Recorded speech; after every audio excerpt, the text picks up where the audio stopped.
Hello there, and welcome to Rogue Lords. This game, oh boy.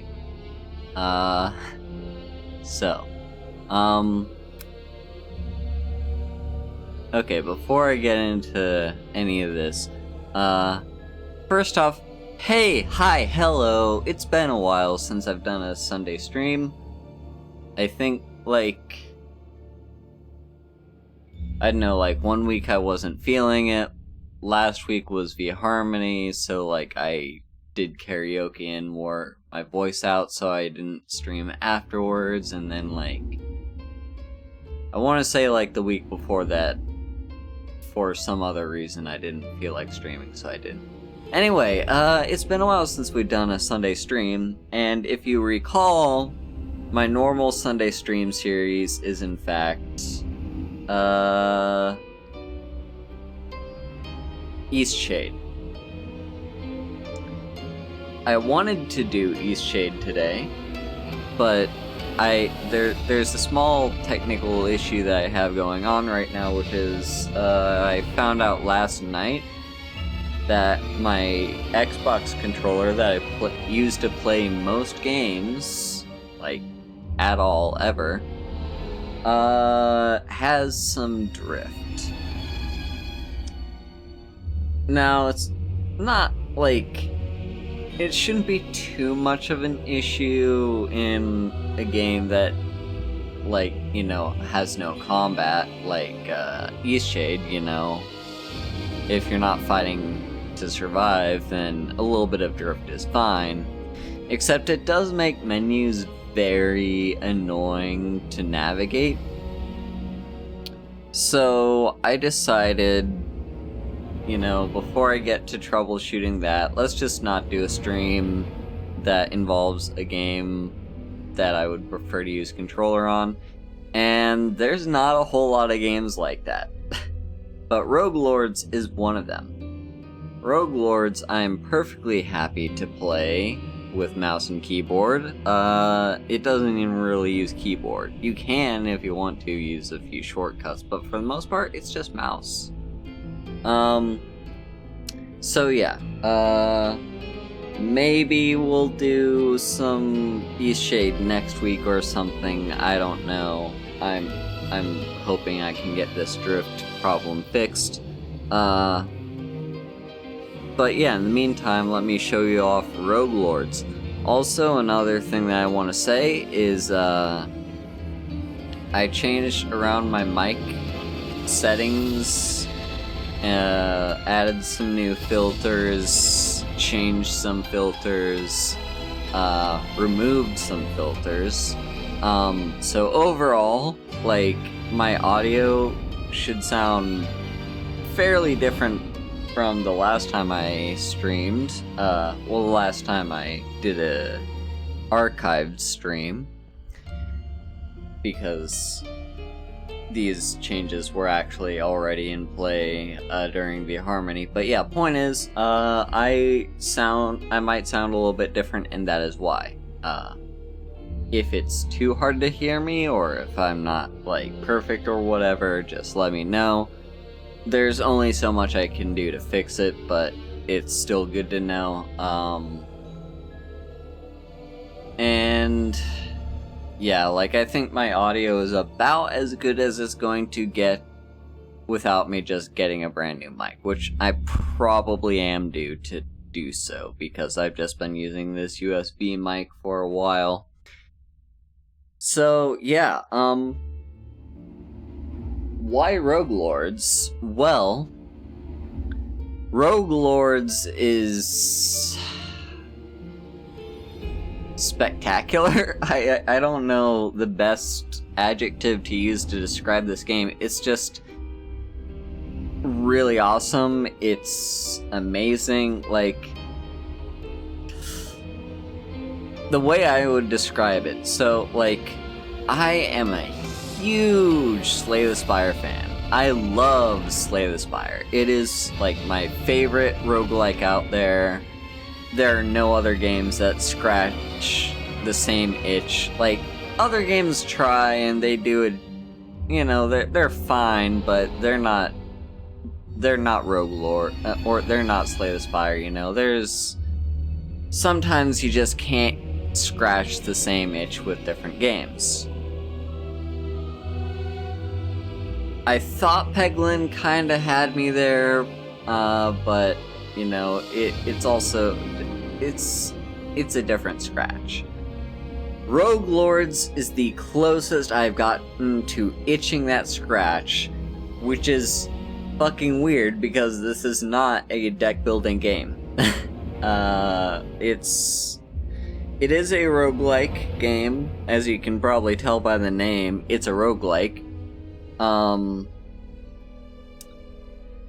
And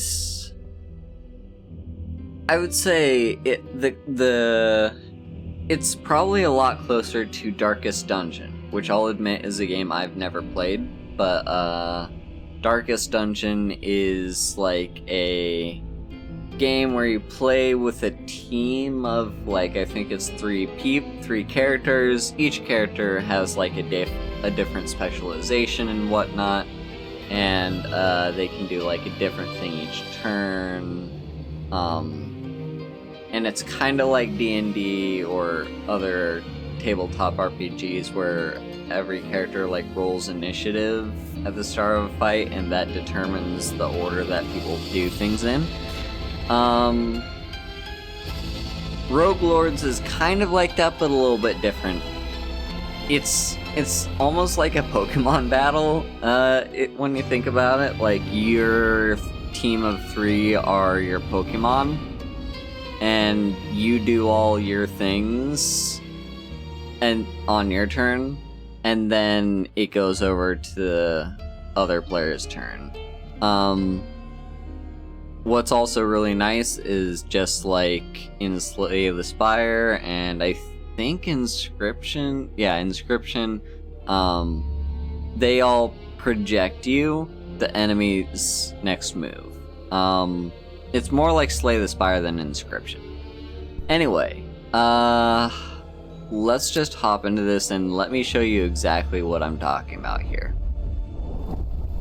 So, this well of flames reaches directly to the center of the earth. Anything I throw into it is destroyed forever, including condemned souls. Okay, first of all, what? Okay, subtitles are on, but for whatever reason that didn't happen. Hopefully the devil's not gonna be like too talkative in this screen. So yeah, what is the plot of this? You are the devil. Yeah, you're the devil. 10 years ago, you kind of ruled the world, but Van Helsing led an uprising, basically defeated all your disciples, and sent you back to hell. 10 years have passed, and you've now reconnected with all the disciples. Shut up! Traces the entire history of the world. Shut up. Hell, with a single exception: my defeat 10 years ago. Yeah. I intend to erase that aberration from history forever. Will you shut the fuck up, dude? I'm trying to talk here. So yeah, you are the devil. 10 years ago, Van Helsing defeated you and sent you back to hell. You are now back and trying to reclaim everything that was once your kingdom. And you're also gonna play your revenge on Van Helsing himself. You're going to recruit your disciples. The more I spread terror, the more my disciples will gather around me. I must continue. So as you can see here, these are our disciples. Right now I have 6 of them unlocked. There's 3 that I have yet to unlock. I'm not sure how to unlock them. Maybe I just have to play more of the game and I'll eventually unlock them. We'll see. But right now I have Bloody Mary, the White Lady, Hecate, I think that's how you're supposed to say her name, Hecate, or Hecate, I don't know. Lilith, Dracula, The Headless Horseman, who without pause decapitates the innocents who cross his path. A quest worthy of the legends of bygone days.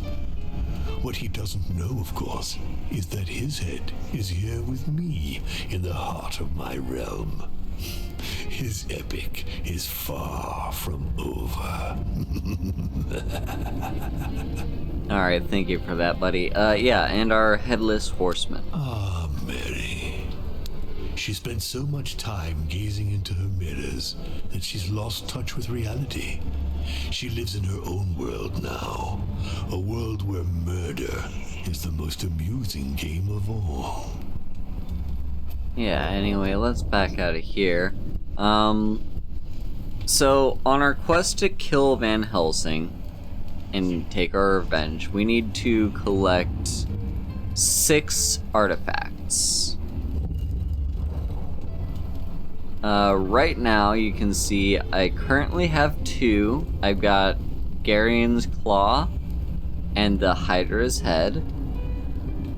We're currently working on trying to get Charon's Lamp.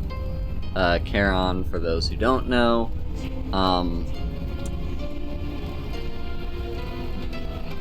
why is this in French down here? Why is it in French? I'm confused. Yeah, Charon, if you don't know, is like the guy that guides souls across the river Styx. So yeah, let me show you kind of how this gameplay is. So yeah, if you do want to go back and replay like some of the older stuff, you absolutely can. But let's just continue on with the main story. It's not gonna make too many changes, although The lantern of Charon adorns the prow of the boat piloted by the ferryman of Hades. But far from lighting the shores of my realm, this artifact allows me, in fact, to control death. When they encounter it, skeletons arise to dance, and ghosts return to haunt the living. Having disappeared since the Great Hunt, the Lantern of Charon must be returned to me without delay. My disciples leave for a fountain of the river Styx, the last place it was seen.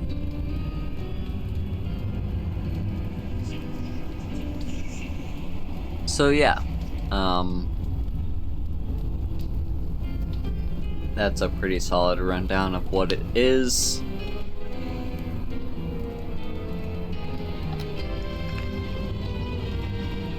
Sorry, just wanted to snack on a breath mint there for a minute. So, as you clear each level, the game's gonna get harder and harder.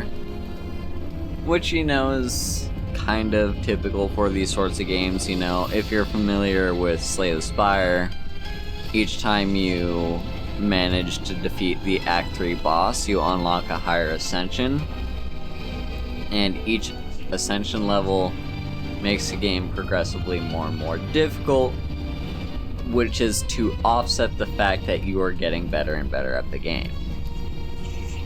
So I kind of like that sort of difficulty climb, especially when the game allows you to just go back and play lower difficulties. But yeah, so here's kind of where I'm currently at. So my enemies are going to have more hit points, and SP are spirit points. Every character in the game, every enemy, and your disciples have essentially 2 health bars, HP and SP. They're independent of one another. You do not have to deplete both bars in order to kill someone. You only have to deplete 1 bar. So essentially, You can have a team that's very focused on dealing as much SP damage as possible, or a team that's focused on dealing as much HP damage as possible. It's just kind of up to you.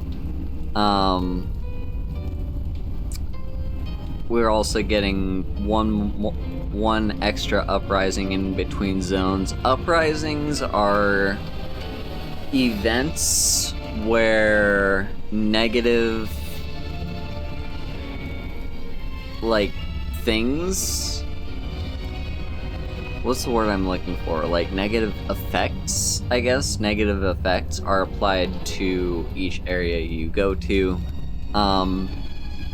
And also there's a 10% chance of being caught in an ambush.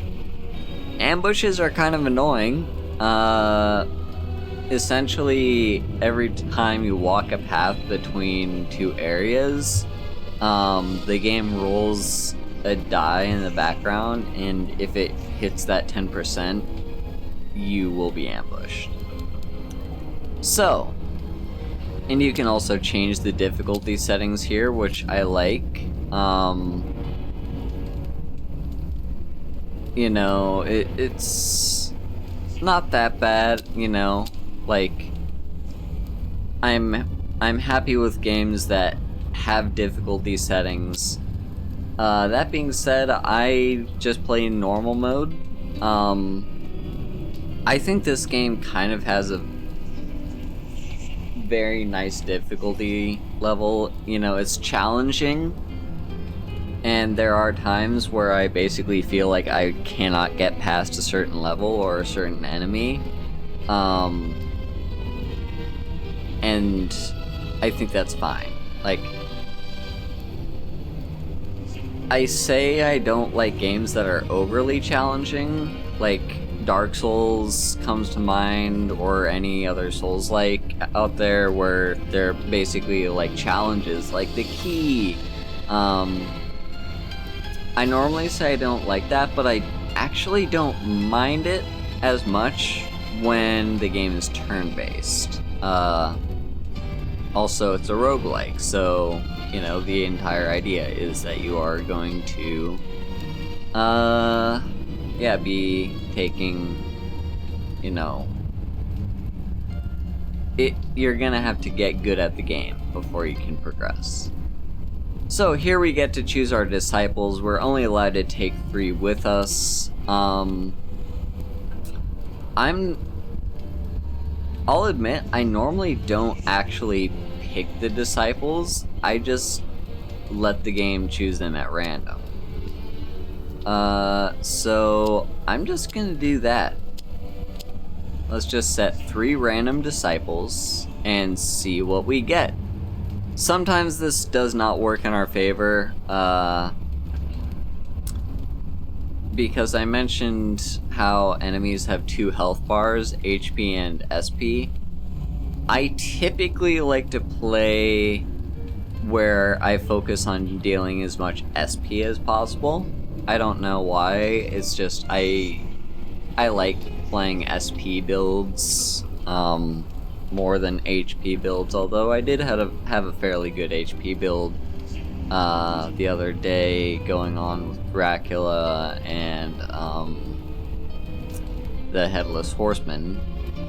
But yeah, I kind of like SP builds a little bit better. So anyway, let's begin and see who we get.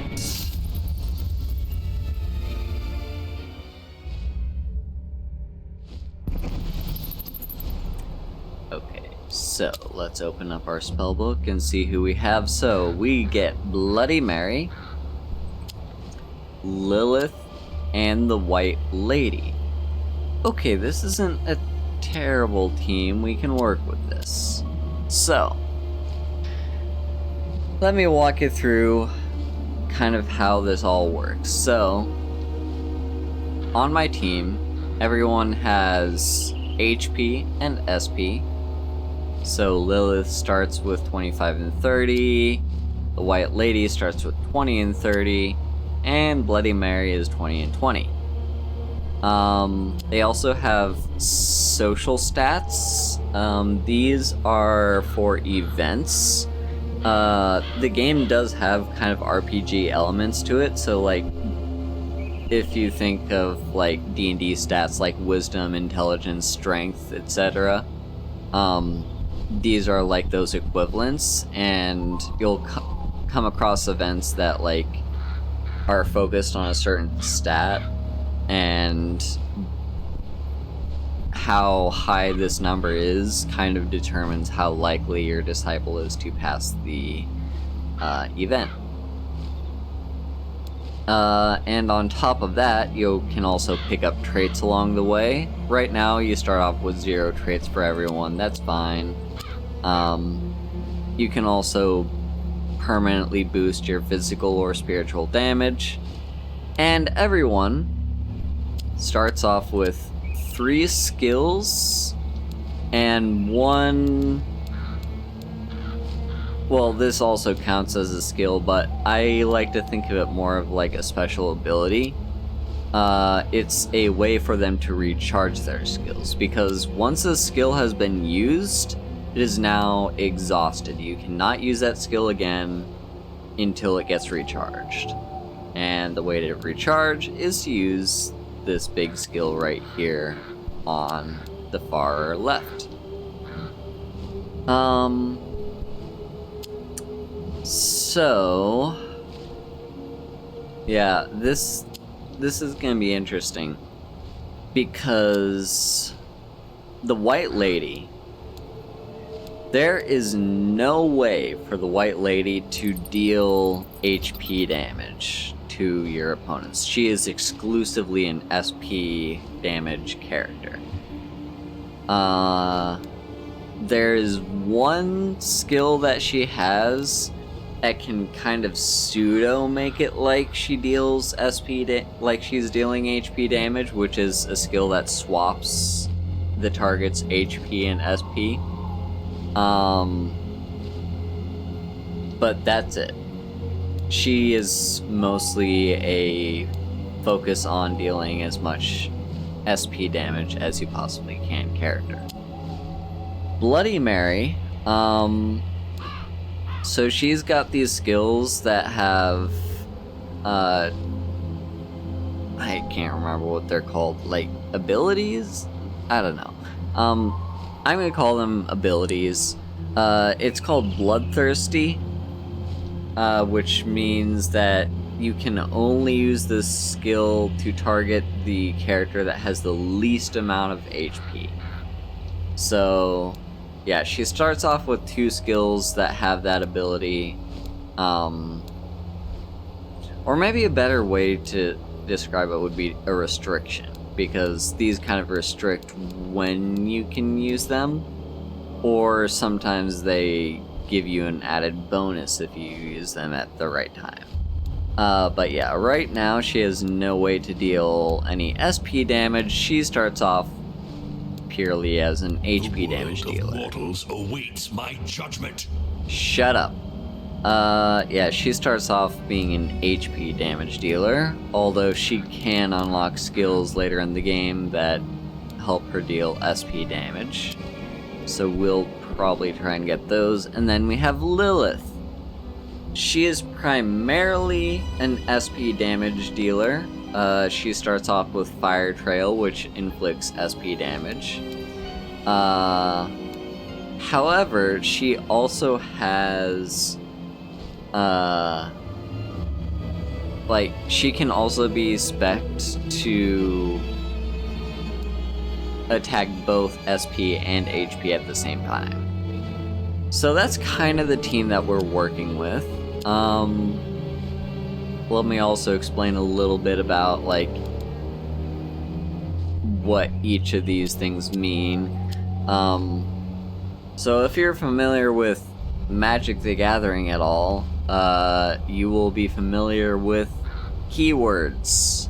These are just words, and it's to shorten how much wording is in each box, but there's a tooltip to tell you what each keyword means. So, Lilith Her recharge skill can only be used at the start of a turn. If you have multiple initiator skills, then you have to choose which one you're going to use, if you're going to use one at all. It costs 0 AP to use. AP is essentially like kind of your mana pool. Every turn you have 5 AP, so use that as you will. But yeah, her recharge skill is great because it costs 0 AP. It also gives her provocation, which means all enemy attacks are focused on her. They can still get around it by having AoE attacks, which can be annoying, but this basically means that Lilith is going to be kind of our damage sponge. We want as much damage to go to Lilith as possible. Which is great because both the White Lady and Bloody Mary have only 20 hit points. Then she has Fire Trail, which applies Burn. Burn is a weakness, and it says each time the holder suffers damage, they also lose 2 SP. So, yeah, if you apply Burn on someone and they take damage in any way, they will also take SP damage. This does not loop, by the way. It's not like, oh, they just took damage, here's 2 SP. Oh, here they just took damage, here's 2 SP. No. It does not loop. It's not, yeah, it's not a broken skill. Then we have a few protection abilities, or a few protection skills. So Lilith has this one called Wealth, where she can give the target Warmth, which heals SP every turn, and Wall, which protects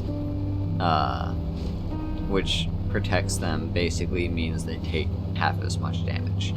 So she has a way to heal people's SP, so that's great. And also she's got protection, which, since she's gonna be using provocation a lot, we'll mostly be using this skill on her. And then Gust of Wind. I love Gust of Wind. It's an AoE skill that you start with when you play with Lilith. It hits both HP and SP, and it does have this ability, or this restriction, called Conclusion, which is basically the opposite of Initiator. Initiator can only be used at the start of the turn, and Conclusion ends the turn. So as soon as you play a skill with Conclusion, your turn ends. So that's kind of the rundown of Lilith's abilities. Then we have the White Lady. She's very focused around her masks. She can pick up several masks along the way that do different things. The mask she starts with is the Mask of Torment. This is just a passive, every turn she deals SP damage to a random enemy. So, yeah, that's kind of her deal. Her recharge skill allows her to trigger the effect of the mask that she's wearing, but it removes the mask. So usually I want 2 AP if I'm gonna use this skill because I want to immediately put the Mask of Torment back on. You don't have to do that, it's just what I prefer to do. She also has Dread, which deals a tiny little amount of SP damage to an enemy. So it's not a whole lot, but it also only costs 1 AP, so I can't complain too much. And Possession. So this steals SP, so she can actually, heal her own SP, which is great. And it applies Exhaustion. Exhaustion is a control debuff. We saw it over with Lilith. She has Burn, which is a weakness debuff. Exhaustion is a control debuff. So each character can only have one type of each. Can only have one of each type of debuff or buff at a time. So if we were to have another control debuff going on at the same time, then it would override Exhaustion. But Exhaustion basically means that whoever has Exhaustion can only deal half damage, which is pretty good. Yeah, so Warmth and Wall are cure and protection buffs. So yeah, they follow the same rules as debuffs. You can only have one cure and one protection at a time. And now let's look at Bloody Mary. So, already explained a little bit about her skills. She's got, Bloodthirsty, which means she can only target enemies that have the least amount of HP with these. One way she can get around this, though, is the Cursed Mirror. So, the Cursed Mirror recharges her skills, so, it doesn't feel right to use this as, the very first ability that as the very first skill that she uses in a turn. But, I think it's fine to do. I don't know. It's up to you, really. I would say if there's an enemy that you really want to be focusing all your damage on, but they have, a lot more HP than the one with the lowest HP, then I would say use this ability first, but yeah. Stabbing inflicts 7 to 12 HP damage, and Mirror Blade inflicts 2 times 3 to 5. So roughly the same amount of damage, a little bit less, although if she has damage bonuses, this Mirror Blade gets a lot better. And then Twist of Fate, which for only 1 AP can reduce the impending attack by 2. So if an opponent is going to attack me with 10, I can reduce that to 8. So yeah, very cool. So let's just get into actually playing the game. I've been just talking about it for 30 minutes. Let's get into actual gameplay here. So, we're here to get the Lantern of Charon. So let's start off this book. Each book has several chapters, and we'll get into the rest of it. My disciples visit the Fountain of the Styx in order to explore the riverbank. They leave the place empty-handed and return to Earth. Suddenly, the echoes of fighting and the stink of humanity drift our way. We come across an interesting spectacle. A Dhampir engaged in a fight to the death with soldiers of the Sanctualumen. My disciples come to her aid. When all the humans are dead, the woman begs us to take her into our service. Clearly, she knows who is guiding this expedition. Her name is Carmelia, and she knows the surrounding area well. She arranges to meet us in an inn. So there we go.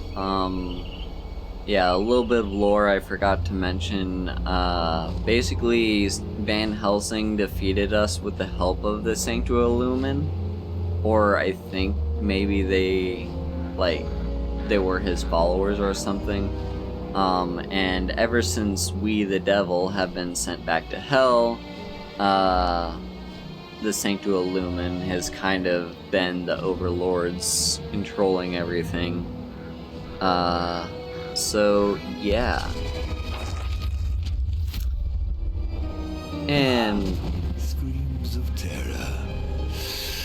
Such sweet music to my ears. And encountering a book chapter will cause a terror event to happen. So terror events are the opposite of uprisings. They apply bonuses to certain regions. So you can see over here at the bottom right, we've got a map very similar to Slay the Spire, and these highlighted regions are getting these bonuses applied to them. So whichever one we go to will have their relative bonus. So let's just accept that, and then that also boosts our terror level. So every time a terror event happens, it fills up one of these bars. Once it fills up 4 times, you get a free relic, and it also increases the chance of you finding wicked level skills. Wicked skill, so each skill has 3 levels. It starts off at its basic level. I can't remember if there's like a special word for that, but yeah, it starts off at its basic level, and then you can upgrade it to Wicked, and then upgrade that to, I think it's called Devilish or something like that. But yeah, there's basically 3 tiers for every skill. There's basic, purple, and gold. Gold is the best. But yeah, ideally, towards the late game, most of our skills are going to be Wicked level. So now, let's take a look at our map here. So we have to make our decision of where we're gonna go. So first we're gonna face off some combats, that's unavoidable. Then we get to go to like various places that have terror events, so this will double the number of skills that we get in combat. This will increase our Devil's Essence. That's up here in the top right corner, or top left corner. You see that 50 out of 50 there? That is Devil's Essence. That is our health bar. If it reaches 0, you lose, and the run is over. So yeah, you want to keep an eye on this. However, you can also use it as a resource to kind of push things around in your favor, and I'll get more into that later. So yeah, this is a random event. We don't know what we're gonna encounter there. This is an event. Those are what use those like D&D type stats that I was pointing out earlier. Yeah, this uses those, and it gives your disciples positive traits if they do the thing. Then we've got Styx Fountains. These we can remove negative traits if we pick any up along the way, or we can just replenish our Devil's Essence. Then over here we've got an Elite. So Elites, just like in Slay the Spire, when you defeat them will drop a relic. Relics are, I think, a little bit more balanced in this game than in Slay the Spire, because a lot of relics have come with a downside. But they're still pretty good to have. The problem is when you face elites, you don't get souls, which are your currency in the game. You can see that number 40 right there. Yeah, you don't get souls from elite combat, and you don't get skills, so... Like, you do want to encounter some elites here and there, but you don't want to, like, go too overboard on them. Then over here, we've got the Grim Reaper. This is our shop. If we were playing Slay the Spire, this would be the shopkeeper. This is where you can spend souls, and you can spend souls to upgrade skills. So you want to visit the Grim Reaper as much as possible. At the sacrificial altar, you can sacrifice a skill, which basically removes it completely from the draw deck, and you get to pick a new skill to replace it with, and it also unlocks a new skill slot for that disciple. Because all your disciples start with 2 locked skill slots, so unlocking those means you can get more skills for them, which is always good. More skills, there's no such thing as having too many skills. Actually there is. You can't have more than 6, but you know what I mean. So, yeah, and then we got on to the next book chapter. So, to plot our route, I think I want to go this way. So we go combat, combat. You want to do combats early on because those give you extra skills. And you want to be getting skills as much as you can early on. Then we face an elite. And when we fight that elite, we'll get... when we fight the elite, we will get a relic, and then we can hit up the Grim Reaper, and then we get an event. This is like the perfect route.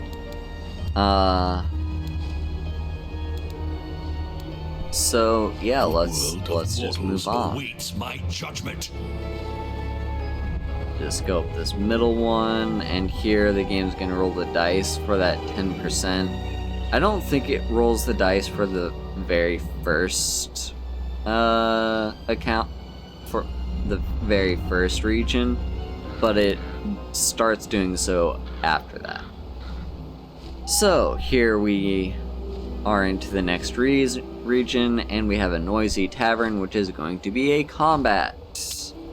So for each combat, you get to choose your reward. You can either take a terror event, which will boost our terror level, and hopefully build up for us getting up to level 2. Usually you don't want to do this early on, it's a little bit of a waste, but you can if you want to. Set up an ambush is usually what you're going to want to go for, because that gives you 1 skill, and you do want to be getting more skills as the game goes on. Or attack discreetly, which gives you souls.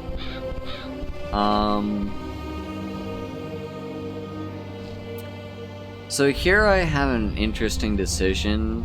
Normally I would always take set up an ambush, but because we've got a Grim Reaper down the line, I might like more souls, because 40 souls is not a lot when it comes to Grim Reaper. And in our next combat event, we have a guarantee +2 skills. So we could either take 3 skills in the first 2 encounters, or we can take 2 skills and then have bit of extra spending money for when we hit up the Reaper. I think that's actually the better option because I almost always am going to take skills when I hit up the Reaper. And having more souls to spend is probably better for us. So yeah, we're going to attack discreetly, get some souls. And let's see what this game is all about.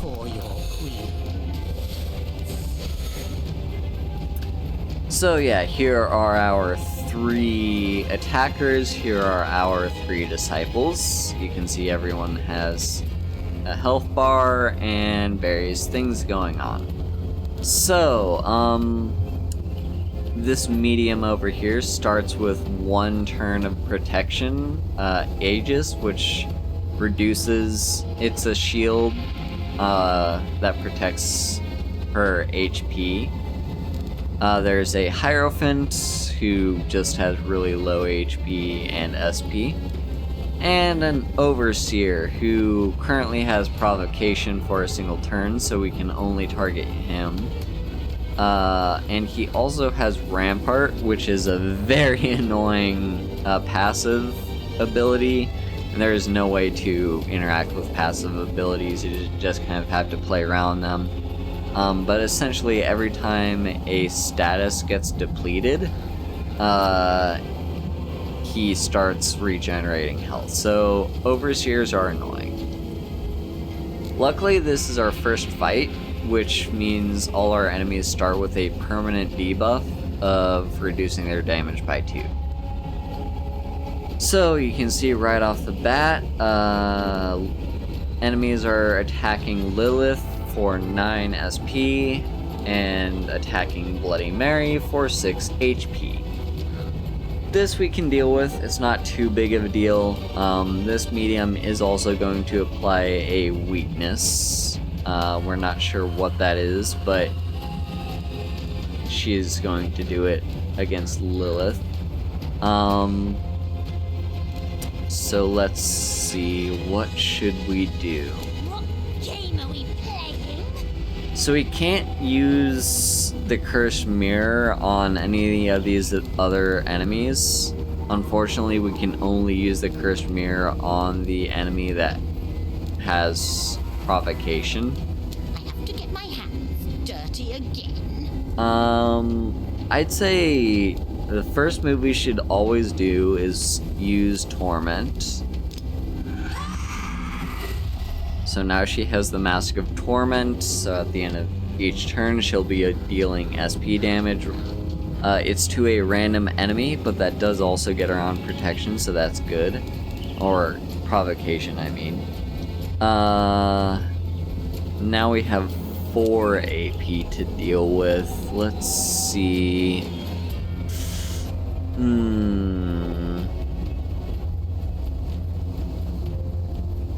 I'd like to end the turn with 1 AP so that we can use Gust of Wind. Let's see. I think I'm going to use the Cursed Mirror right now and put that on the Overseer. Who shall die tonight? Because so I didn't actually explain what the Cursed Mirror does. What it does is any attack that Bloody Mary does to any enemy gets you replicate that on whoever has the mirror. Which does like stack. So if she hits the person with the mirror, they get hit again with that same attack. So it's a pretty neat little thing. I think we can use Dread. It's only gonna deal 3 to 5, so it's not that much, but might as well use it. And now that leaves us with enough for Gust of Wind. So let's go ahead and use that. That is AoE, so it gets around provocation. And there we go.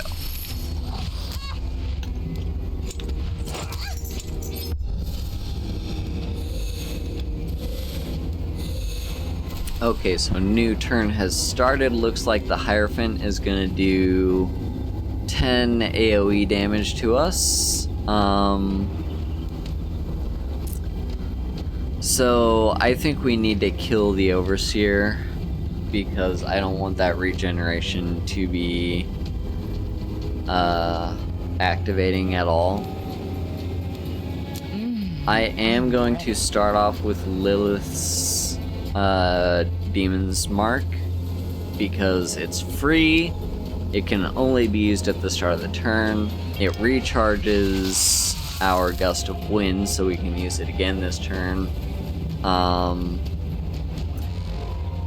And it also doesn't matter if she has any provocation because, you know, there's an AoE attack happening. Although she actually cannot inflict statuses right now. She's silenced, so she can't give herself provocation. So what are we gonna do? Oops, sorry, bumped the mic. Let's hope we get a good roll on possession here. So possession, yeah, so it deals 6 to 10. That will reduce the Overseer's SP to 0. However, it does not kill. When anyone's HP or SP bar is at 0, they're vulnerable. And then, after they become vulnerable, dealing any amount of damage to them in that area, HP or SP, will then kill them. So, yeah, vulnerability, yeah, like, you reach the bar to 0, then they become vulnerable, and then you can do whatever you want to kill them. So, I think let's use possession here. Alright, we did get a good roll. That did give us, make him vulnerable. So now, as long as we use Gust of Wind at the end of this turn, he is guaranteed to die. So that's good. You know what? Let's actually attack the Hierophant. Darling, did you lose your rhythm? There we go. So now he is also vulnerable. So now we can kill 2 enemies, and all we're left with is the medium. No one.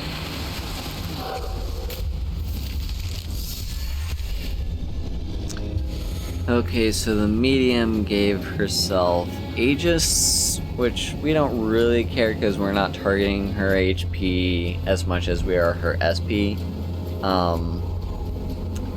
Although you'll notice that she starts with almost twice as much SP as she does HP. And she also has mirror effect, so whenever she receives a status, it also applies the status to the combatant who applied it. So, she's actually gonna steal SP this turn, which is kind of annoying.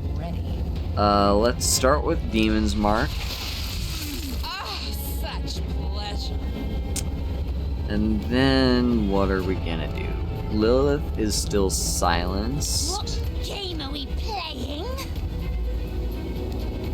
Bloody Mary sadly can't do My hands much. dirty again. Alright, well here's what we can do. Since the White Lady currently has all of her skills exhausted, let's go ahead and recharge all of them. And then immediately put back on the Mask of Torment. And here we could use possession if we wanted to. Remember, I do want to save 1 AP at the very end for Gust of Wind. So... yeah, let's instead Dread. Use Twist of Fate. Just so the medium can only heal 5 SP instead of 10. Or instead of 7. And then we finish with Gust of Wind.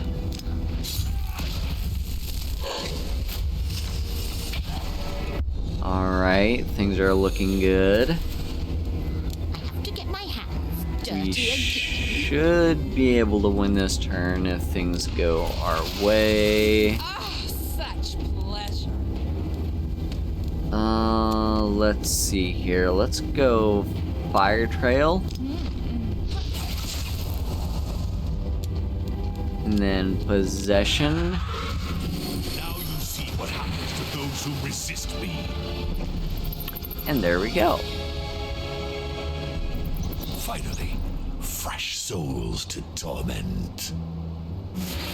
And that gives us 70 souls. So now we can move on to the next area.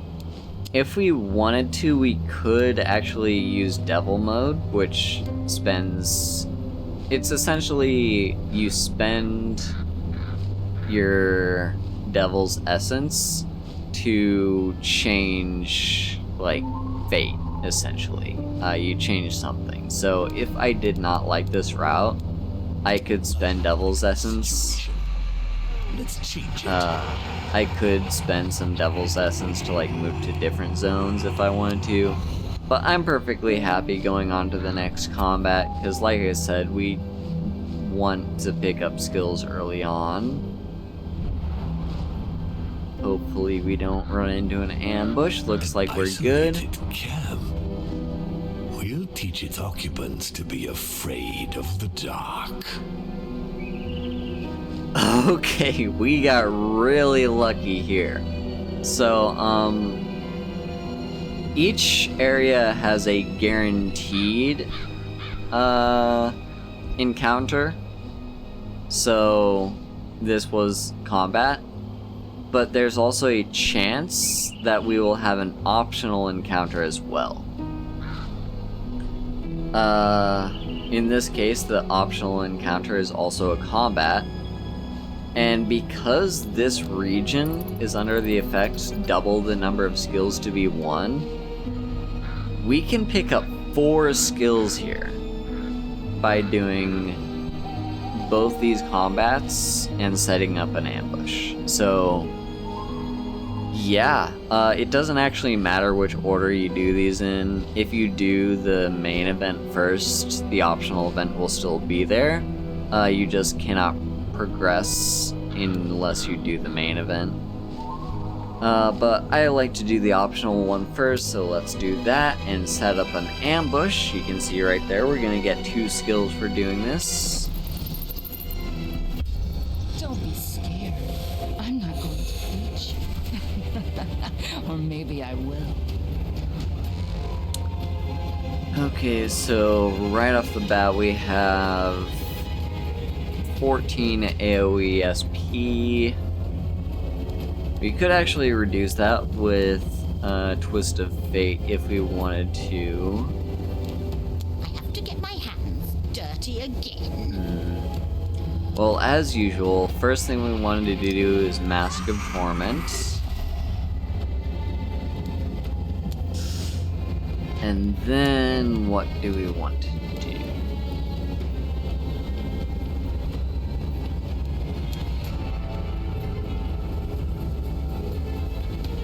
I want to put the mirror on the medium. Who shall die tonight? That's probably a mistake. We probably should have used Twist of Fate first and then the mirror, because then we could have recharged it. But whatever. Let's go ahead and use Twist of Fate.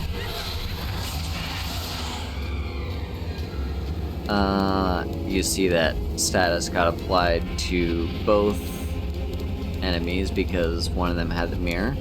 And now let's end with a gust of wind.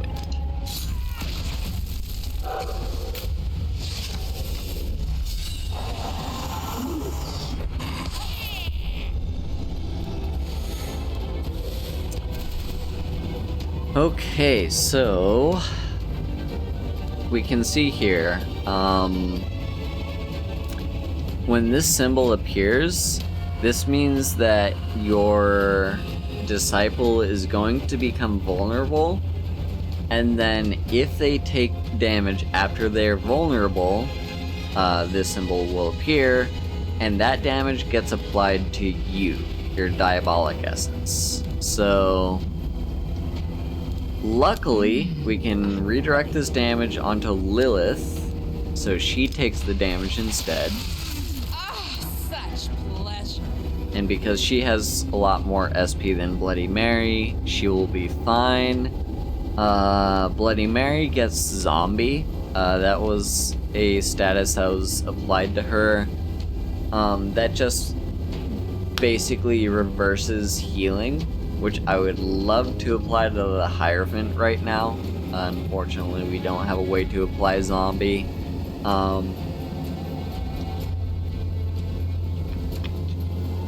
Although that's not actually entirely true.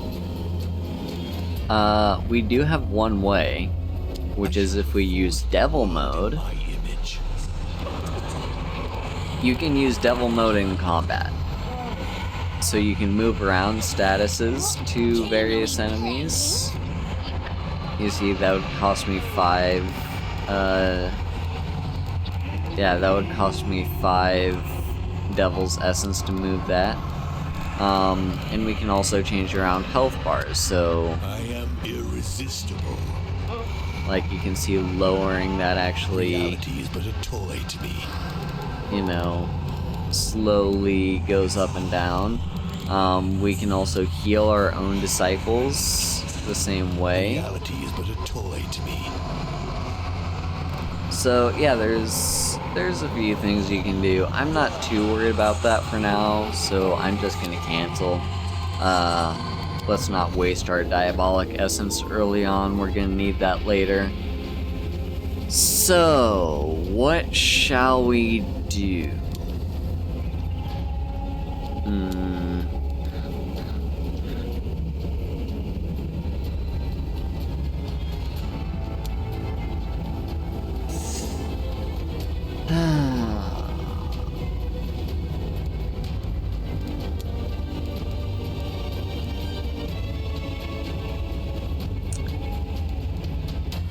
So yeah, we could save one.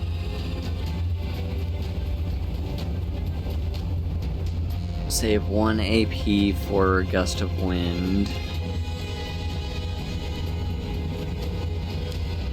Let's use Fire Trail on the Hierophant.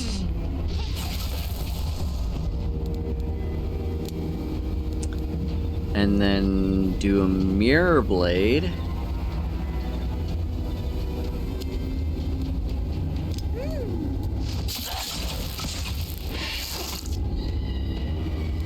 And end with a Gust of Wind. No one can resist.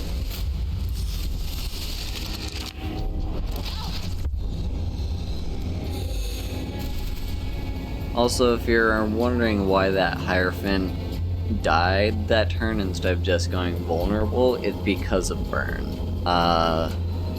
Like, we made it vulnerable with the attack, and then burn dealt 2 SP while he was vulnerable, so he died. Anyway, so what are we gonna do? Let's just use a free recharge here with Demon's Mark. Oh, such pleasure. What game are we playing? And now maybe Possession, and just kill you with Dread. My power is invincible. There we go. And because we double the number of skills to be 1, Choose quickly. Evil will not spread by itself. Okay, so all these skills we currently already have, so that's not great.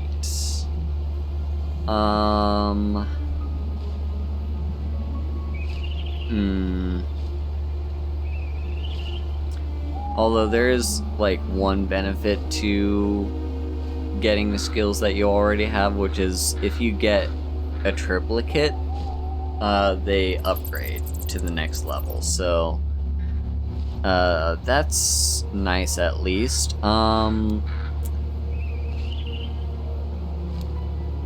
So yeah, we could get a second Mirror Blade. I think I kind of like Mirror Blade better than Stabbing. We could get a second Wealth so that we can upgrade that later. But no, let's get Mirror Blade. Take everything you can.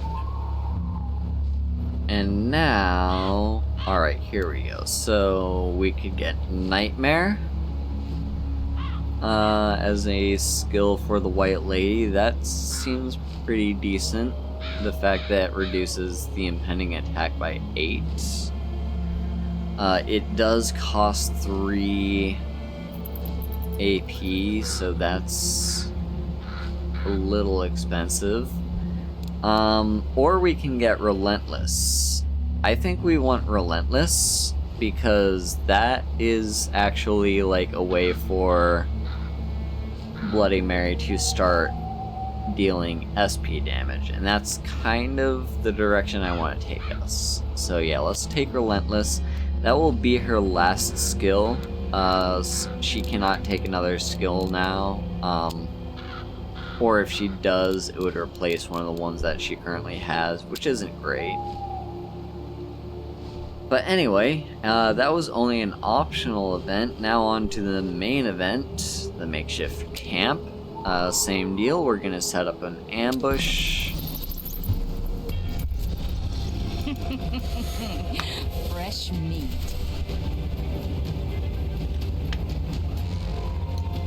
So we have an Overseer and a Privateer.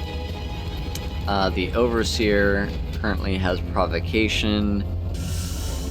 Let's see. So first thing, put on the Mask of Torment. What game are we playing? Then...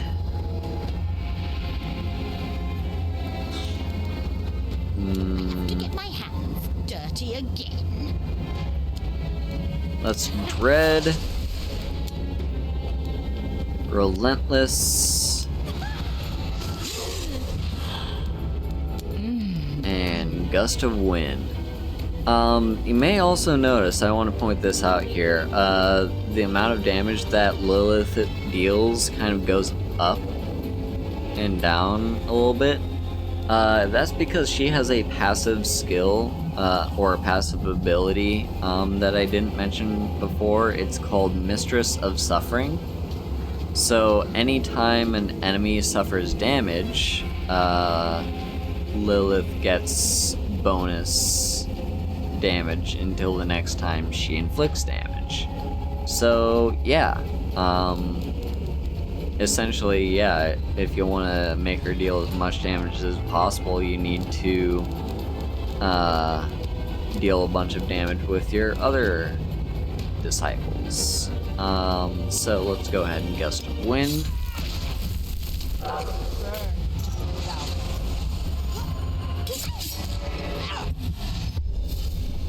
Okay, so the Overseer has regeneration, and he also gave Lilith Depression. So Depression is a weakness. It makes the bears suffer damage. It makes them suffer SP damage, and they also remove just as much max SP. So even if I were to be able to heal SP, there would be no way for me to get back the SP that I lost through Depression. So yeah, that's cool. Let's use Demon's Mark just so that we can recharge Gust of Wind. To get get my hands dirty again? What shall we do? I'm ready.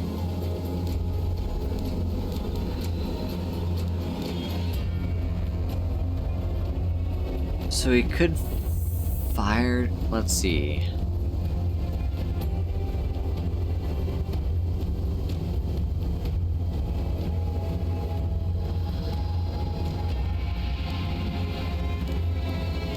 Because I'm thinking Mask of Torment is going to trigger, and there's a 50-50 chance that it hits the Overseer. So there's a 50-50 chance that if we use Gust of Wind and get high enough damage, although we should be able to this turn, to make him vulnerable, then there's a 50-50 chance that he will just straight up die. Or we could guarantee his death using Fire Trail. But what I think I want to do instead is Fire Trail this Privateer, because now you're burned, so you'll take SP damage as well. Let's hope for a high roll on possession. Come on. I hope you're not in a hurry. Damn. I like to Okay, I was hoping that would make the Privateer vulnerable, but that was asking for a little bit much. Now we can make them both vulnerable, and let's just hope that the Overseer gets hit with the mask. So come on.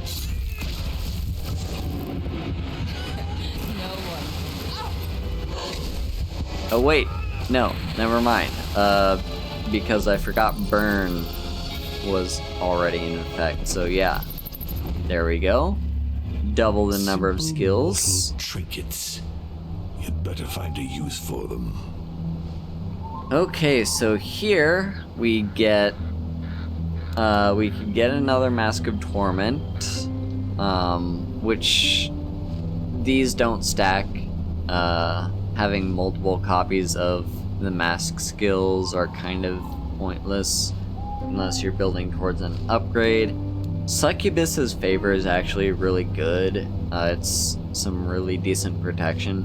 However, I'm going to take Mirror Blade, and the reason is because we already have 2 copies of Mirror Blade.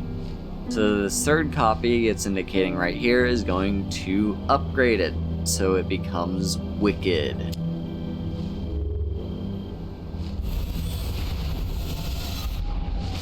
And there we go, Mirror Blade now deals 2 times 7 to 9 HP.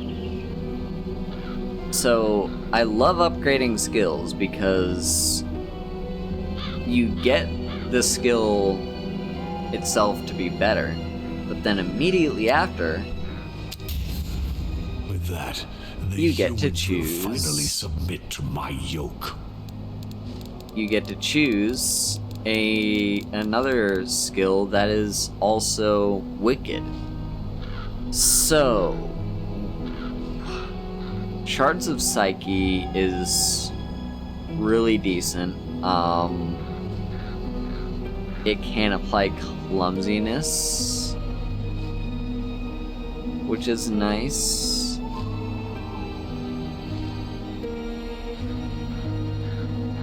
Yeah, I want to go the SP route, so let's take Shard of Psyche. Simple mortal trinkets. You'd better find a use for them. And now let's see our second skill. Deterioration is actually AoE, which is neat. I kind of like a second copy of Dread. So if we run into Dread again, we can upgrade that, although I think the same is true for Pernicious. No.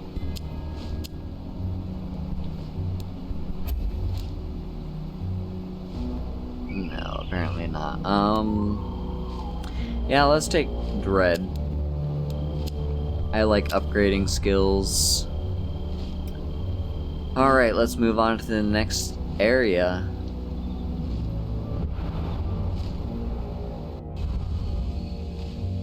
This forest isn't so terrifying. Not yet. So, elite combat, as the name implies, we're going to be fighting a tougher enemy, and this time we do not get to choose our reward. Our reward is going to be a relic, but we can do what we will with the relic. So that's, yeah, we can choose what relic we get, at least.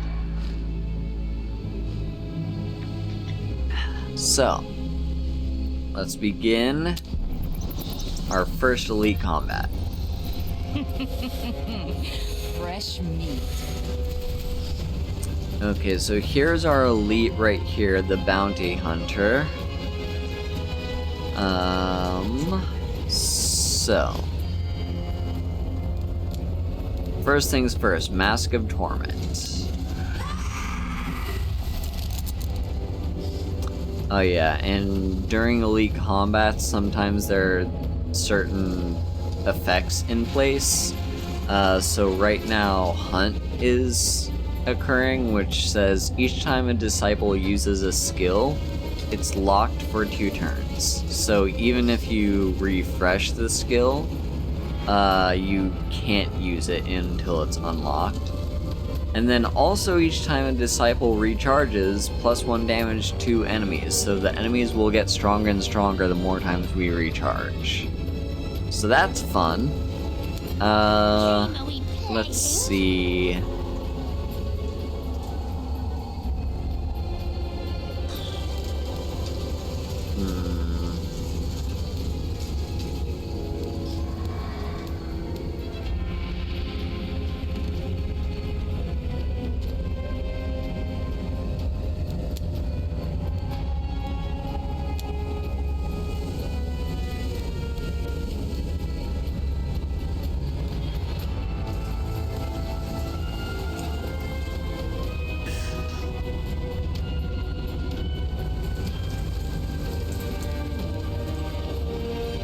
Let's use Shard of Psyche on...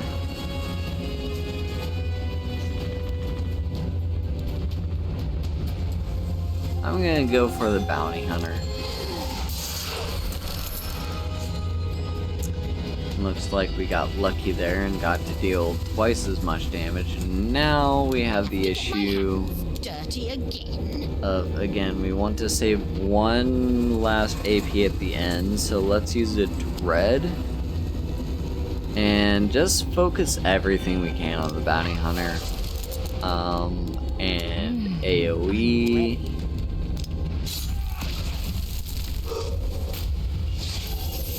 Alright.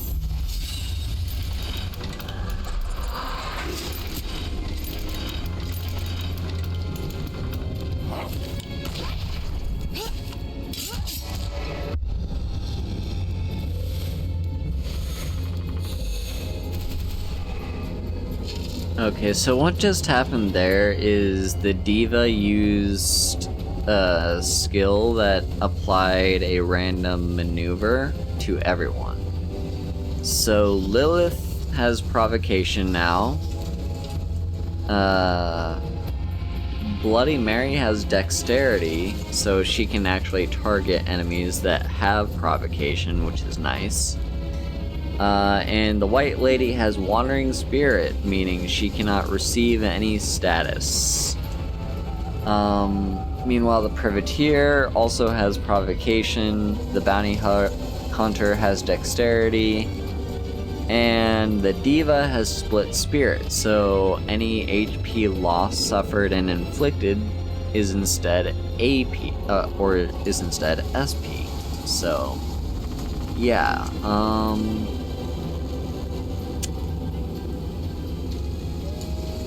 we could use her recharge skill right now, but Gust of Wind is actually locked. this turn, so that wouldn't do anything. I I'm ready.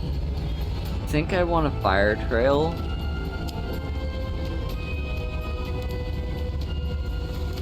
Oh right, we can only target the privateer. That's fine. Fire trail the privateer. What game are we playing? And then...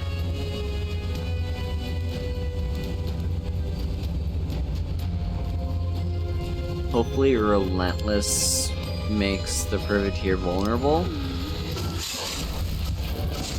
There we go, that actually killed her. And we can use Dread on you.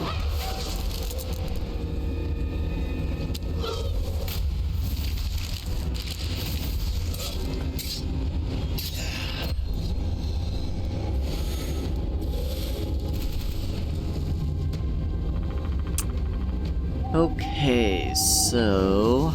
I'm ready. now let's use Demon's Mark. Ah, such pleasure. What game are we playing?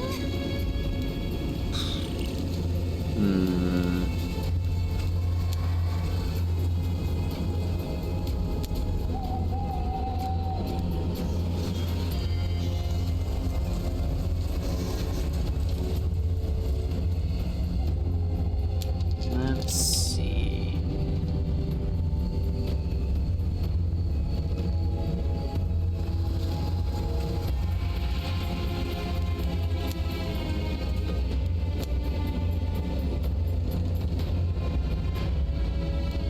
Okay, here's what I'm thinking. Let's possession on the bounty hunter.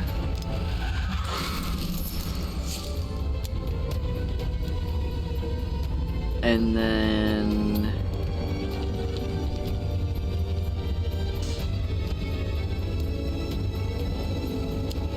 Cursed Mirror the bounty hunter. Who shall die tonight? And Gust of Wind, and let's hope for a lucky Mask of Torment. There we go. The diva is dead. And the bounty hunter is now at half SP, so that's cool.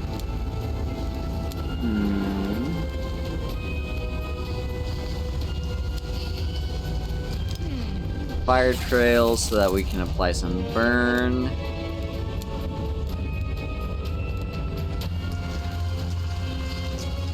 And then let's do a Shard of Psyche.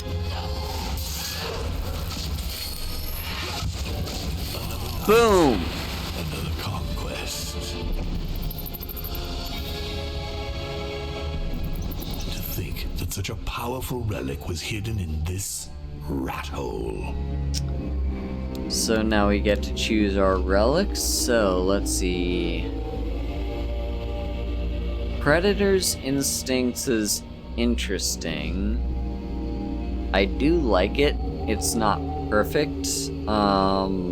Especially when we're using Lilith, so she tends to recharge her skills a lot. So normally I'd take it, but maybe not the best here.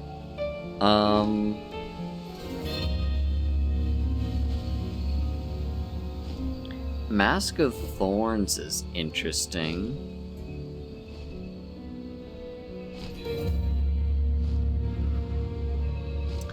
Yeah, Mask of Thorns is really interesting. And then Netherworld Hourglass. I think I'm gonna take that one. Yeah, randomly recharging one skill for the White Lady. Alright, so now let's move further in and over to the Grim Reaper. I love the Grim Reaper. Alright, looks like we have an uprising event occurring. Their time is counted. So in these 3 zones, these negative effects are going to be applied.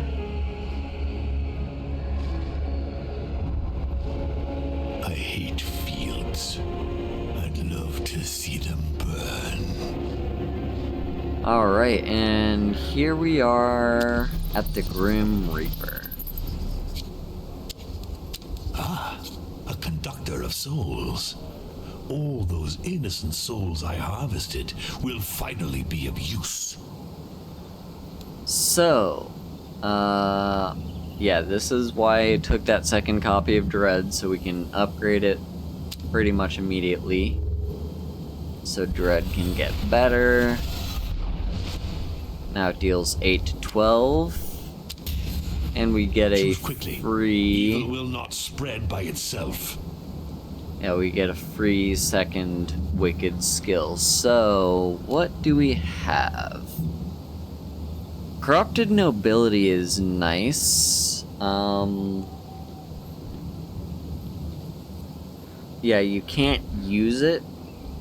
It's just a passive effect, really, that makes your mask effect trigger more times, which is nice.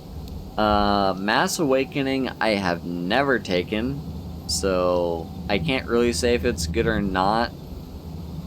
I don't like the downside of it having AP Malice. And then here's Permutation, the skill I mentioned before that lets her swap the target's HP and SP. And this can actually also target your own disciples. It doesn't have to target the enemy. So, yeah, it's... yeah. But, yeah, no, I think I'm gonna take Corrupt Nobility.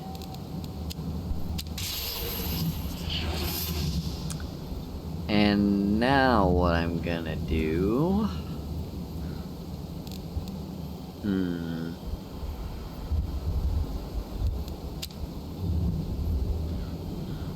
Yeah, Lilith is about due for just any skill whatsoever. So Hooked Talons, that's HP damage. I'm not really interested in HP damage. Sadism is funny, but kind of terrible. It doesn't do that much damage, and it only can target one enemy. The only thing it's got going for it is that it costs 0 AP. But no, let's take Succubus's Favor, because that one I mentioned before is pretty good. It gives you healing and Aegis. One downside is it has Initiator, which means you cannot use it in the same turn that you use the demonic thingy that Lilith has that recharges her skills. But that's fine, let's take that.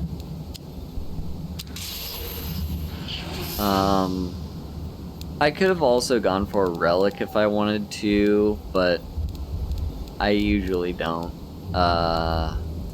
Which is kind of contrary to what I do in Slay the Spire, but yeah, no. I think skills in this game are a lot more superior than relics. You should prioritize getting the best skills and upgrading those skills.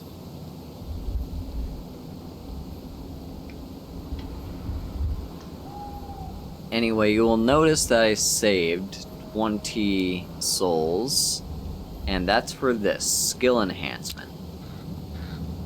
So normally to upgrade a skill, you need 3 copies of that skill, and it automatically gets upgraded, and you get a second Wicked skill to choose. But for the cost of 20 souls, you can take any skill at all and upgrade it. It gets upgraded to the next level. It does have one downside to using the service, which is the next skill, the next time you use a skill,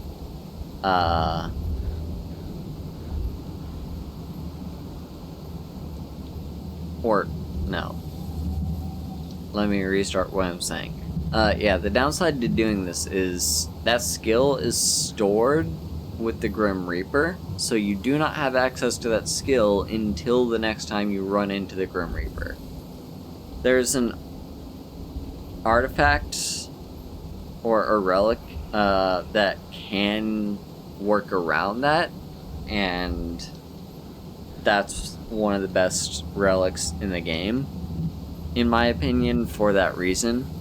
But for now, if you use this service, you don't want to give him like your best skill,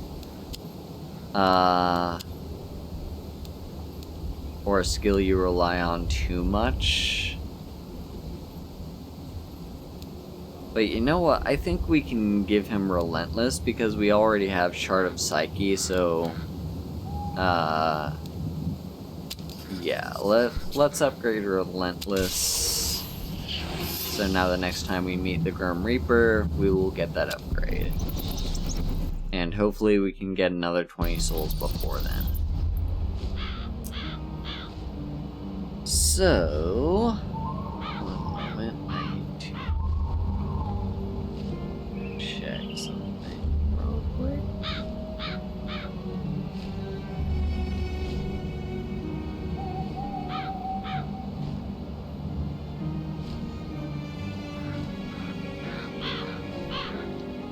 Alright, so on to an event. Come on, squeeze through that. Sometimes the terrain is a little tricky. There we go. So events are kind of cool. I love events. They tell a bit of narrative. They give you positive benefits most of the time. Sometimes they give you negative benefits, but yeah, just overall, I love them. So let's check out this modest farm. So here we can see what exactly the skills are that are going to show up at this event. So it's going to use Temptation and or Stealth. So who has the most Temptation and Stealth? Bloody Mary has 2 and 6 respectively. Lilith has 7 and 3 respectively, and the White Lady has 2 and 5 respectively. So 7 and 3 seems like the best bet for us, and it's also just a really good upgrade to Lilith because that gives her bonus HP and SP points, which is really good because, again, her skill makes her the target a lot of the time. And it's also gonna upgrade her stealth. So Choose me. You won't be disappointed. yeah.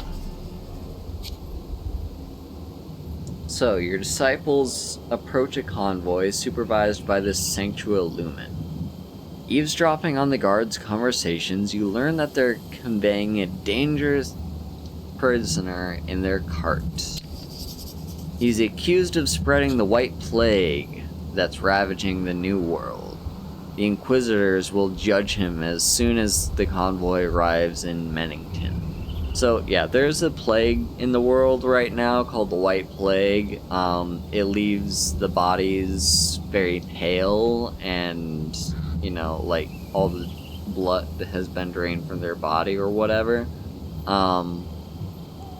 And fun fact, we have nothing to do with it. It's not the devil's doing at all. The White Plague is just here, and we're happy because it means people suffer and die, and yay.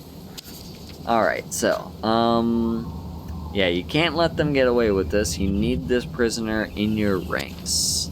So, here we can look a little bit closer at this, event before we actually interact with it. The idea of equal justice doesn't exist in the Sanctua Lumen's law. When the Inquisitors have judged someone guilty, they are sentenced without other formalities. They aren't in the least concerned with sparing the innocent. That might mean admitting they were wrong. This selective justice would fit you perfectly if the accident falls so often on witches or criminals who served your interests. Alright, so let's interact with this convoy. This is my first time going to this event. So the convoy is heavily guarded, but the Sanctua Lumen guards aren't very alert. If she is careful, Lilith could help the prisoners escape without anyone noticing. So we could either attack them, or free the prisoners. This is a stealth operation, which kind of sucks. Her stealth is only 3. But you know what? We can change that. Let's move that up to 100%. The dice were loaded from the start. It did cost us 10 diabolic essence, but now we can free the prisoner.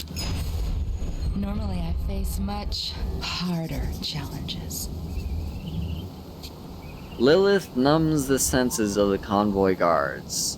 Their eyes drift toward the horizon as if they were lost in thought. Now your disciple just has to slip into the cart and extricate the prisoner. Unfortunately, the prisoner isn't the monster the Sanctua Lumen guards described. Instead, your disciples find themselves face to face with a doctor. When you question him about the White Plague and how he went about propagating it, he turns pale and sputters his denial. I don't have anything to do with that accursed disease. I swear it. I'm a doctor. My job is to cure the disease, not to spread it. I had just found a remedy when the Sanctua Lumen crashed into my laboratory and accused me of these ignoble crimes. It's all a horrible mistake. So yeah, there's heavy implications that the Sanctua Lumen are actually behind the White Plague, and they do a lot of stuff to like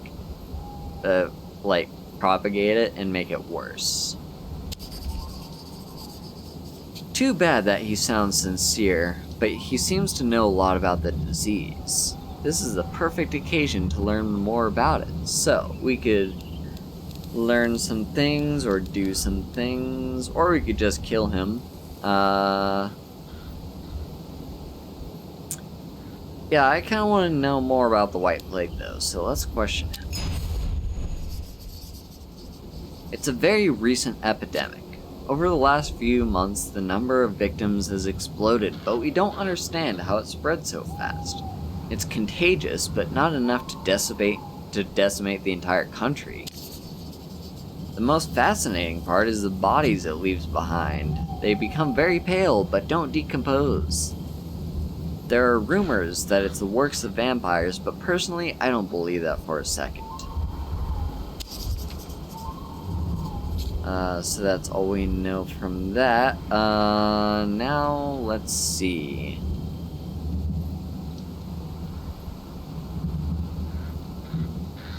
Yeah, I want to know some specifics about his remedy. That remedy is my pride and joy. I was the first to develop it. I'd rather die than share my secrets with you. Just between us, it wasn't difficult. I don't understand why another healer hasn't already stopped this epidemic. That said, a good number of them are dead. Bah, those idiots just didn't pay enough attention when they examined their patients, that's all. Okay, so how are you connected to the Sanctua Lumen? I'd like to know myself. Like I told you, their accusations are completely ridiculous. A whole troop of them showed up at my lab. They didn't let me utter even a peep in my defense. Honestly, I think their minds were already made up, and the verdict would never have been in my favor. If they weren't the emissaries of light, I'd be tempted to say they wanted to get rid of me so they could get their hands on my research. And now, what are you going to do with me? Maybe the Sanctual Lumen left some clues about their plans when they attacked the Doctor's laboratory. Lilith suggests converting him to your cause. He could be useful. So here we have an easier one. This uses temptation. It's only a 90% chance to succeed. We could spend 5 of our Devil's Essence just to ensure that we get 100%. But usually when it's 90%, I just go with it. And if it fails, it fails. It sucks when it fails, but we'll give it a try. So offer him the pact, hope it succeeds. Normally I Yes. face much harder challenges. So Lilith persuades him to sign a pact with you on the condition that you help him clear his name.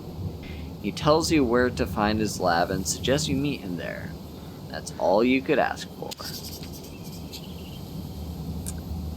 So Lilith was happy about that, so she actually gets a bonus trait. There's nothing like it to rekindle my flame. So more max health and more stealth. There's nothing like it to rekindle my flame. And then we also get the trait that we chose. So if we head up here, towards that middle event right there, we can go on to the next chapter of this. So we will do our best to do so. But first, let's move on to the next book chapter. You shall not leave until all the mortals in this region have bowed down before me.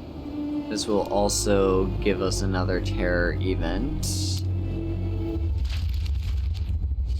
The inn where Carmelia arranged to meet is very busy. The inebriated humans pay no attention to my disciples.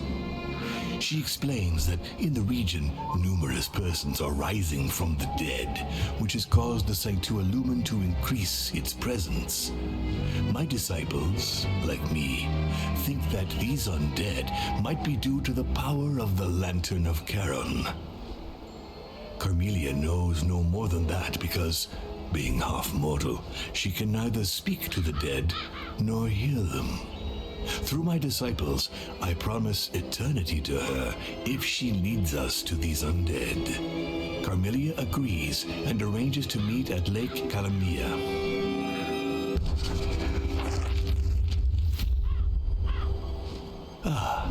Screams of terror. Such sweet music to my ears. Alright, so here's our next terror event. We're halfway to terror level 2. Okay, so now let's plot out our route. I would love to hit up this Grim Reaper so that we can get our skill that we left with him. The problem is that threat right there. The devil losing 10 max HP or 10 max essence. It's not the worst thing.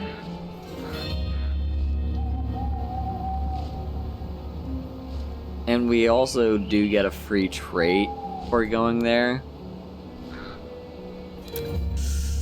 So yeah, I think normally you can just kind of like avoid the threat events, but sometimes I'm fine just accepting them, like in this case. So yeah, let's go Sacrificial Altar, Grim Reaper, then let's see. We could either do 2 events, or Styx Fountain, maybe a combat. Not quite sure yet which one we're gonna do, but I think let's head to the Grim Reaper first and then make our decision later. So first things first, head to a sacrificial altar. Oh, would you look at that? We actually have an elite combat optional activity. I think before we do that, I'm gonna go ahead and just use the sacrificial stone. So... Sacrifice to dominate. let's see here.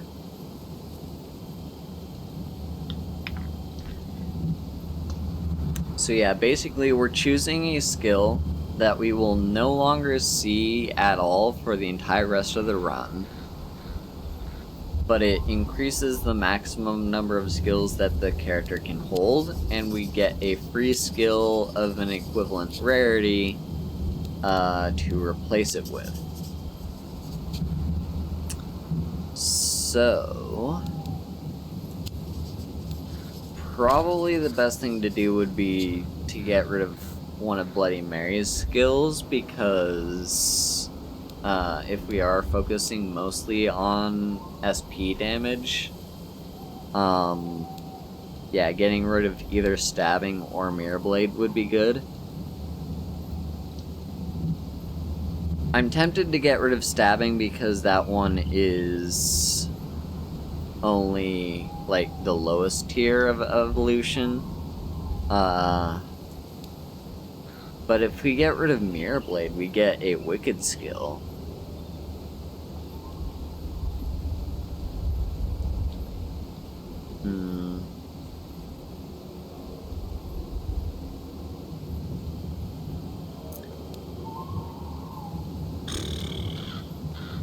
But yeah, the thing is, whatever skill we do end up taking, if it's not one of the skills that we already have, then...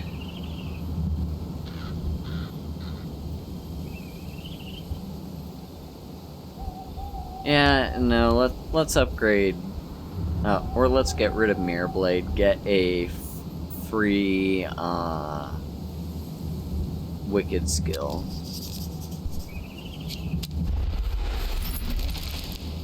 So we've unlocked a new skill slot. I am pleased with these offerings. Take them. And here we go. So we get another Shard of Psyche. I'm very happy to get that. So if we can get a third wicked copy of Shard of Psyche, we can upgrade it to like Devilish or whatever that tier is called. So now that's been done, let's go ahead and do another elite combat. Who shall be the first to receive the favors? So we've got the Admiral surrounded by 2 mediums. The Admiral is an interesting one. He basically like heals on alternating turns and then attacks, and every time one of his allies receives healing, or really anytime any combatant receives healing, so that even includes mine, all enemies earn +1 damage to the same element. So yeah, he's going to slowly power up his allies until they get, until everyone's dealing a lot more damage. So first thing we do, put on the Mask of Torment.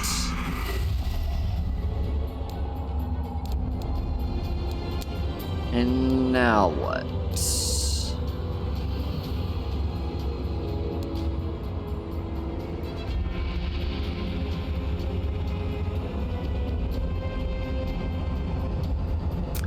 I'm gonna say we go for the mediums first, and then we focus all our attack on the Admiral. So let's Shard of Psyche on you, I guess. I have to get my hands dirty again. And then I suppose Dread. Yeah. I'm ready. And Gust of Wind.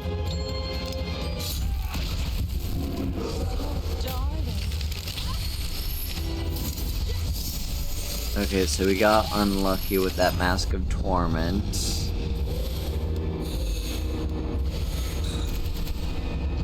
Alright, this is fine. We should be able to kill the medium this To get turn. my hands dirty again. Okay, first things first. Use Demon's Mark. So that we can recharge our skills. Then... Okay, so we cannot actually use Clumsiness, or cannot apply Clumsiness for 2 turns. That's a little annoying. But we can still do the SP damage, and that might just be worth it for that. Yeah, let's do that. Attack you. And we got lucky, so she did die. So now we can focus our attack on the other medium. I'm ready. Yeah, let's use Possession. And then Gust of Wind.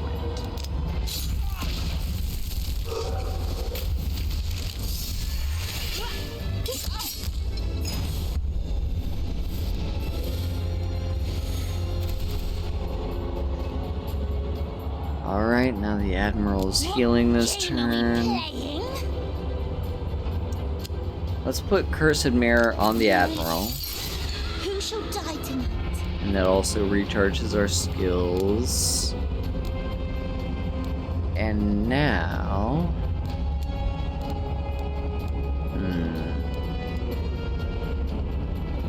I forgot to use Demon's Mark this turn, so...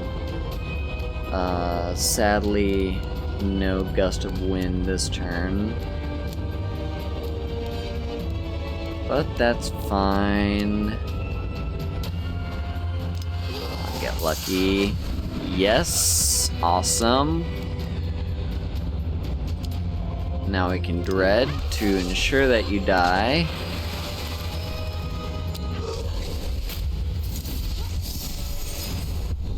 Alright, now we can focus all our attention on the Admiral.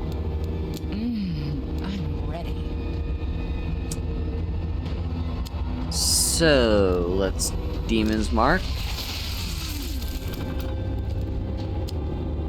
Just because it's free, then Fire Trail. Get that burn on you. Darn, I was hoping Dread would have refreshed, but it looks like it was Possession. Let's go for Shards of Psyche.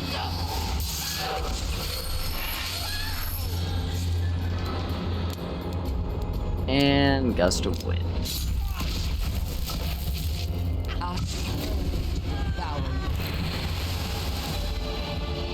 There we go.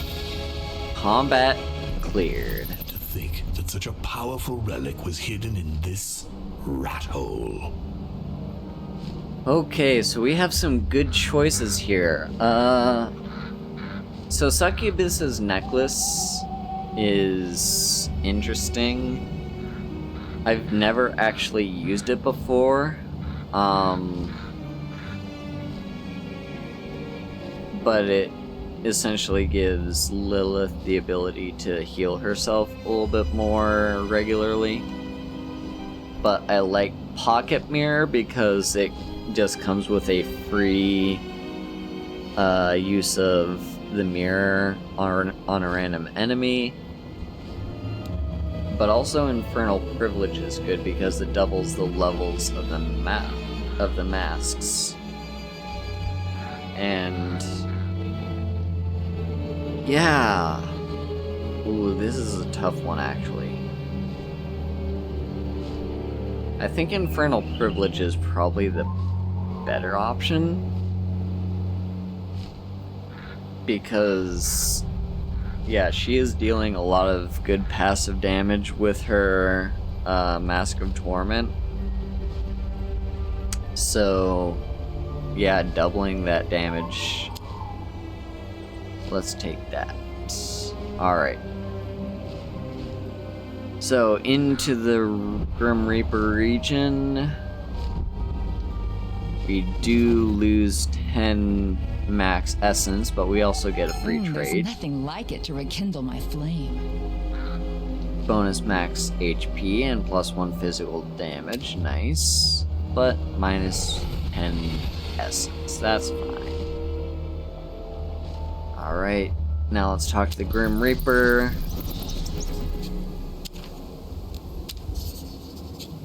So we get our skill back. The humans will finally submit to my yoke. So here's a Relentless upgraded. The Conductor of Souls finally deigns to show himself. Don't make him wait. Unfortunately, we don't have any souls to spend, so... But that's fine. Okay, so now we need to make a decision. Do we go left where there's a bunch of events, or do we go right? Because the Styx Fountain is going to be pretty useless, but it will have a combat or a random thing.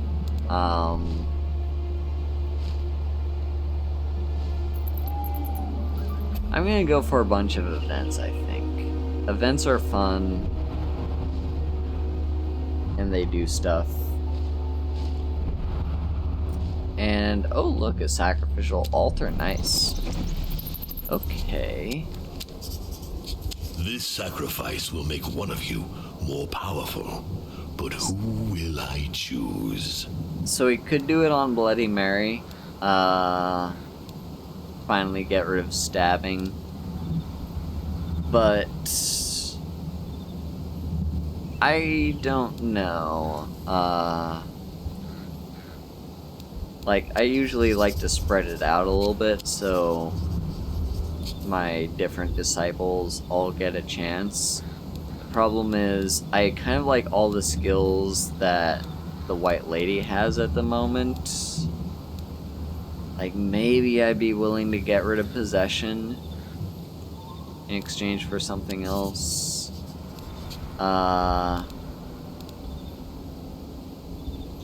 There is an argument for getting rid of Wealth, because we haven't actually used this all that much, although it gets a lot better later in the game.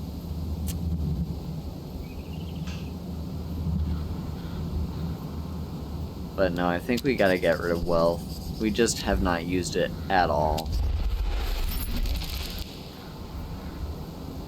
And let's see what skill we can get. So we could get another copy of Succubus's Favors, which gives us, you know, the chance of upgrading that later on. I think I like that one, although Veracity is very good, and then there's Sadism again, just being funny. Yeah, let's take Succubus's Favors.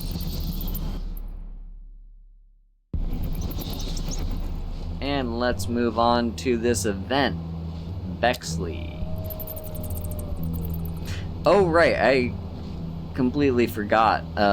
Isn't there like an event right here that we wanted to do? Yeah, so good thing we went this route. Hello, Kami. Okay, so this event is going to use Occultism.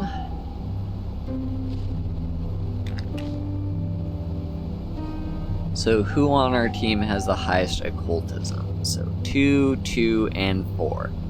Not great numbers, but the White Lady has the best out of all of them. That would give her Prestidigitator, which is +2 Ruse, +2 Stealth, and +8 max HP. which is nice because she is kind of weak as far as HP goes, so let's use her. Indeed, this is no task for a peasant. As your disciples attack the sanctuary, they discover it's still under construction. It's an amazing opportunity to corrupt the foundations and cause a major setback for the Sanctualumen. Sanctuaries are molded after the places of worship used by an ancient religion of good that you crushed long before your exile. The Sanctualumen stole their symbolism in order to present themselves as messengers of the light.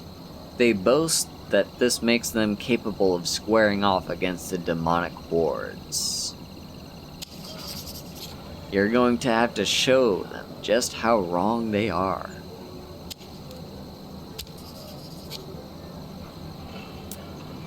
So, yeah, we could corrupt the foundations. Let's change it. That'll only cost us 10 diabolic essence, that's fine. And now we can do that successfully. A lady never fails. White Lady alters the sacred magic that protects the sanctuary so that it contaminates all the souls touched by the light that enters its walls. The Sanctualumen followers who attend ceremonies here will slowly be contaminated by evil and will join your ranks without even realizing it. Scream as loud as you can, condemned souls. I'm the only one who can hear you. That gives us some extra souls, nice. And she liked that, so she gets a bonus trait. You have to know how to prod destiny in order to remain powerful. So that gives her medium. That's bonus spiritual damage, that's good. And bonus spiritual points. Nice. You have to know how to prod destiny in order to remain powerful. There we go. Alright, on to this location next, because this one has the next step for Many that humans lie dead thing. among the roots of these trees. I quite like this place. So let's go to Ferritin. That'll be the extra event, the second part of that one from before. So this one uses Ruse and Scare. So we've got 6 and 1, 4 and 3, 4, 5, and 5.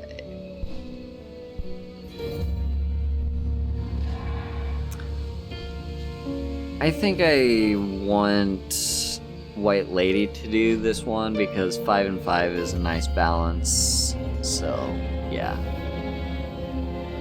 Let's do that. Indeed, this is no task for a peasant. Your disciples find the doctor who signed a pact with you, the one the Sanctualumen accused of spreading the White Plague, in front of his lab. Unfortunately, the Sanctualumen troops are still there. When they catch sight of your disciples, they decide to scorch the building to cover their tracks. You have to stop them. I heard you. You called me 3 times. Alright, so we get a combat actually. An overseer, a privateer, and a priestess. Alright, so first thing, put on the Mask of Torment. Then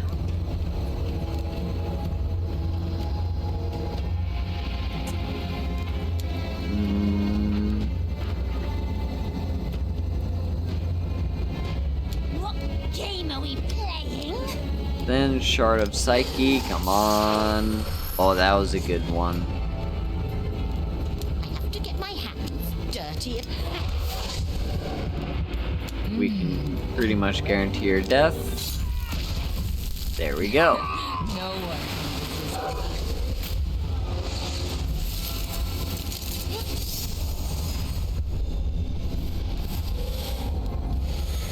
Okay, so now everyone has fracture, which means that we suffer more physical damage. Let's see here. So we'll give you Demon's Mark just to recharge your skills. Such pleasure. Then Fire Trail, probably on the Privateer. I think we should take her out first.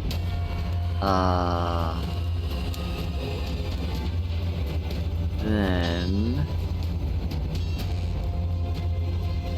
could use Possession. Let's use Shard of Psyche.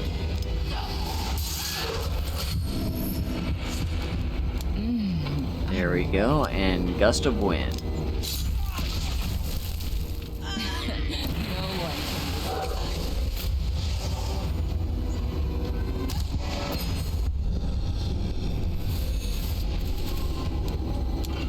Alright, cool. So let's... Pretty sure we can just kill her this turn.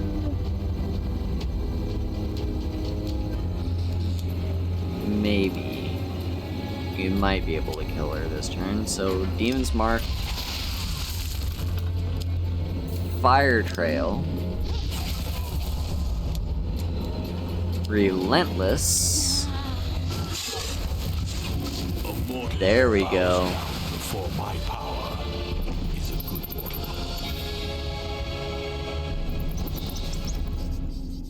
One of the Inquisitors breaks free from the battle to set the lab on fire. Your disciples get to him too late. The flames have already begun to engulf the structure.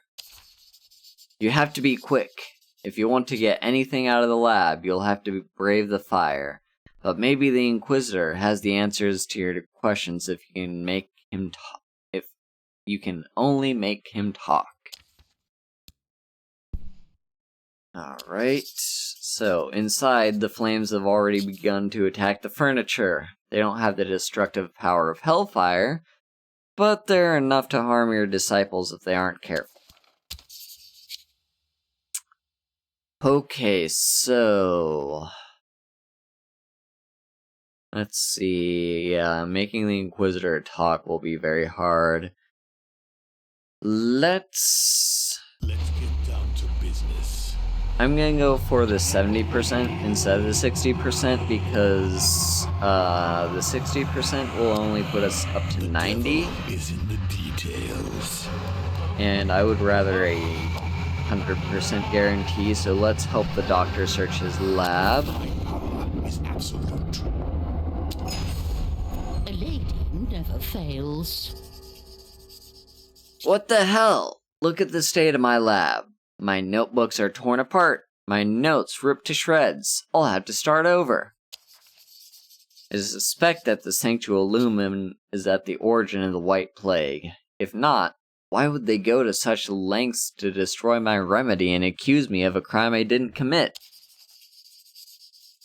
Fortunately, I keep a bottle hidden away just in case. It's for you, of course.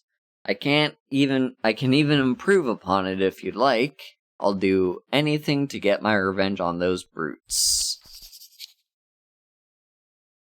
Okay, so what do we do with the remedy?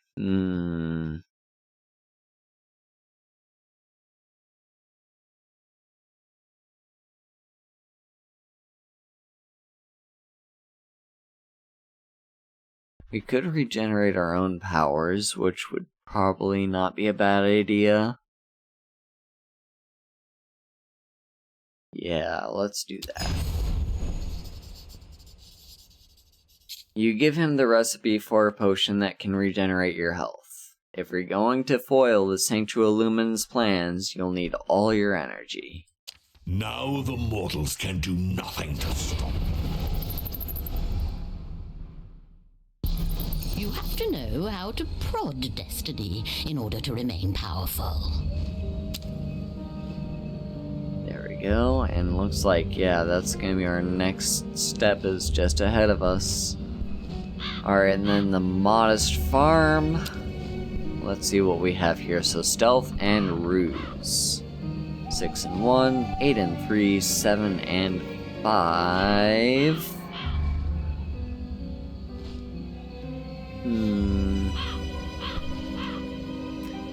Let's do the 7 and 5. Indeed, this is no task for a peasant. Your disciples have found the trail of a witch who's been working for the demon hunters. The traitor is selling them information about other creatures of the night and undermining your plans. It's time to punish her. Witch hunts have become much more frequent in your absence. Many witches have gone into hiding to save their lives. If they learn that the demon hunters are willing to work with them, many more could turn traitor. So we must make an example of this witch to dissuade others from following in her footsteps. White Lady will delight in exacting such a punishment. So we could either trick the demon hunters into killing each other, or discreetly assassinate the traitor. I'm gonna go for that one. Do it yourself. The limit to my power is my imagination. The reason I'm going for this one is because it's listed as hard, so I'm assuming the reward is gonna be better. A lady never fails. Hiding among the shadows, White Lady sneaks in behind the demon hunters and slits the witches' throats. She falls silently to the ground. By the time the demon hunters realize their spy is dead, your disciples were already gone. Choose quickly.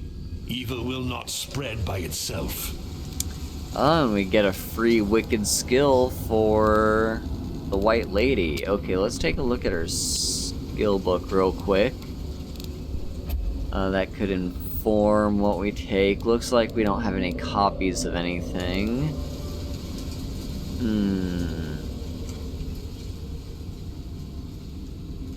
So deterioration, that's decent AoE. Scream of the Banshee could be nice. Or Nightmare. I'm gonna take Deterioration because that's AoE, and I like AoE. You have to know how to prod destiny in order to remain powerful. So that gives her an extra trait, because she liked that. You have to know how to prod destiny in order to remain powerful. And on to the next region, or next area. Oop, looks like we have an uprising occurring. Their time is counted. Yep, there's an uprising. Alright. That shack looks like it's about to collapse. Maybe I should blow on it. Alright, so first let's go to the Whispering Cemetery. This is gonna be stealth and occultism. So that's 2 and 6, 2 and 8, 4 and 8. Alright, so we will have the White Lady do this one. That gives her punching bag, which is plus 18 max HP. Indeed, this is no task for a peasant. We're using White Lady for a lot of stuff.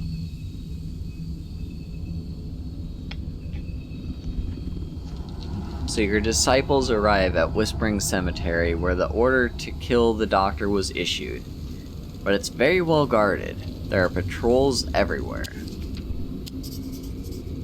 A nefarious aura emanates from the sanctuary as if it housed black magic. Strange for a sanctuary devoted to light. It's really intolerable. Black magic is your domain. That these fanatics of the light use it against you is a heresy that you'll soon put right.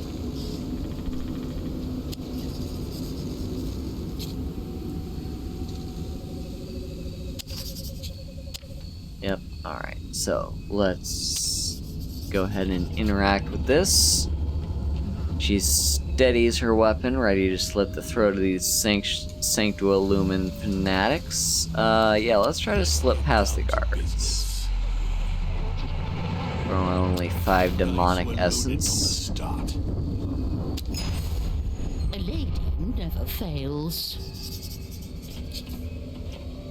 So she explores the sanctuary's perimeter and finally spots a door hidden in the stone. Now she only needs to guide your other disciples behind the patrols to lead them into the sanctuary unseen. Inside you find a group of priestesses in the midst of an occult ritual.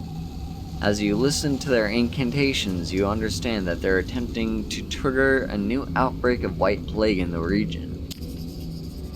So, it's the Sanctualumen itself that's causing the epidemic. The reason becomes clear. This way, the sect can eliminate non-believers under the guise of divine punishment. Very clever. The mortals who survive will be terrified of the disease and sooner or later run to the Sanctualumen for protection. You can't let that happen. The sect's stronghold on the New World would become that much harder to break. White Lady should be able to turn the ritual to your advantage. Okay, so doing so will be very difficult. Let's change it. Yeah, that's gonna cost a lot of demonic essence, but I kinda wanna do it this way, so let's do that. Dice were loaded from the start. Yep, alright, take control. A lady never fails. She infiltrates the minds of the priestesses, forcing them to change the nature of their incantations. Soon the ritual is feeding off their life force to gain power. The mortals realize what happened too late. They're already at death's door. They can only look on in agony at you as your disciple guides their ritual to serve your cause. My influence is growing. Alright, so that gives us a free terror event. Nice. Lilith did not like that. You have to know how to prod destiny in order to remain powerful. Oh, such are the vagaries of my nature. So now she's got indifferent, which, you know, could be worse.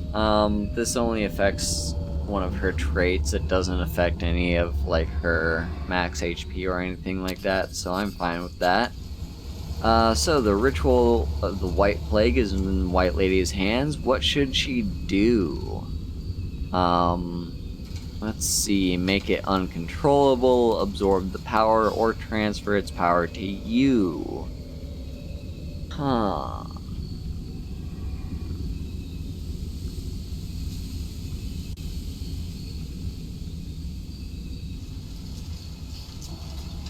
I like the sound of transferring its power to me. I don't know what that's gonna do, but let's go for it. You absorb the disease to appropriate its energy. Your powers increase and your strength is multiplied. You hope the Sanctualumen will continue to spread the White Plague. Outbreaks of the epidemic will only serve to increase your hold in the world. Now the mortals can do nothing to stop me. Finally, fresh souls to torment. Alright, so that gave us bonus diabolic essence and souls. Souls rotten with vice. Ooh, even They more shall be souls. very useful. Oh, we are swimming in souls now. Let's fucking You go. have to know how to prod destiny in order to remain powerful. Alright, on to the abandoned shack for the elite combat. Bow before your queen.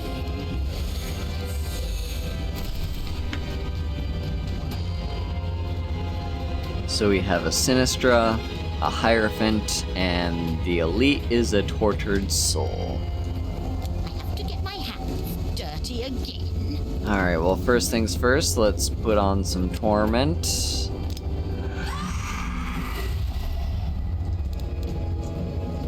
And then... what shall we do?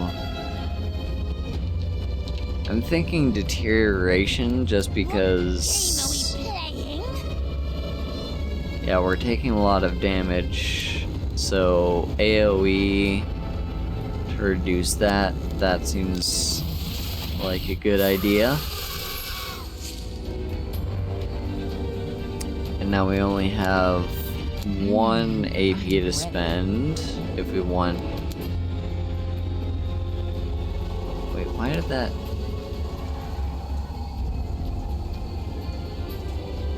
Why did the exhaustion only happen in the Torture Soul?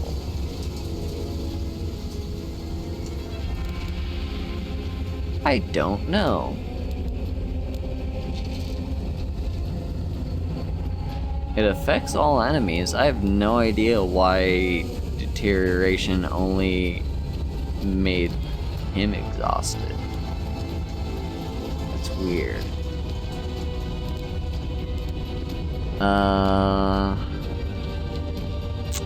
Well, anyway, let's use Dread. And then Gust of Wind.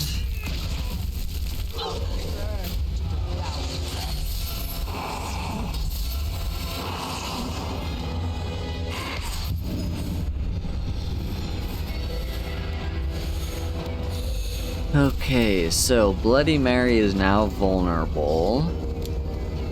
Let's first use Demon's Mark. Such pleasure. Unfortunately, Bloody Mary has Migraine for 2 turns, which reduces her SP inflicted by 10. So she could do stabbing. I'm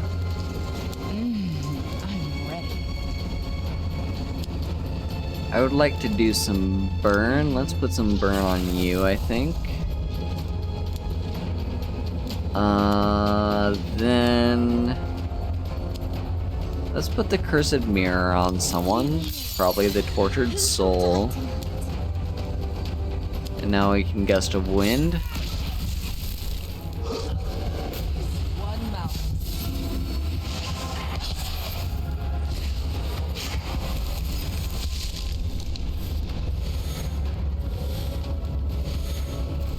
Okay, so Bloody Mary, since she's vulnerable, I'm gonna take 5 damage to my Diabolic Essence this turn. The Hierophant now has Thorns, which really sucks. What's the best thing we can do? I'm gonna Demon's Mark, just to recharge. What game are we playing? Yeah, again, can't really do much because she's got a migraine. I guess we can...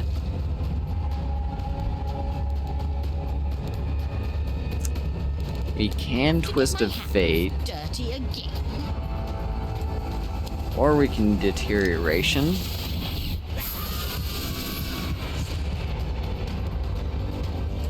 And then Dread. Yeah, let's do Dread on you.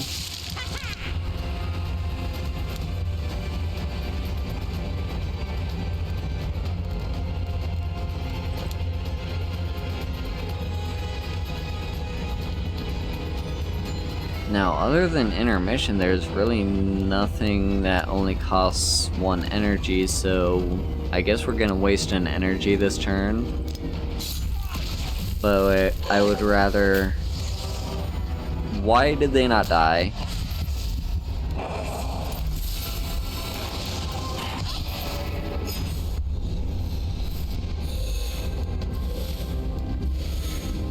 So much stuff is happening here that I don't understand. They should have died. They were both vulnerable. And I used Gust of Wind, which was an AoE.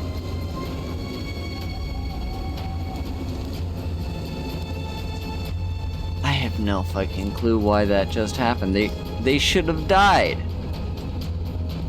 These calculations are not making sense to me. They should be dead. They should not exist anymore. I don't know why that happened. Okay, so first thing we need to do, let's just do another Demon's Mark, because why not?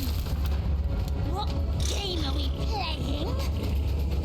Okay, so thankfully, Bloody Mary can now use deal more SP again since Migraine is gone. So let's.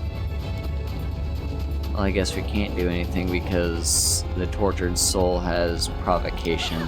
That's fine.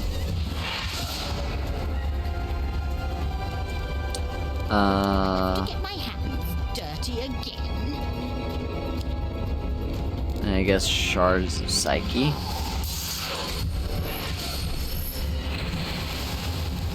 So that's the Elite dead. Now we can Gust of Wind. There we go.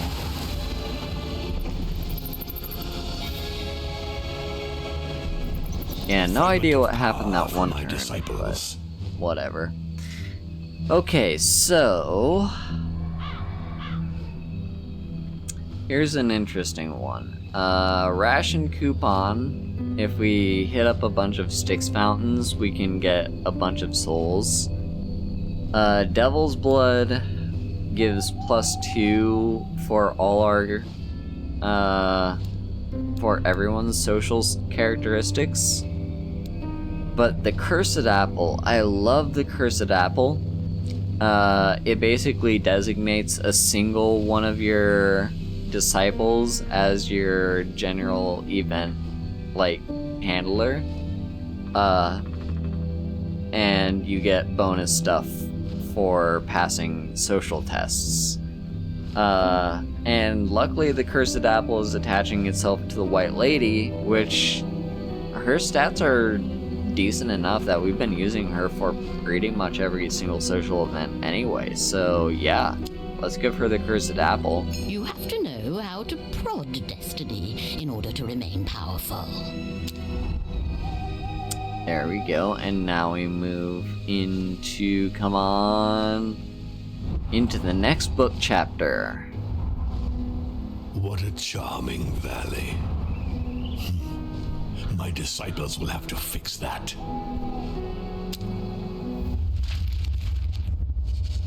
My disciples meet with Cormelia on the shores of Lake Calamia. There, a noisy bustle is in full swing. The dead are dancing, and they sweep the mortals along with them, trapping the latter inside their infernal whirl. Their victims dance to the point of dying of exhaustion. Cormelia waits cautiously to one side as my disciples question the dead. They get little from them, except that they are all from a mass grave that had been dug at the location of a monolithic site. Cormelia, who knows the place, tells my disciples how to find it. We agree to meet her in a quieter place, where I shall make her my disciple.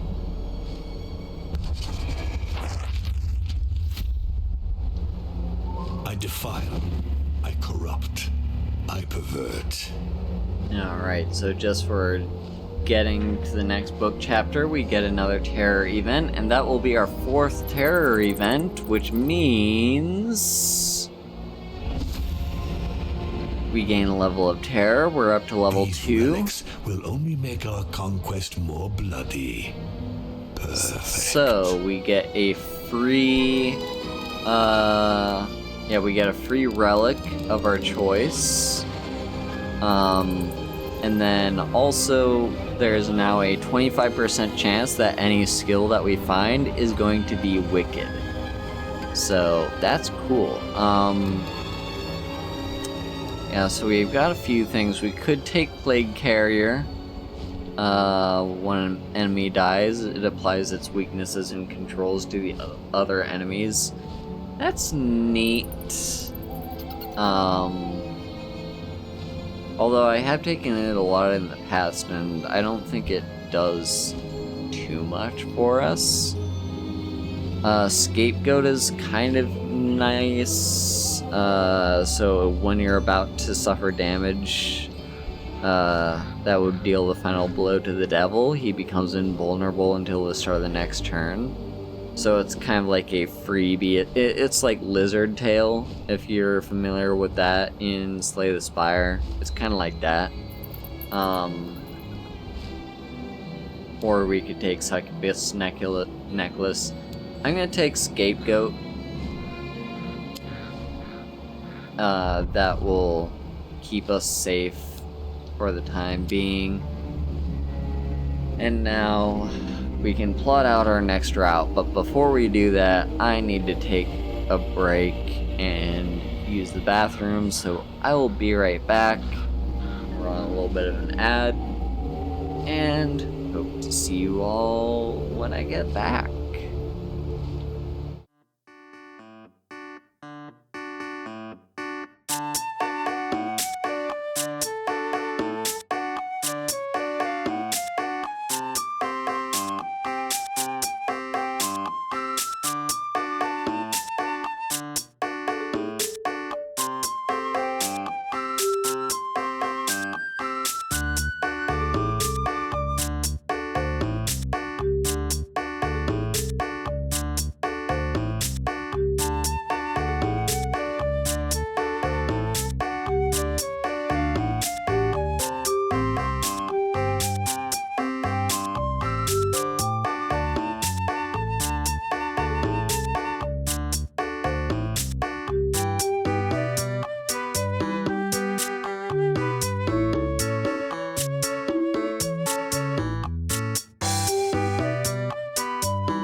we are back. I am starting to feel my voice go a little bit. I'm talking a lot to kind of just explain everything that is going on, so my voice is starting to wear down.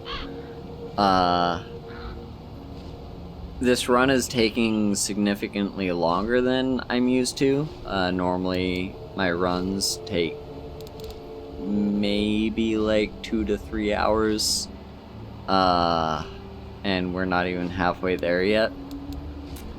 So I'm gonna go for as long as I can,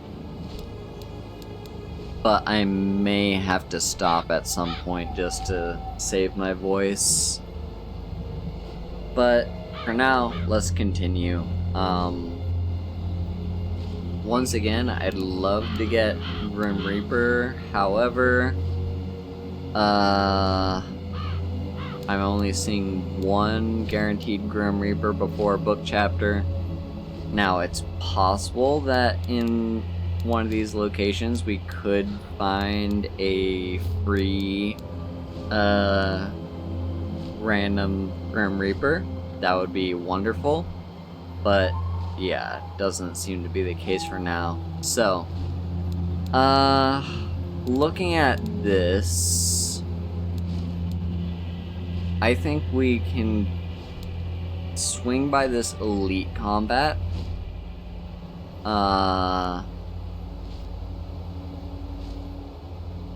So yeah, now that we're into chapter 3, the elites are going to be a lot tougher, so do be careful of that. But this is awesome. Hello, Izzy. Mwah. Cute wifey.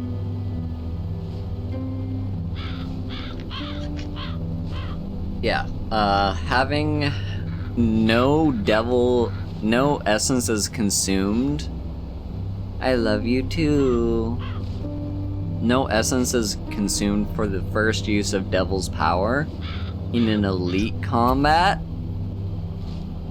I'm gonna show you why that is stupidly broken and why it's gonna be so useful.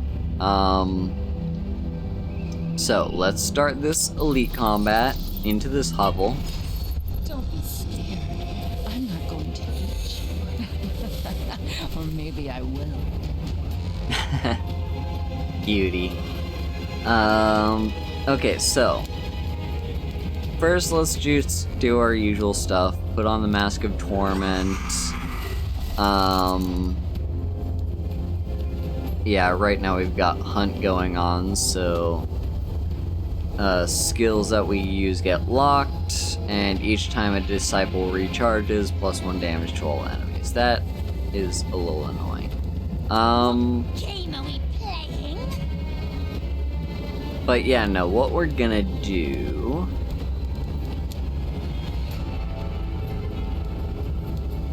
Let's see...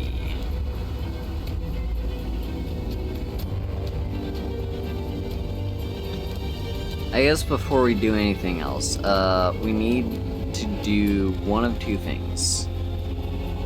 Either kill the tortured soul or the bounty hunter this turn. Because our first use of Devil's Essence is free, so we can just set one of them to 0 if, like, this turn. So, let's see.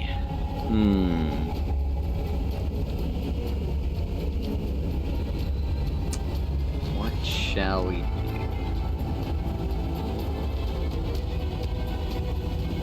Yeah, it's all a matter of just evaluating the threat. I don't know which is worse, the tortured soul or the bounty hunter.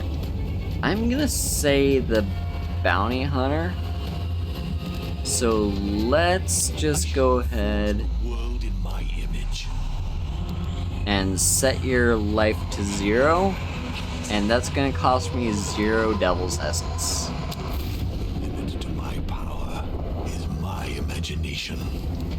Yeah. And then now we can just... We don't even need to do any, like, damage to him anymore because he's just gonna die anyway when we use Gust of Wind at the end of the turn. So let's focus on someone else. I'm thinking the medium is who we should go for next. Yeah. So let's focus on the medium.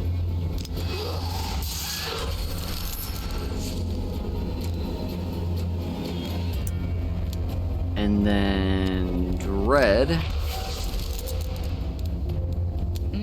And now Gust of Wind. No one can resist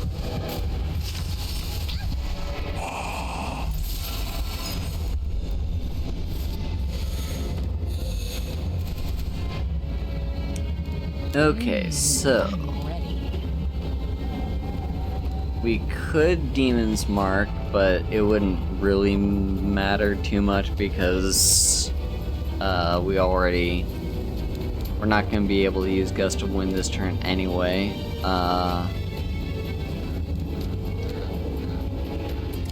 So let's Fire Trail. Unfortunately, our guy has provocation on him, so we're gonna have to... Devour you. Ah, fuck. Okay, we're gonna take some damage Dirty here. again. Unless we deterioration... Hang on. Yeah, let's deterioration. Which hits everyone. What game are we playing? And now we can also... Twisted Fate. Okay, so who do we Twisted Fate? Actually, we can't choose the medium because provocation. Okay, well, I guess we Twisted Fate you then.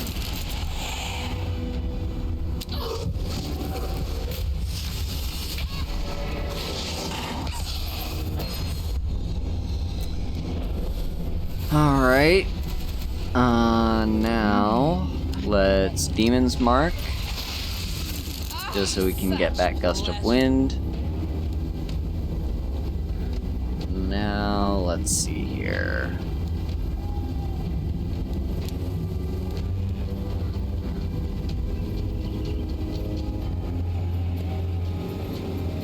Really? What game were you thinking of?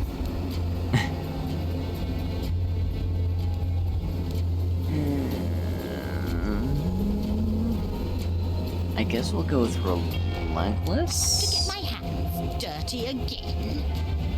Of course, Amalur. Of course it is. Yeah, let's Relentless. And then...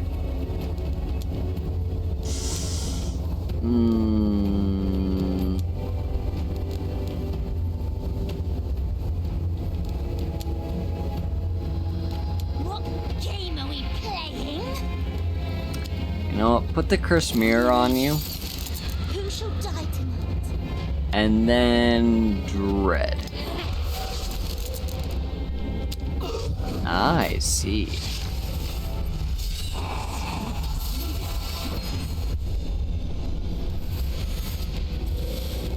Okay.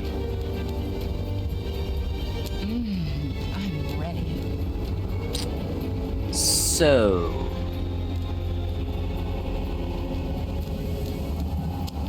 let's use Succubus's favors on Bloody Mary, just to give her a bit of healing. And then... What game are we playing?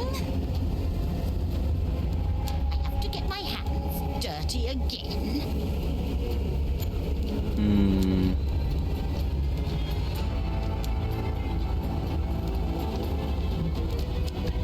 deterioration.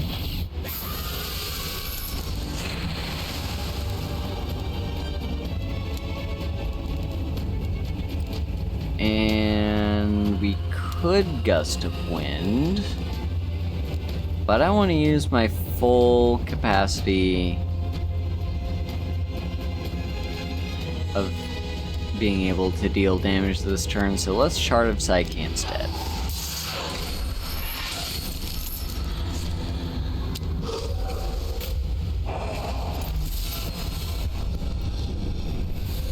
Alright, and we should be able to kill you this turn. I have to get my hands dirty again.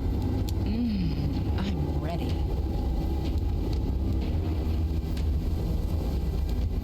So, yeah, let's just dread. Ooh, not quite. Game are we playing? Alright, Fire Trail into Shard of Psyche. My power is invincible. There we go. To think that such a powerful relic was hidden in this rat hole. Okay, so here.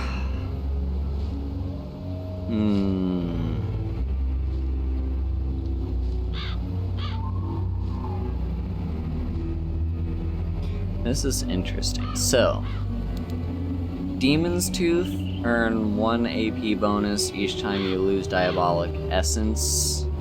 That's kind of neat. Sealed Pact. It does give us bonus max AP, but Disciples beginning each combat with 3 depleted skills just sounds so bad to me. Like, 1 bonus AP is great, but yeah, I don't want those depleted skills. So let's go with War Tattoos. This is kind of interesting. So like, yeah, we're dealing a lot of physical, a lot of spiritual damage. So every time we do so, we boost our physical damage. Which is interesting. We're not gonna be, like, trying to kill them with physical damage. The likelihood of us doing so is pretty low. But also, that burn and depression and inflicting 2 times more base damage, burn dealing more base damage to enemies is really good because Lilith can inflict burn. So I think we're gonna take War Tattoos.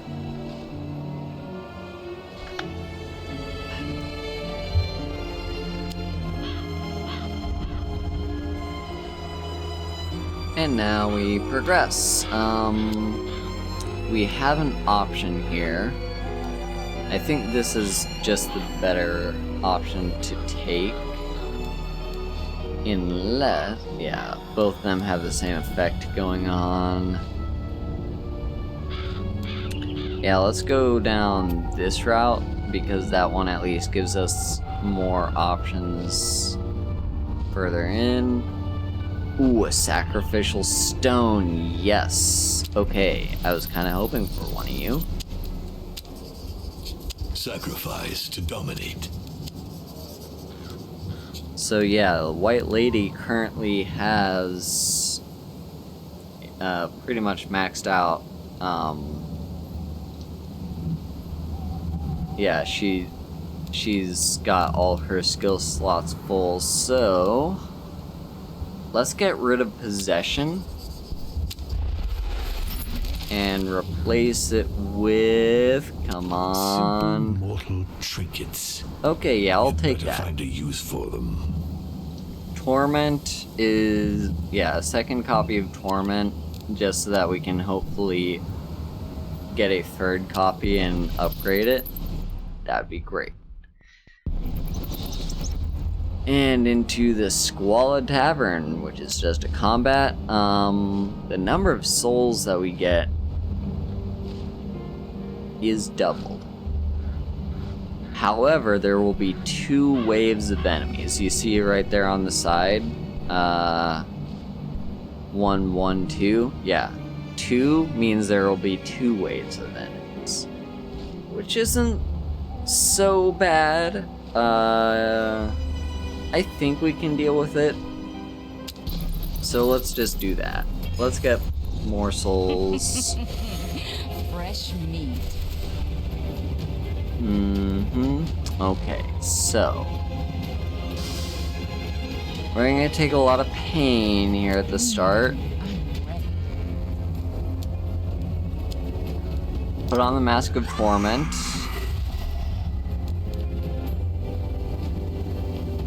And then What game are we playing?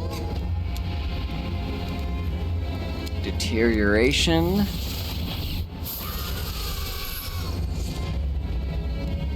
Okay. Into Twist of Fate. And then Gust of Wind.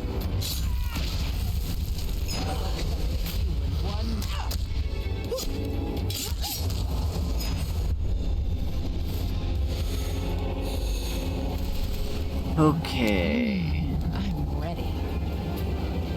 So, Succubus's favor on herself. And we'll go some healing. Now, I don't like the fact that the captain is healing SP this turn. Ideally, we can Game are we kill, playing?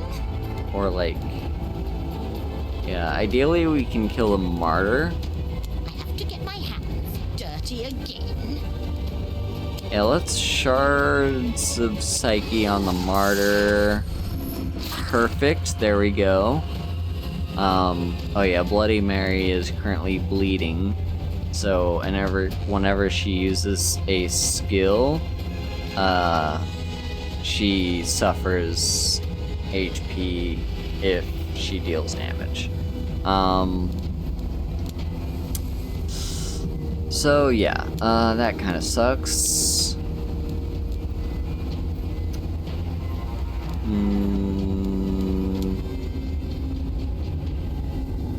Yeah, so maybe let's not attack with Bloody Mary again.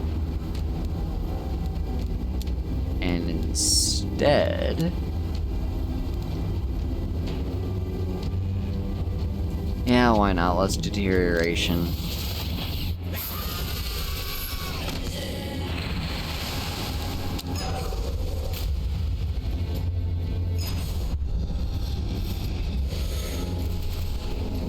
Alright, and because the captain was about to heal that guy, the Tormented Soul, it actually canceled the healing, which is great.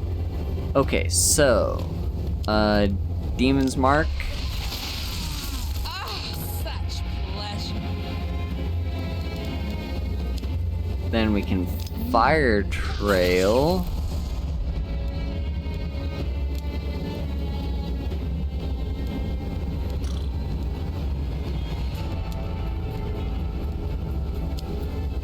Shard of Psyche.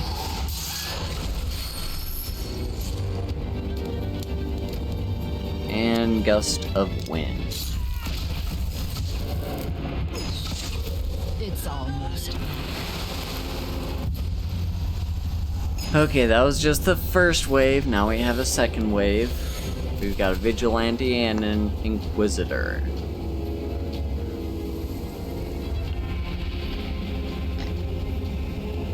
You'll notice the Vigilante actually has a lot more SP than HP, and the Inquisitor has a lot more HP than SP.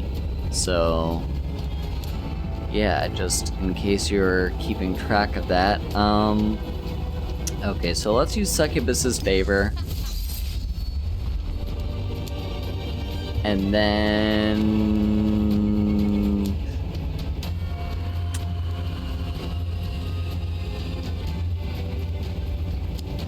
okay, let's put Cursed Mirror on the Vigilante. Who shall die tonight?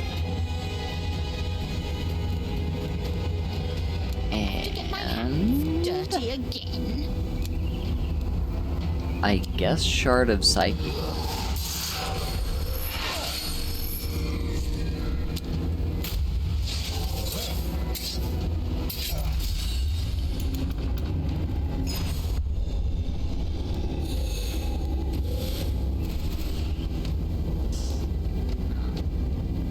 Okay, Bloody Mary's being targeted. Okay, Demon's Mark. Ah, such pleasure. I have to get my hands dirty again. What game are we playing?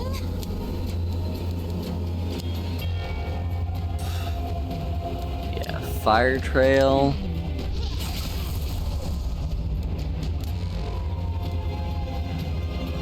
Actually, that's not going to do anything because he's currently shielded from SP damage by 4. So burn will do literally no damage. But whatever. Deterioration.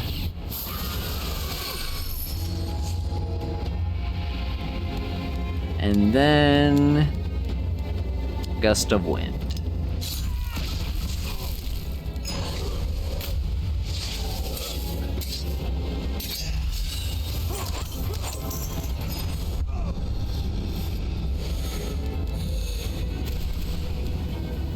So the Vigilante now has Cheat Death, which is only useful if you're attacking him via HP, which we are not. We are trying to deplete his SP, so we don't actually care about that. That's cool. Succubus's Favor, let's throw that on Lilith, I think. Nah, let's put it on Bloody Mary. Now...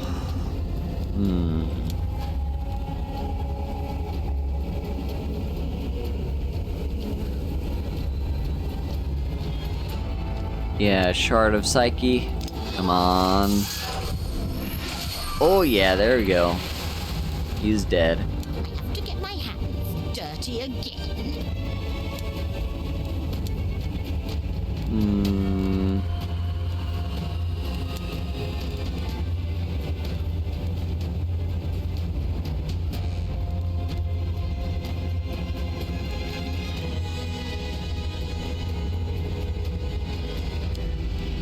Let's... yeah, do that. Refresh our skill and put on the Mask of Torment. And there you go.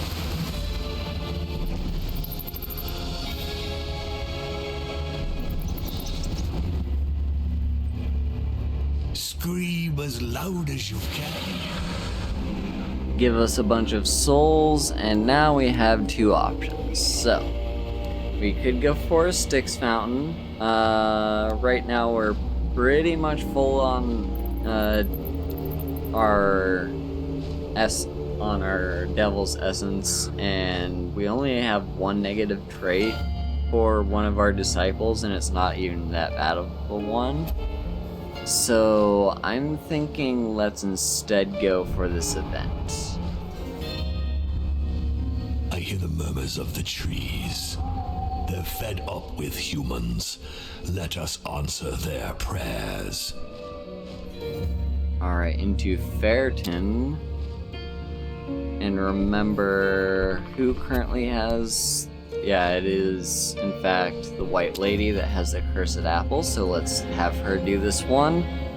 That'll give us +3 scare, +1 spiritual damage, and +4 max HP. Indeed, this is no task for a peasant. Exploring the area, your disciples discover an ancient fountain whose waters are charged with magic. Drinking from it will certainly increase your disciples' strength. At least, that is, if the waters haven't been purified by the forces of light. The first humans who lived in these lands worshipped the moon. They believed they could capture part of its power in basins such as this one. Some of them succeeded. Sadly, after your exile, the forces of good were constantly seeking them out to destroy them. It's best to approach these fountains with caution. So first, let's see if it's been purified. A lady never fails. So, examining the fountain, she recognizes the aura of an ancient and powerful magic that doesn't reek of the sacred. Her disciples can safely drink from it.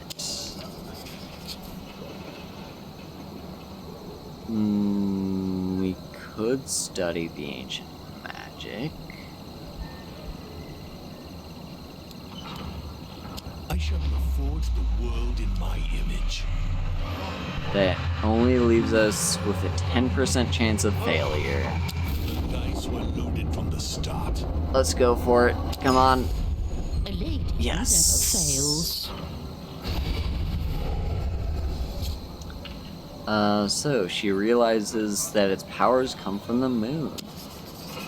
She should be able to reinforce her powers considerably by applying the same principles. I am pleased with these offerings.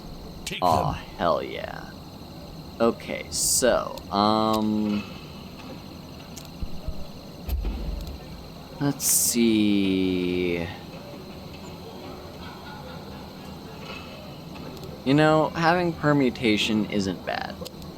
Permutation can be useful in certain scenarios. Bloody Mary seemed to like that one. As did the White Lady. It's for me! So Bloody Mary gets a bonus. You have to know how to prod destiny in order to remain powerful. And the White Lady gets a bonus. You have to know how to prod destiny in order to remain powerful. Alright, well, no negative effects picked up there, so let's just do another event.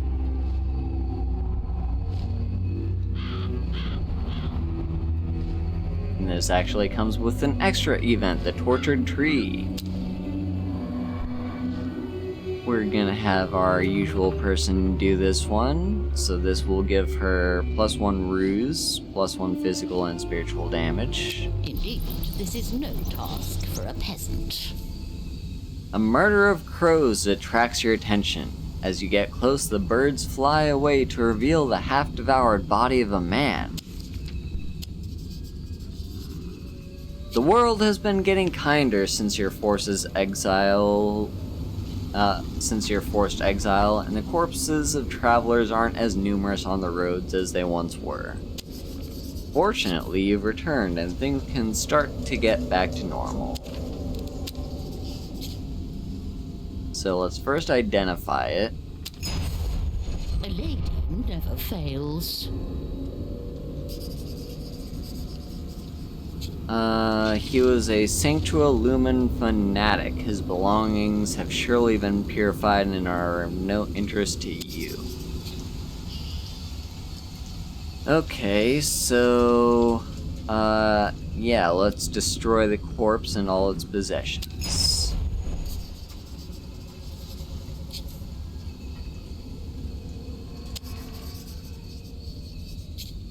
She reduces the whole lot to ashes, ensuring that not a single object escapes the flames. I defile. I corrupt. I pervert. And there's another terror event. Nice. You have to know how to prod destiny in order to remain powerful. Alright, on to the main event, the Circle of Rites. Bonus stealth, bonus physical damage. Honestly, both those are kind of terrible, but Indeed, whatever. this is no task for a peasant.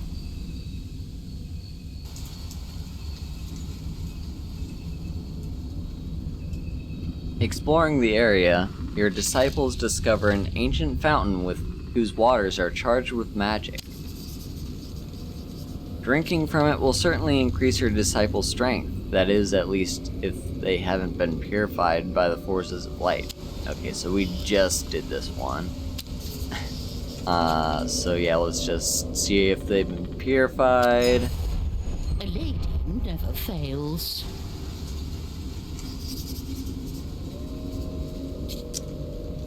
This one has been purified and its waters have been blessed.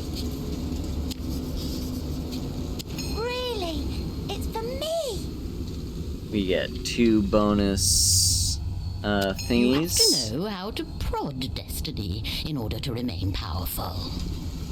So that's nice. 2 bonus traits.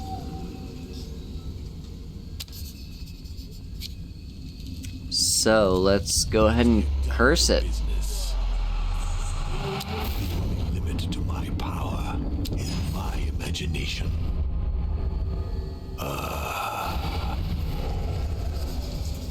Little by little, the water changes color, becoming an opaque, deep red color that looks like blood.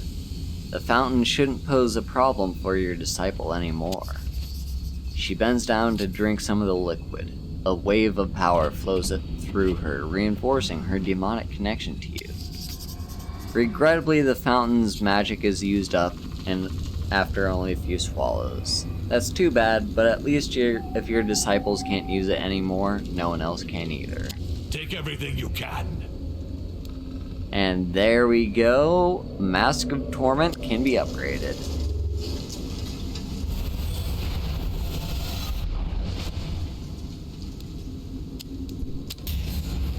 Take everything you can. And that gives us a free one of these. Okay, so...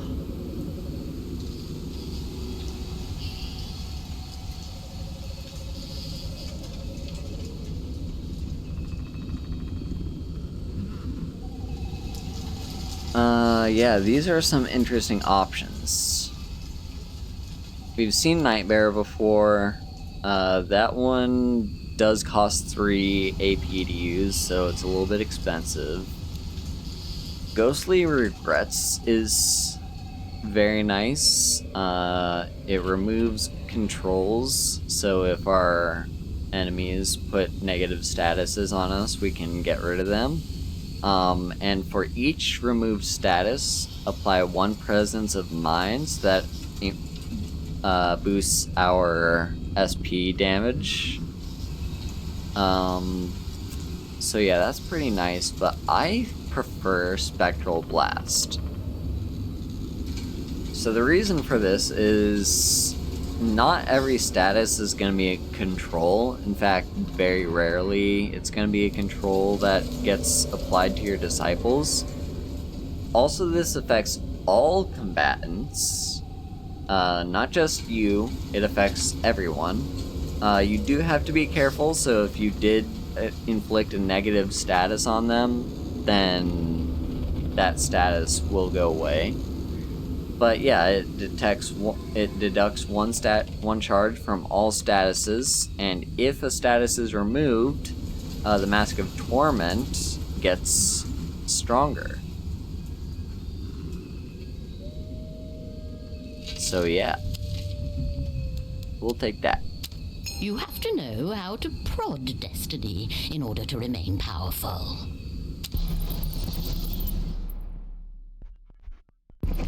You have to know how to prod destiny in order to remain powerful. Okay, and on to the Grim Reaper. Now this time Go around, forth and plunge this land into chaos.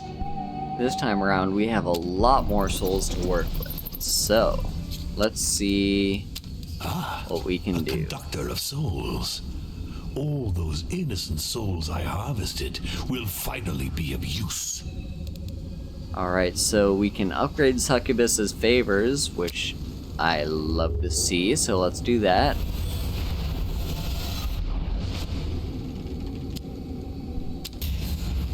I am pleased with these offerings. Take them. And now we could take another Succubus's favors upgraded, which would be nice. But let's see what else we can do. Monster's Hide. Apply 2 provocation and 2 shell. Not terrible. Alteration. Reduce the impending attack by 3. Apply 1 split spirit. Okay, so all these are pretty good.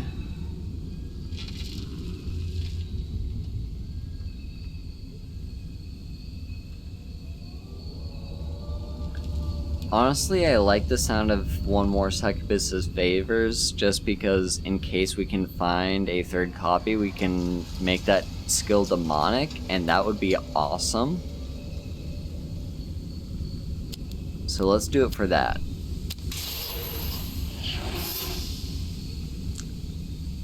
Then, let's see. Yeah, we have a lot of souls to spend here.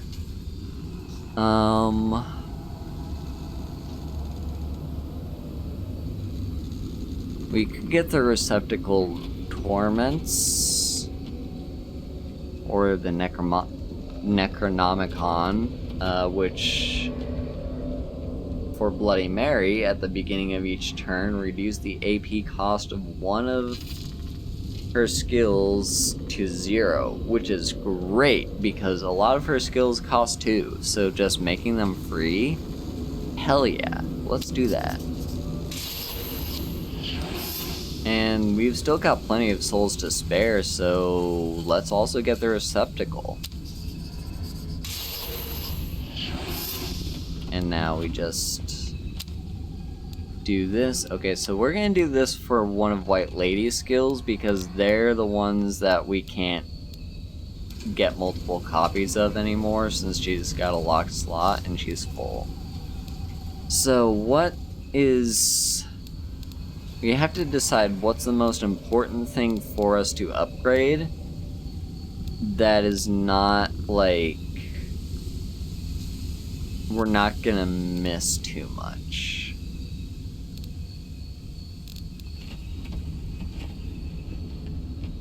So, like, Dread is interesting because that reduces the cost to 0. Spectral Blast reduces the cost by 1.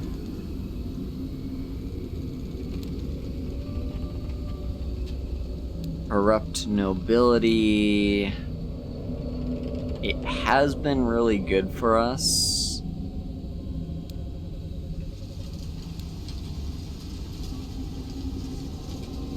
Yeah, I mean, there's another Grim Reaper just down the road, so let's upgrade Corrupt Nobility.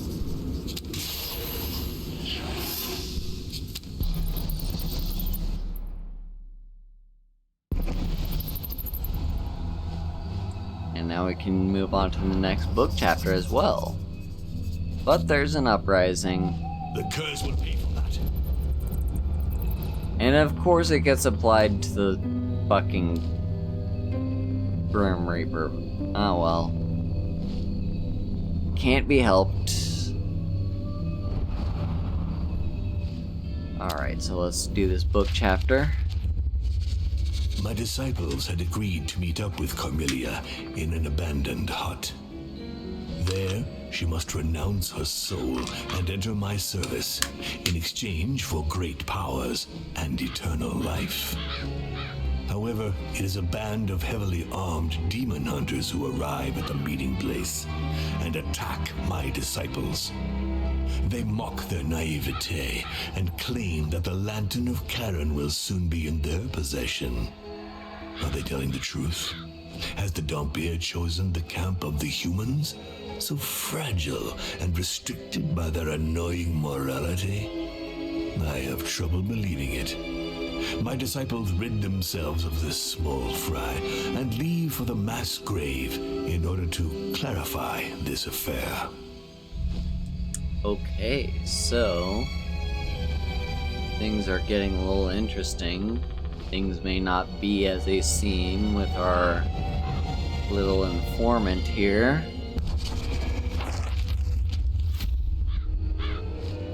But we get a terror event. Screams of terror.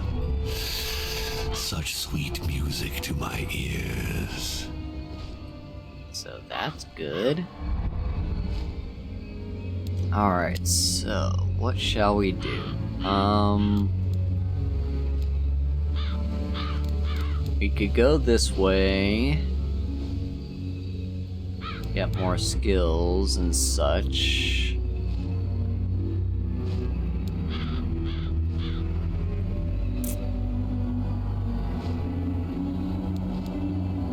Or we could go this way. Sacrifice another skill for another slot. I think I kind of want to do that.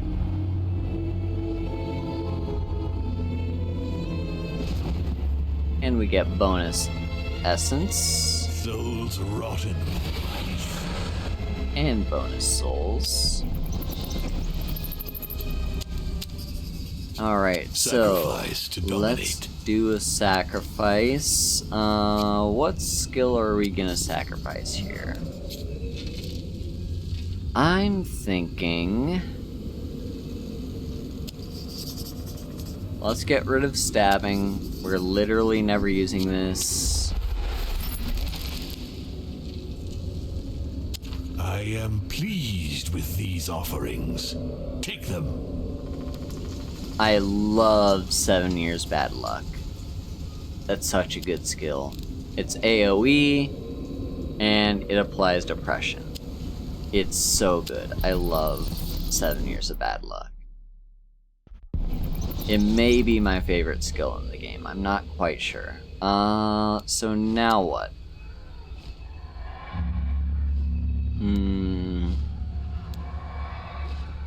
I think we do a combat.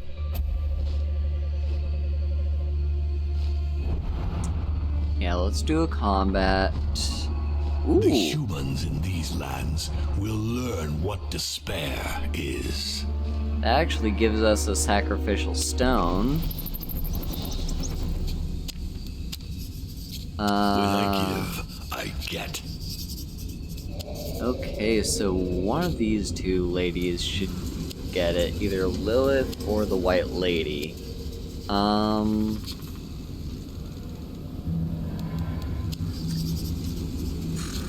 I'm thinking the White Lady because she's pretty full on skills at the moment.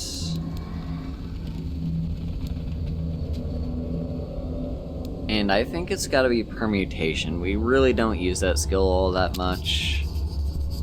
We can live without it. Choose quickly. Evil will not spread by itself.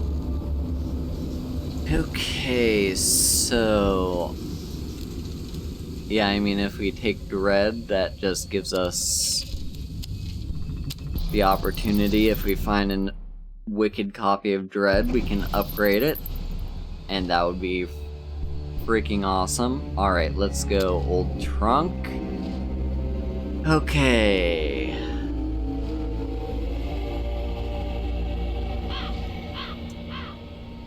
Well, let's set up an ambush. Don't be scared. I'm not going to eat you. Or maybe I will. Okay, the Vigilante has a lot of SP. Which I'm not happy with. Okay, so let's see. First Torment.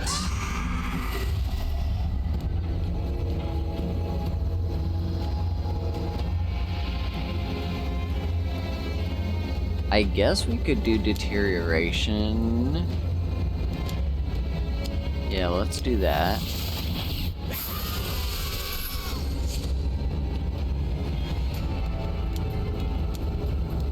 And then...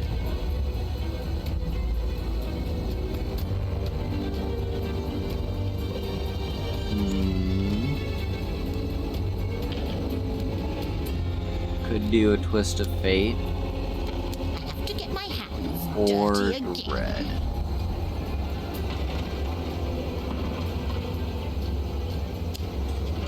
I think let's go for Dread and let's try and kill the Zealot first. And now we Gust of Wind. Let yourself go.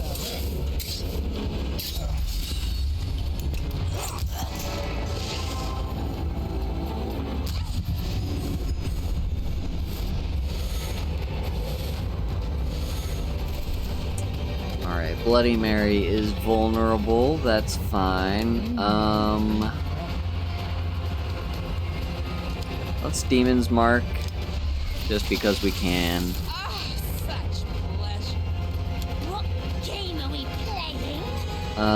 Luckily we can use Relentless. Oh, but this guy has Provocation. Okay, you know what? I shall forge the world in my image. I'm gonna just steal your shell. I am irresistible.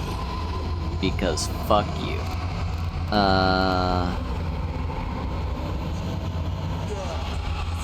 Yeah, I think we need to put it on Bloody Mary. Power is absolute. And now we can Relentless, targeting you. So that pretty much heals up all of our SP.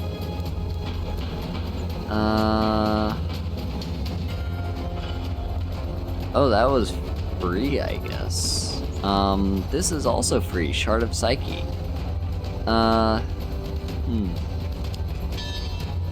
Maybe might as well.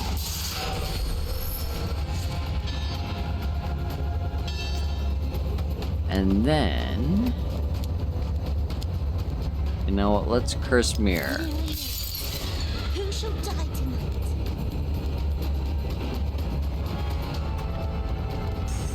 Alright, Curse Mirror.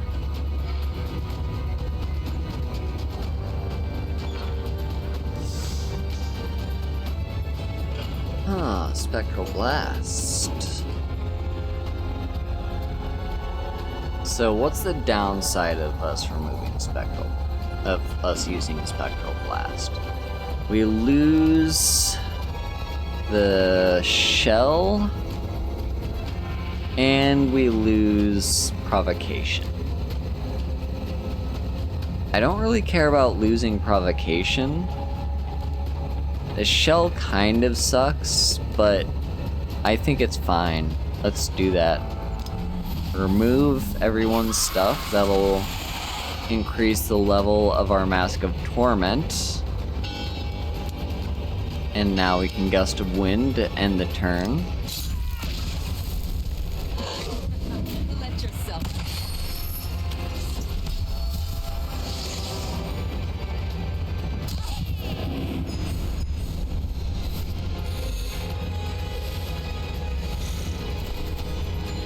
Okay. Well, Provocation. Such pleasure. Although the problem is she's vulnerable. To get my hands dirty again.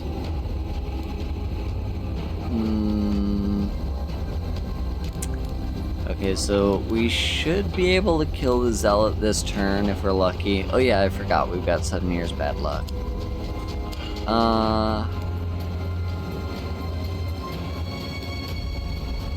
Okay, let's use Shards of Psyche first. Dirt taste. Okay, now Vulnerable has been applied, or now, Clumsiness has been applied. Now, I think we use 7 years to apply Depression to everyone.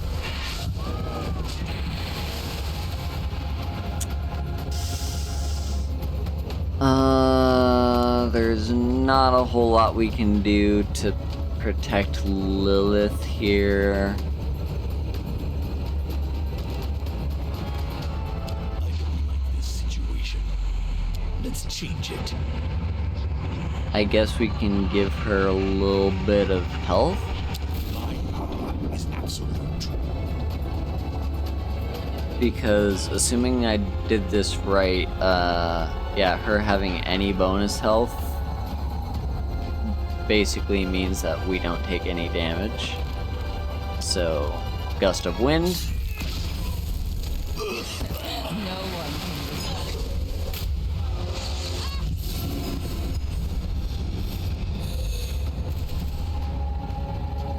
I love you too, Stab. Also, hello there. How's it going?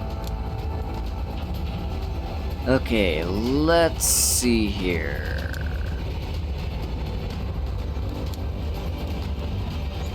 I guess for... Nope. Actually, I'm ready. first let's burn. What game are we playing? And now we relentless. Yes. And now dread. You're good. Couldn't have ended any other way. There we go. Not too shabby. I'm doing pretty good. I am pleased with these offerings. Take them. Same cannot be said for my voice, but it is what it is. Okay, so, I don't want anything more for the White Lady since we're waiting on... Actually, she could take another skill. But it's Mass Awakening. I don't really like Mass Awakening.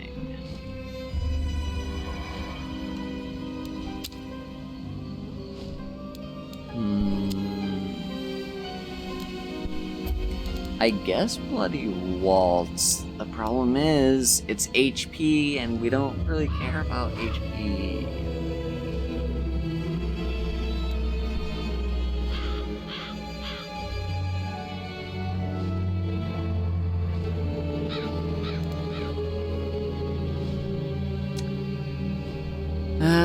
Fuck it. We'll take Bloody Waltz. I mean... Like, she does have that thing that reduces... she's got the Necronomicon, so she can make her skills free. So, like, I guess... That's probably the best thing we can do. Okay, I really want to do the Scream Reaper. I just hope we don't get a terrible negative trait. Ideally, it's just some... Helix fields as far as the eye can see.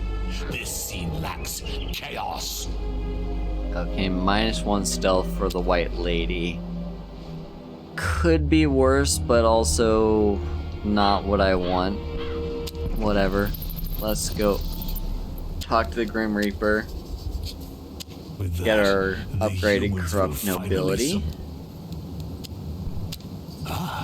A conductor of souls. All those innocent souls I harvested will finally be of use. Okay, I don't actually want any of these skills, because none of them immediately upgrade anything. Although... Fire Trail...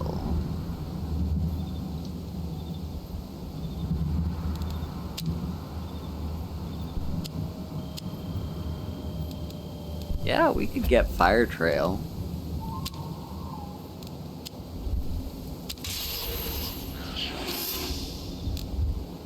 Let's see, what is this? That's for Bloody Mary. I mean, still pretty decent. Gets 30 souls each time you pass a social test, so we'd have some options there. But nah, let's just upgrade something else. What needs upgrading? Could go for another one of White Lady's skills. Or could go for... like... Okay, let's look at the map. No Reaper in sight.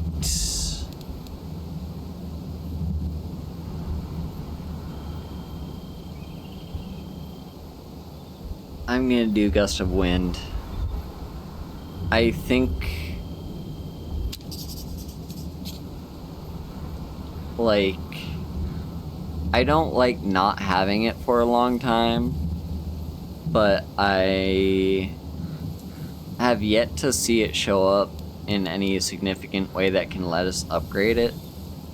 So we'll just leave that to the Grim Reaper and hope we can get lucky and just find him randomly in a random location. Alright, let's go ahead and do an event.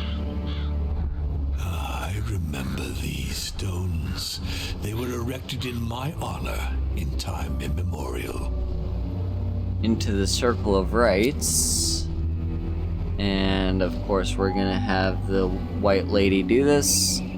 So this gives her more... yeah, that gives her Talented, which is actually a pretty decent skill, or not skill, trait. So, yeah, give her that. Indeed, this is no task for a peasant. Here we go. Your disciples stumble upon two vampires deep in conversation. To your immense horror, instead of plotting their next atrocity, the pair are wasting time composing ludicrous poems. Vapid verses. The false poet faces me. A stake in my soul. The moon lights up the luminous bolts of your thunderous stupidity, but since violence is your only motivation, a verbal battle should decide the winner. When they see your disciples, they rush over and ask them to judge their absurd competition of inane poetry. Then pertinence. If you didn't need servants so badly, you'd strike them down immediately. As they get on in centuries, vampires develop obsessions with specific subjects like architecture, politics, or war. It's one way to ease the tedium of immortality. Those who fancy themselves poets are unquestionably the worst. They become so pompous about their art that they neglect my great work and shamelessly abandon themselves to their own buffoonery.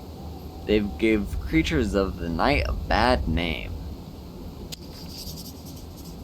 At the height of your power, you would have pulverized such pretension. But since your exile, the forces of evil are sparse on the surface, and you need all the help you can get.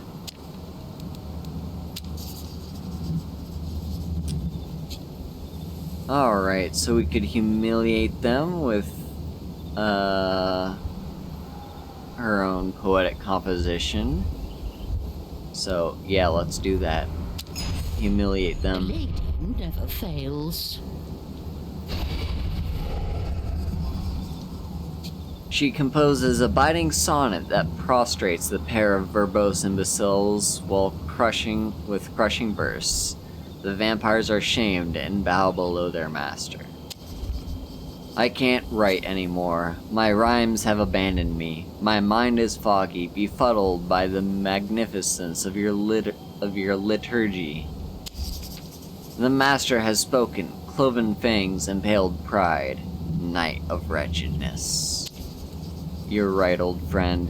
We should cease in this instant our spiritual amusement and return to our tasks with the humans. Their suggestible minds will be the perfect receptacles for the keenness of our tongues. The vampires head off toward the closest village. You shudder to think of the horror awaiting the victims. You yourself would think twice before inflicting such abject terror on anyone. Soon humans will all bow down before me. So that gives us a terror event. Nice. You have to know how to prod destiny in order to remain powerful. Okay, we've got another elite. And another uprising. It's the Prince of Hell.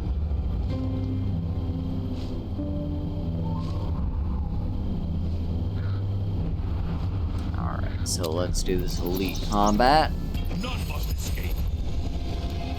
Oh, it's these bitches, the Sisters Polaris.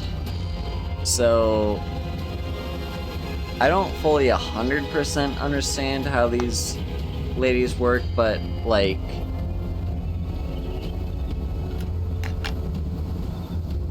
they're kind of like Donu and Dekka from Slay the Spire, how they're going to alternate between attacking. This sister is all about health and HP. So, yeah,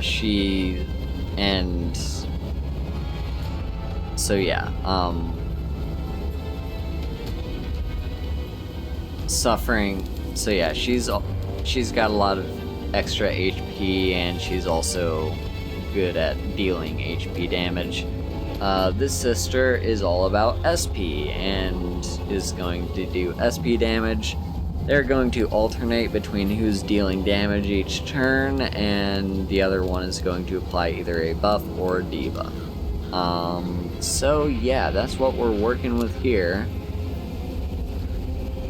So, first things first, Mask of Torment. And now what? What game are we playing? Well, 7 years bad luck is free. So let's use that.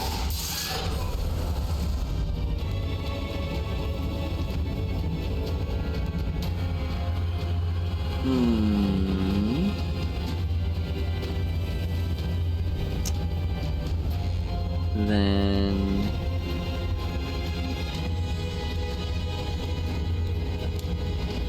let's see.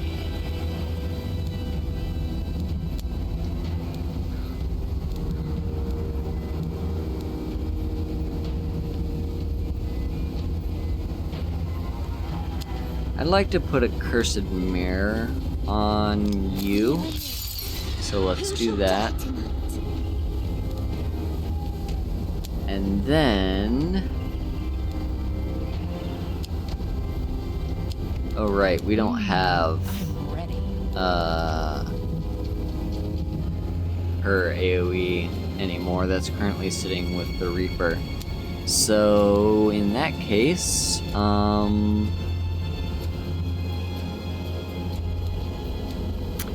yeah, I guess Shard of Psyche.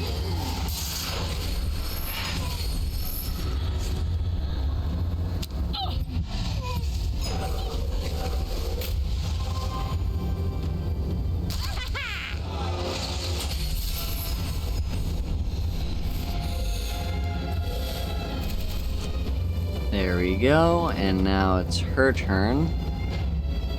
Okay, so let's see. Yeah, Lilith, you draw some attention to yourself. Well, yeah, no, we have to use it first before anything else. Such pleasure. Alright, and now we Fire Trail. Let's kill one of them first, so let's Fire Trail on you. I have to get my And hands dirty then again. we can Deterioration.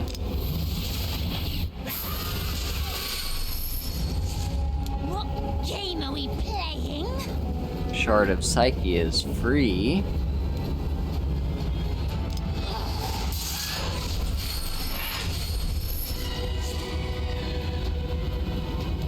And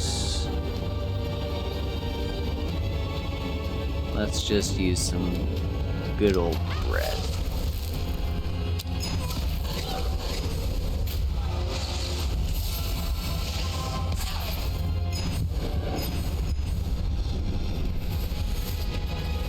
Okay, so Lilith is vulnerable. I'm ready.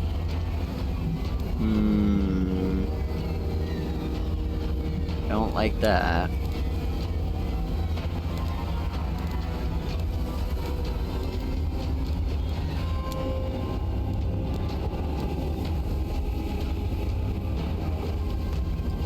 Okay, we can use Spectral Blast. That'll get rid of her depression at least.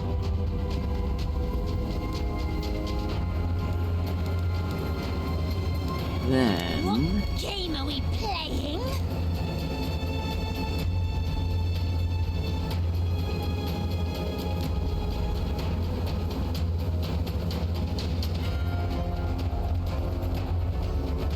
Seven Years Bad Luck isn't free at the moment, but I'm just gonna use it anyway. I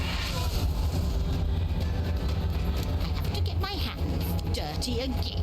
And then you can Dread.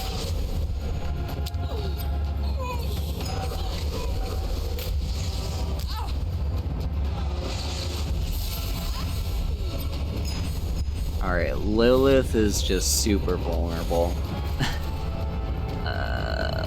Great. Awesome.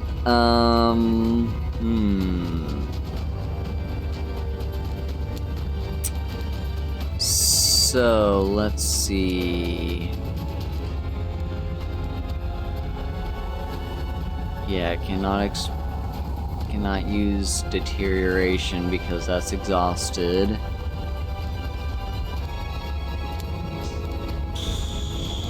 Okay, you know what? Dirty. Let's do that.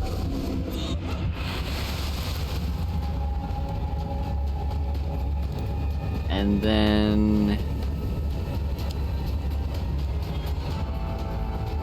get rid of the statuses.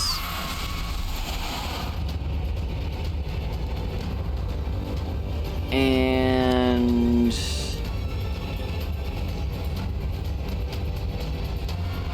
oh wait, hang on. Ah, Relentless is free this turn. Nice. Yeah, Deterioration.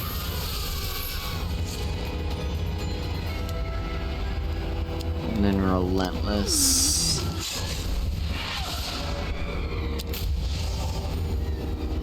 You're abandoning me, disciples? Do you want to feel my wrath? Yep, taking a little bit of pain, but it's fine. Game are we playing? Now... I'm ready. yeah, Lilith, you can go ahead and heal yourself. Put a fire trail on that sister. And now what? Let's use Dread. And more Dread. It's so easy.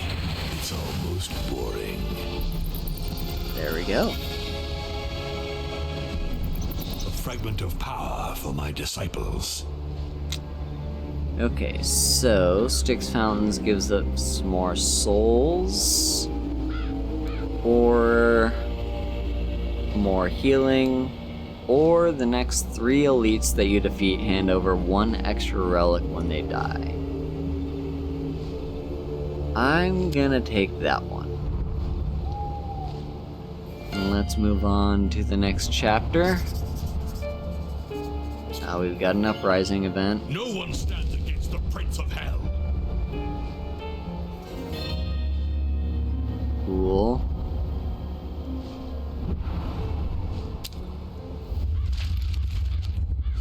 At the site of the mass grave, a few remaining demon hunters are breaking camp. They flee when they see us coming, leaving all their material behind them. My disciples enter a tent and discover notes on the search for the Lantern of Charon, maps of the area, mission orders, all signed with the same name, Carmelia. And so this traitress is a hardened demon hunter. I must admit that she played us well, using the darkness of her soul to avoid having to lie to me. My disciples locate Carmelia's mansion. That is where they will find her. Okay. So, My rage. Carmelia was a traitor all along. but we're up to terror level 3, so now there's a To think 50-50. that such a powerful relic was hidden in this rat hole. Yeah, so now there's a 50-50 chance that any skill we find is going to be wicked, so that's cool.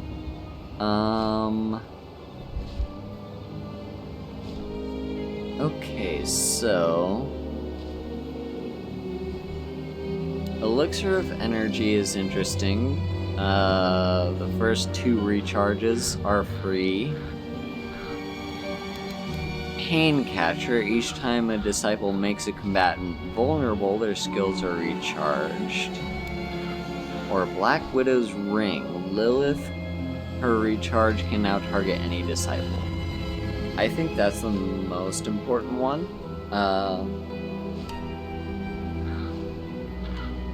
It can...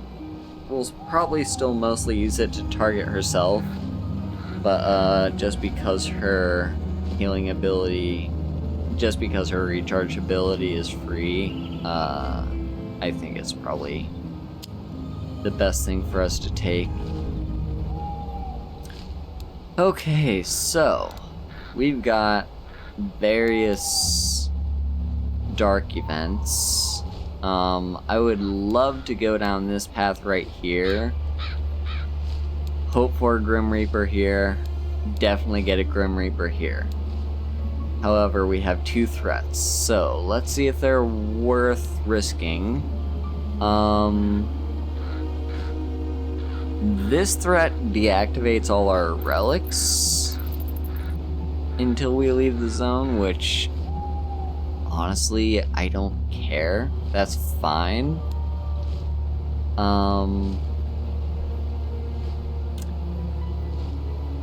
And yeah, we could use the healing. And this one doubles the Diabolic Essence cost for powers. Okay, so honestly, neither of these dark events are too bad. I'm just gonna take both of these.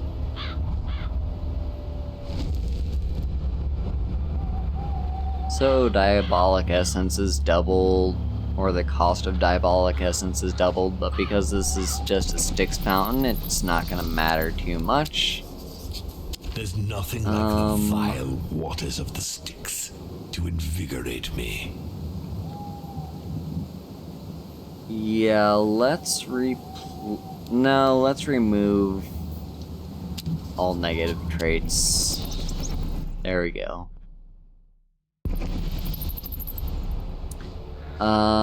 Then we're gonna head this direction. Hope we run into a Grim Reaper.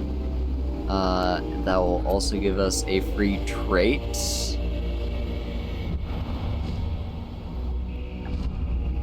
That putrid smell. That deathly silence. I feel right at home. Awesome. Ooh, we get a free side event.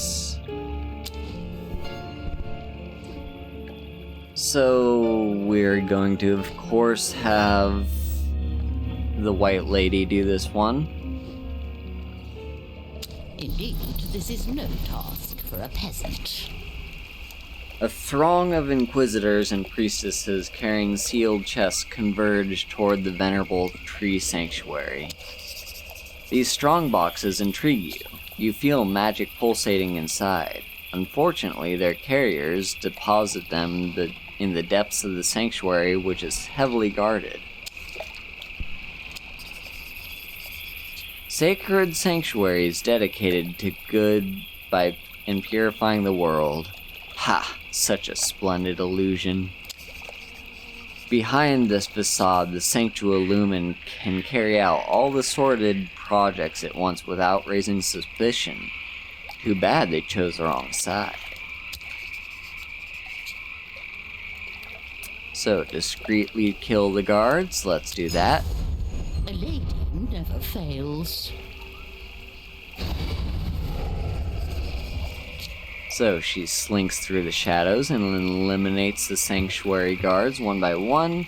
The coast is clear for your disciples. And Bloody Mary liked that one, so both these ladies get You have to know a how to free prod trait. destiny in order to remain powerful.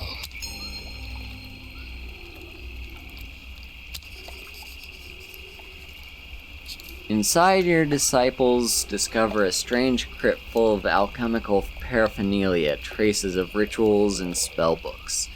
In the middle of all this are the chests. They're filled with human hearts that radiate a strong magical aura.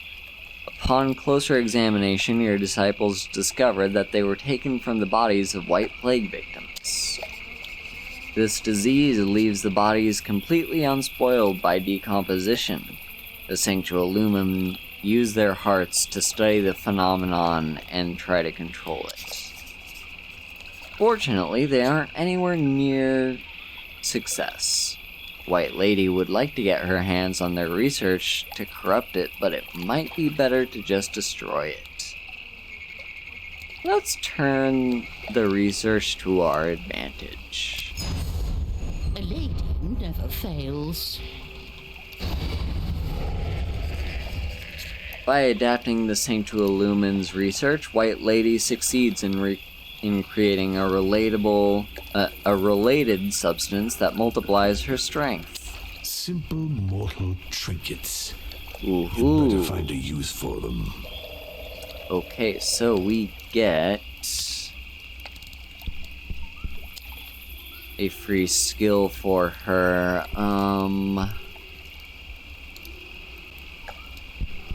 Interesting.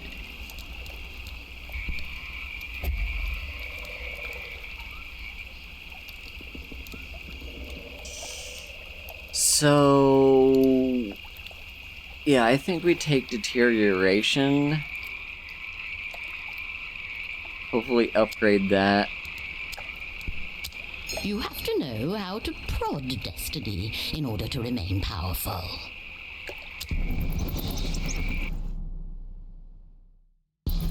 You have to know how to prod destiny in order to remain powerful. Alright. Ooh, yes, we got ourselves a Grim Reaper. Let's go. Take everything you Alright, so can. Gust of Wind has been upgraded. A conductor of souls. All those innocent souls I harvested will finally be of use. Oh, this is a tough one.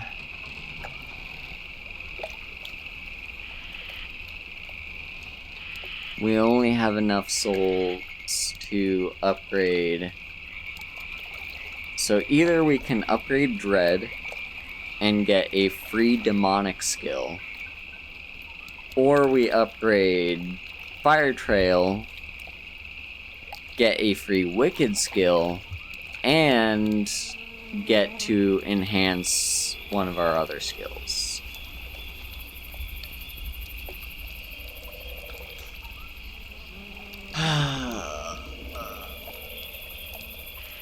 I mean, getting the free demonic skill just is so good. But I think it's gotta be this, and it's because there's another Reaper coming up. Yeah, I think we're gonna do it this way. This way we get the most upgrades possible. So, Fire Trail gets upgraded into demonic.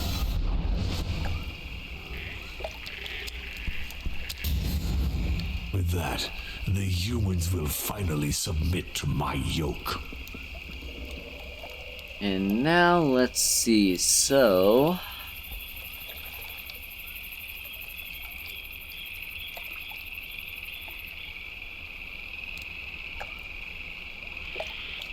Monster's Hide or Relaxation.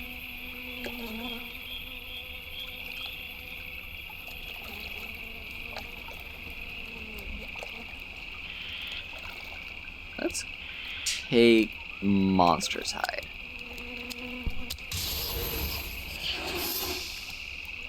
And now let's go ahead and enhance a skill. We're gonna enhance this one, Deterioration. just so that it becomes wicked. And now, yeah, so we've got another Styx fountain. Many humans lie dead among the roots of these trees. I quite like this place. The waters of the Styx offer it.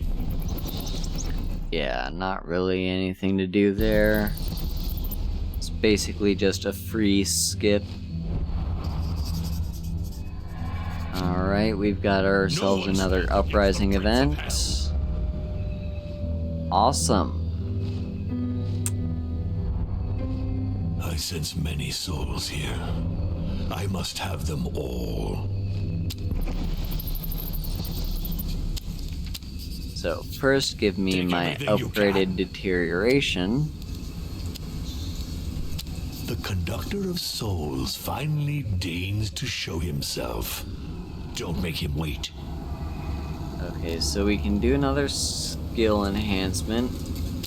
And because our next encounter is an unavoidable, we're losing 50 souls, we might as well spend all our souls here. There is another Grim Reaper right after, so we can pick up whatever skill we put here pretty much instantaneously. So what's it gonna be?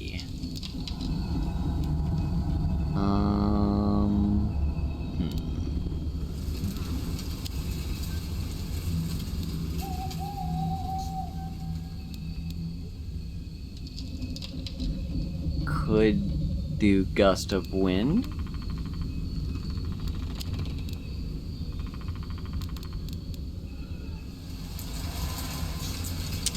Could honestly do the Mask of Torment. Yeah, let's upgrade the Mask of Torment.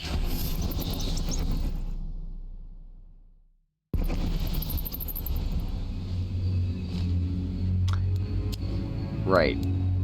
We have an elite combat to clear first. It's fine, we can go without the Mask of Torment That for a shaft single looks like it's about to thing. collapse. Maybe I should. Okay, so first, let's do a Sacrificial Stone. When I give, I get. Okay, so Lilith is the only person who still has one thing. Okay, so what are we gonna sacrifice? I mean, we could sacrifice Monster's Hide. We only just got it.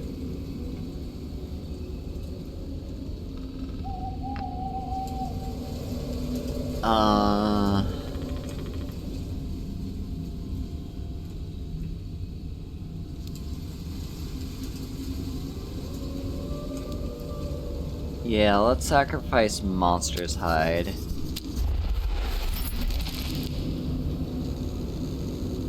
Simple mortal trinkets. You'd Oh, better find a here we use for go. them. Succubus's Favor, upgrade. Make that demonic.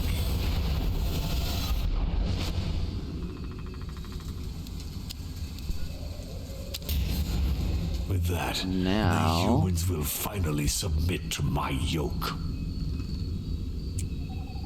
Okay, so we have a few different things we could do.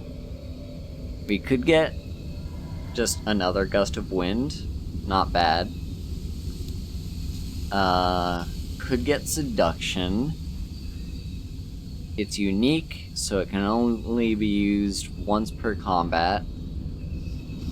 And Depravity can only be used once per turn.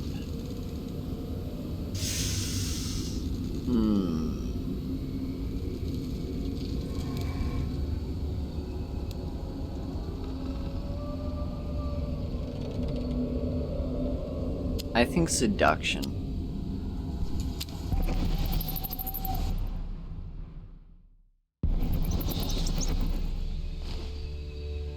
Seduction just feels too useful to pass up.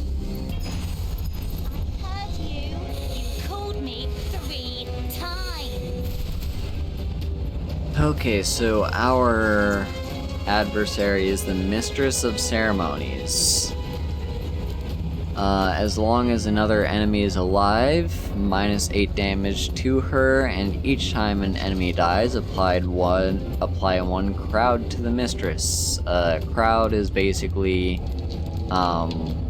once she reaches 10 crowd, then she summons 2 more minions. What game are we So, yeah, no Mask of Torment this time around, unfortunately. So the White Lady is going to be a lot less useful than she normally is.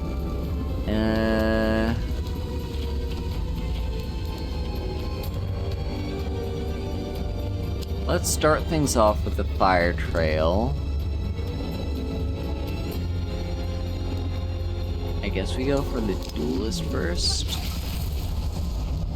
I'm not really sure who's the right person to attack first. What's our free skill this turn? It's a Shard of Psyche. Nice, okay.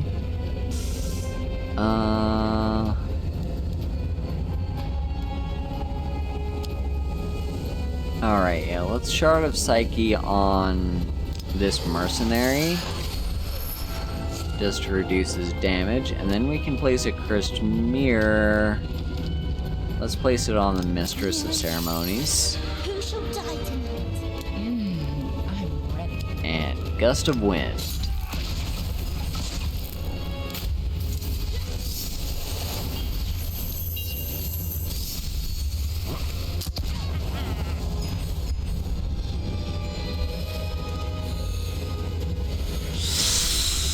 Ooh, this is painful. Lilith is taking a lot of damage.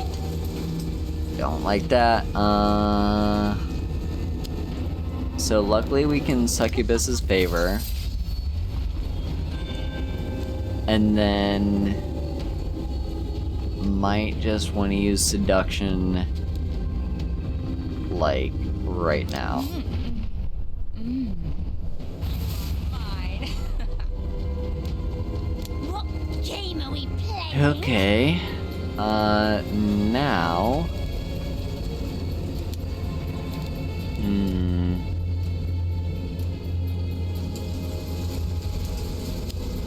Yeah, deterioration.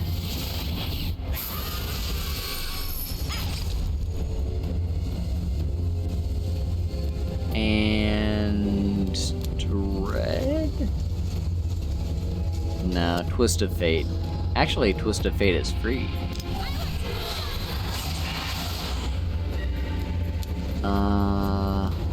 So yeah, I guess we Dread. I'm ready.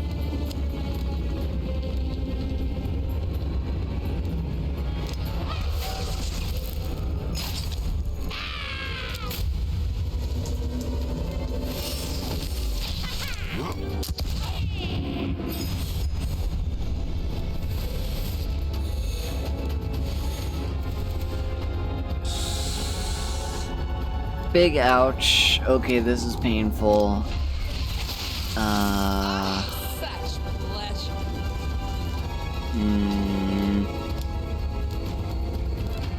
I have to get my hands dirty again.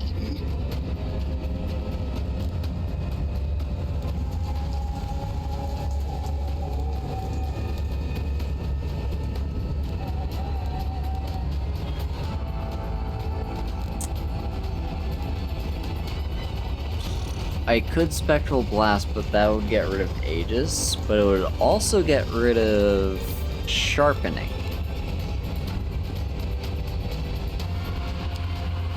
So let's... Although...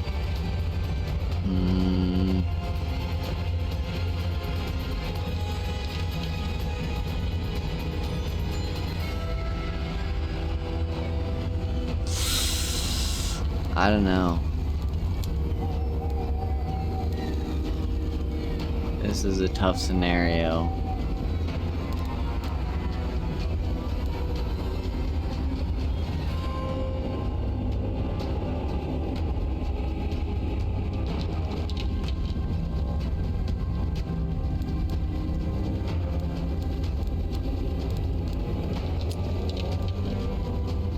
Let's Shards of Psyche on both of these people.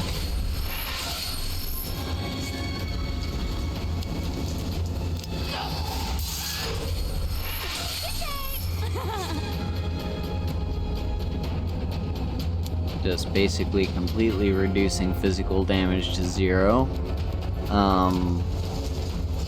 Actually, not even slightly. Now we can finish on a Gust of Wind. But first, I'm gonna go into Devil Mode. Do it yourself. And give Mary... Irresistible. Yeah, just give her all her health back. My power is my imagination. Now we Gust of Wind.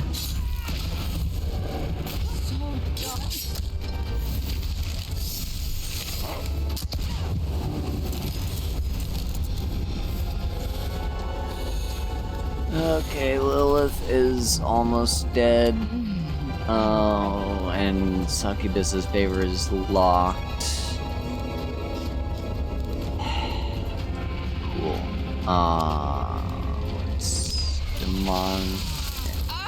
What game are we playing? I have to get my hands dirty again.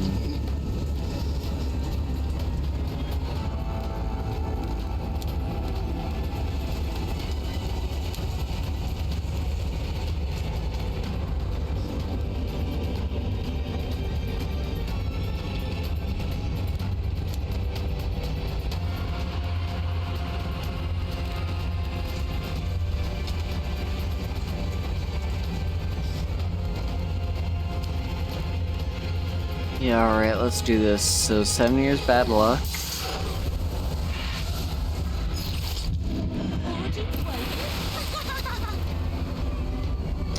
She is now vulnerable, which sucks.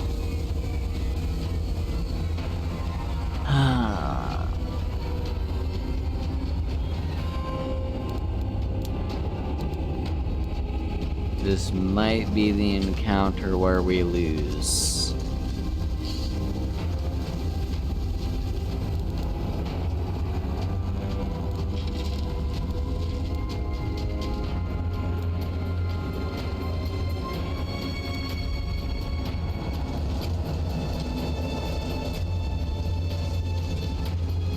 This is gonna hurt, but let's deteriorate. What's keeping you from ridding us of this vermin, disciples? Okay, and so let's see. For Lilith,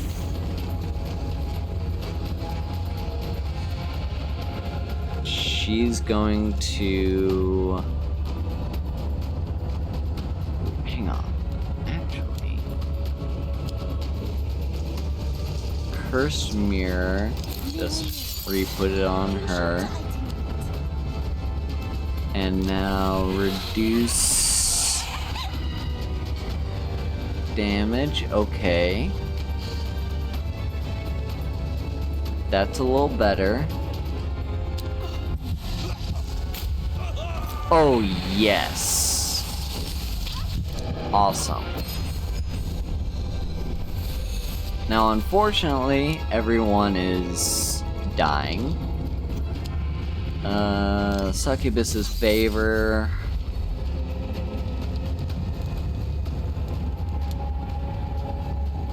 Is there anything that does not deal damage? Nope, everything deals damage. Awesome. I guess this doesn't deal damage, but it also doesn't help.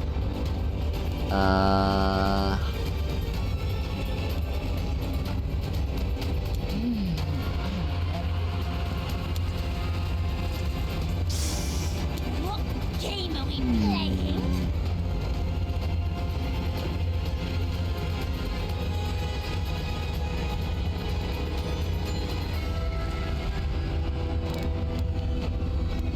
It's kind of weird to do this, but you know what? Let's use Cursed Mirror. Wait, what the fuck am I doing? not bleeding anymore. I can just, yeah, I don't know what came over me. We can just use 7 years bad luck. And then gust of wind.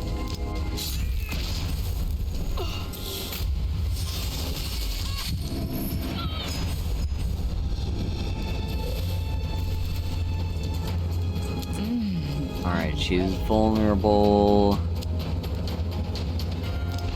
Alright, let's provoke. Fire trail. To get my hands dirty again. What game are we playing? Yeah, you can actually do a lot of stuff here, so Shards of Psyche. And then Relentless.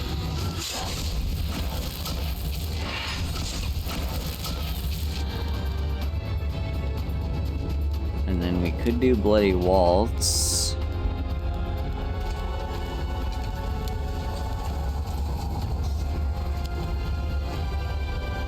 Which, honestly, yeah.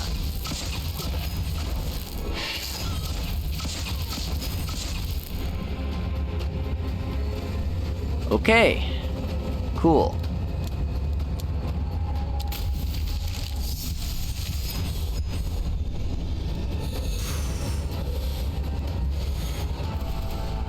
Not looking good. I'm ready.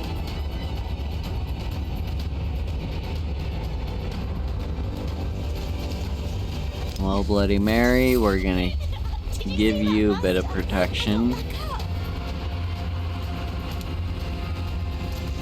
And then To get my hands dirty again. deterioration.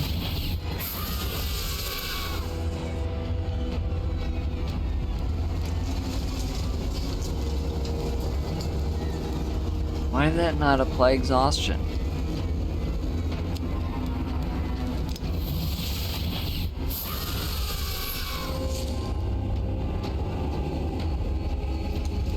I have no idea why that didn't apply exhaustion.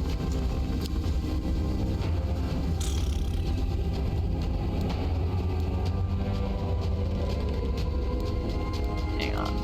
Okay, so you're going for the white lady, so we need clumsiness on you. What dirt tastes like. Oh, you're going to love it. And let's just take that down to 0. There we go.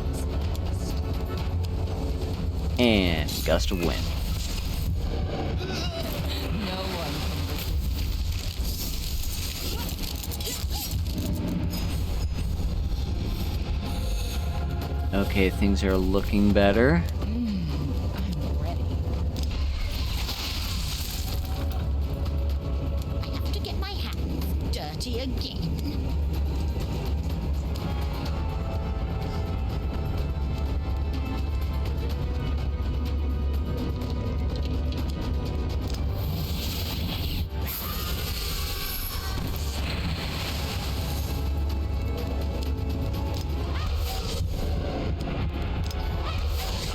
For my omniscience. Okay. These relics are potent enough to contain my power. Okay, so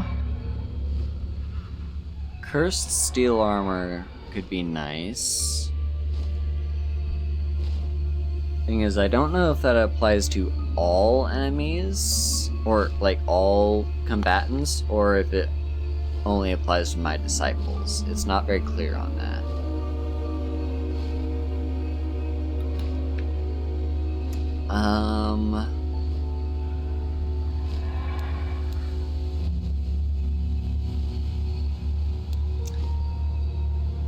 You know what? Let's take it. And to think that such a powerful relic was hidden in this rat hole.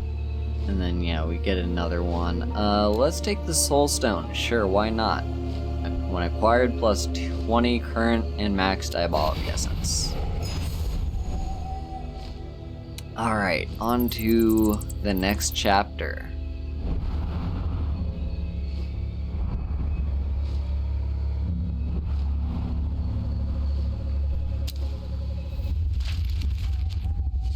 When my disciples enter Carmelia's mansion, the Dampierre is long gone, leaving behind her an impressive arsenal of weapons.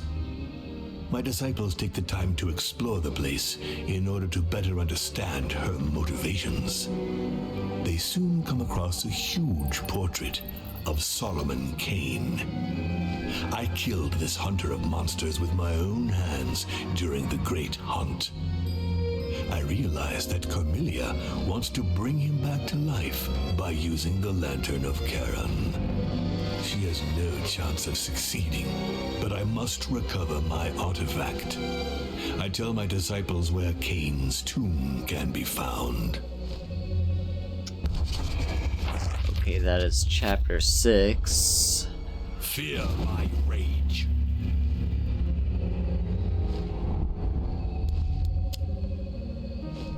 And yeah, that's the last chapter.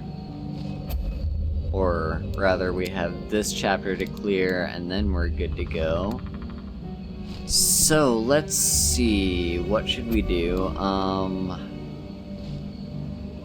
Yeah, I mean, going right to the Grim Reaper so that we can pick up our Mask of Torment again.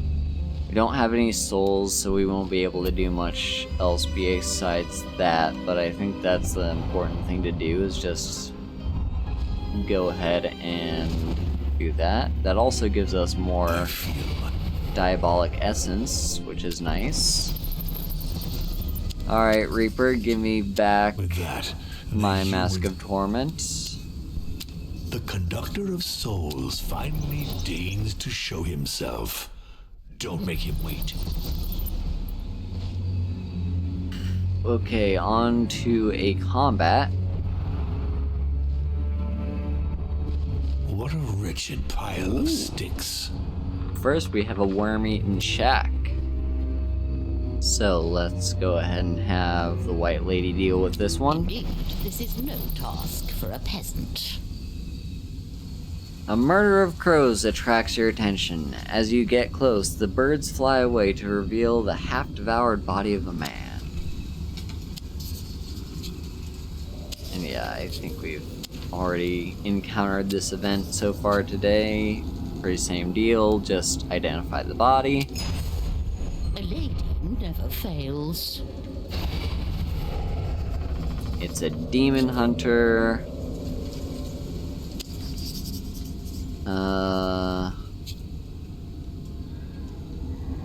A rat attack, okay. You have to know how to prod destiny in order to remain powerful. It's high time I Alright, you know what? Let's take control of the rats. And I'm gonna put in a little bit more Diabolic Essence just to ensure that this succeeds. dice were loaded from the start. A lady never fails. Okay, an army of rats emerge from the undergrowth, completely hypnotized by White Lady's call.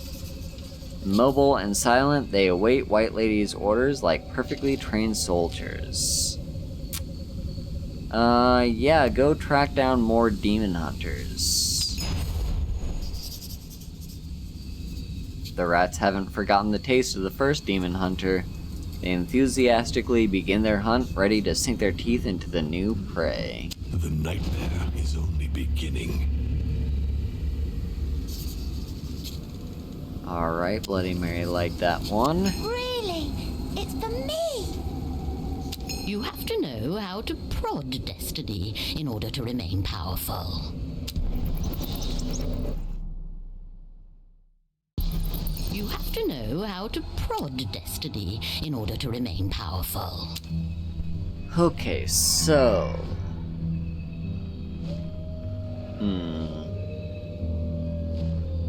We could get another skill and hope we get lucky and it gives us a triplicate. Or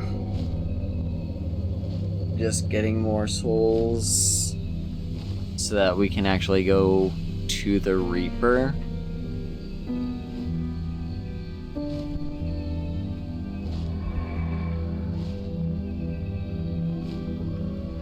Yeah, I think I prefer that. Who shall be the first to receive my favors? So, To get my hands first dirty things again. first. Let's go ahead and put on the mask.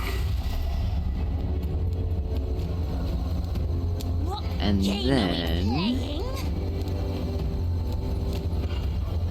Okay, so Relentless is currently free. I'm ready.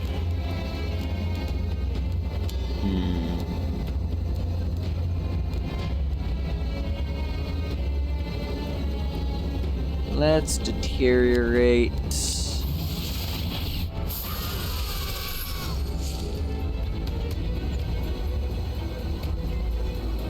And then...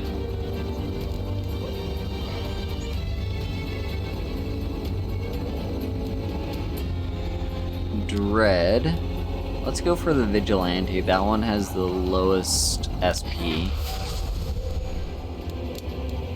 And Gust of Wind.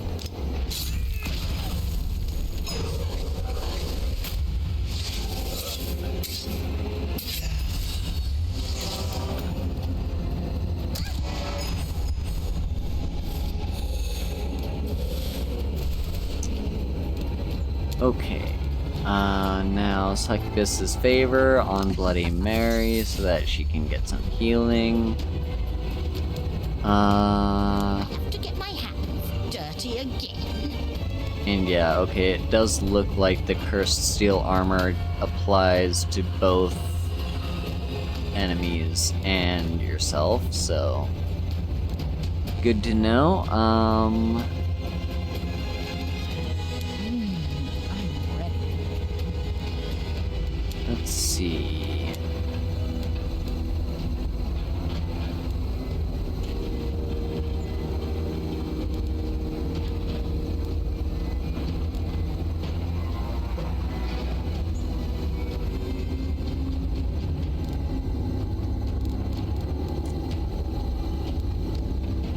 It feels a little bit of a waste, but yeah, I'm gonna Curse Mirror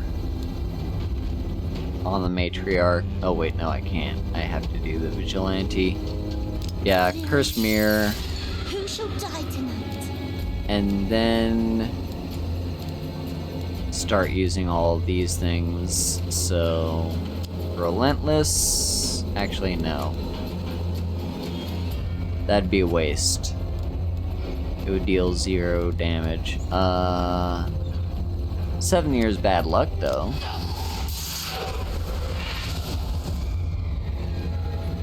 And then Shard of Psyche.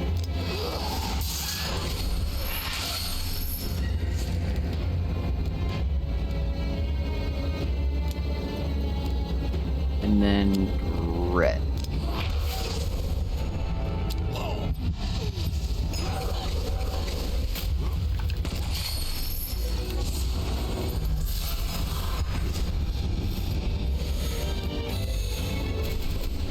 Alright. Now you know what we can actually do is Spectral Blast. But first we need to use Demon's Mark. So Demon's Mark. Ah, such pleasure. Now Spectral Blast.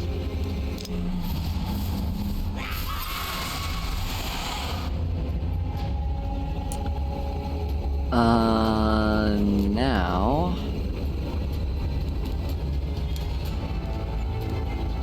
Let's see.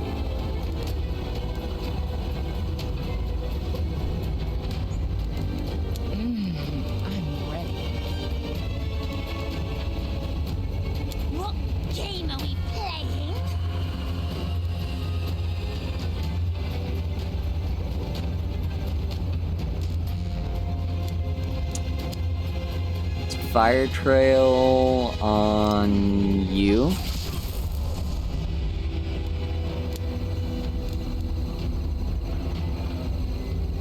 And then relentless.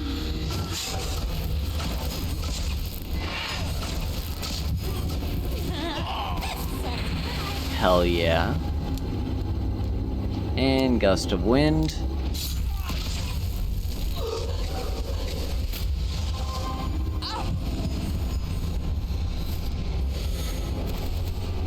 Alright, Lilith, let's give you Succubus's favors.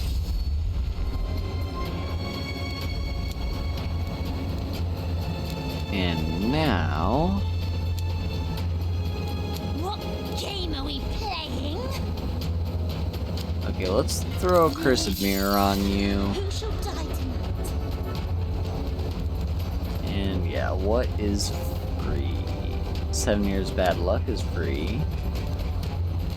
I'm ready.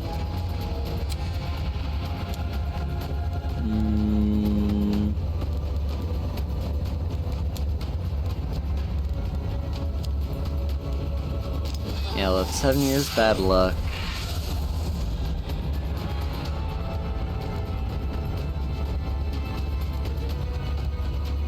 And then Shard of Psyche.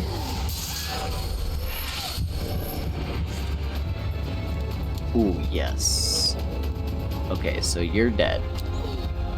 There we go. Okay, final wave.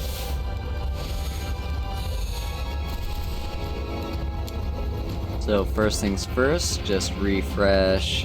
Actually, yeah, your own skills. You're the one that needs them. And My then... hands dirty again.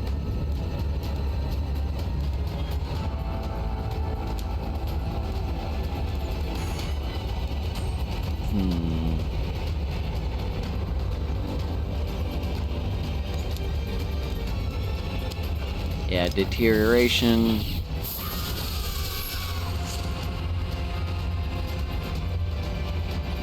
And then...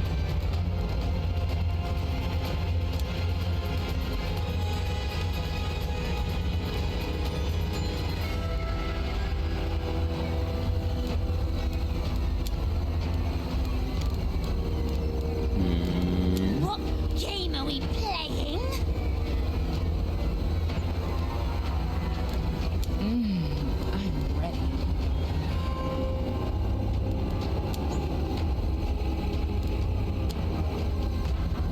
Yeah, okay, let's dread. And then dread. You are much too alive. And then gust of wind.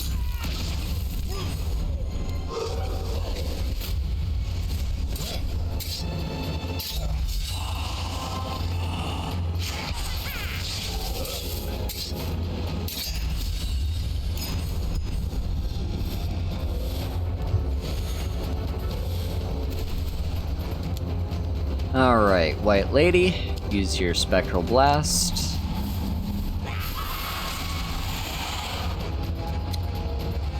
Actually, I should have used one of my initiator skills, but whatever. This is fine. What game are we playing? Yeah, this is fine.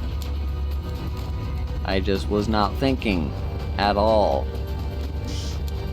Cool.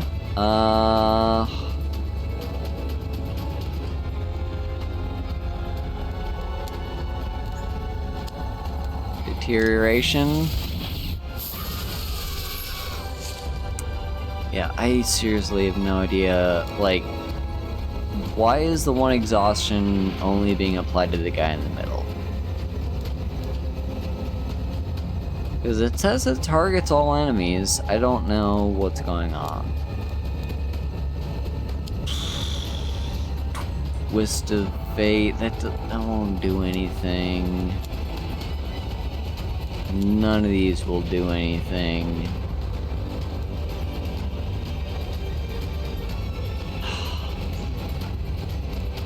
I mean, we can heal ourselves.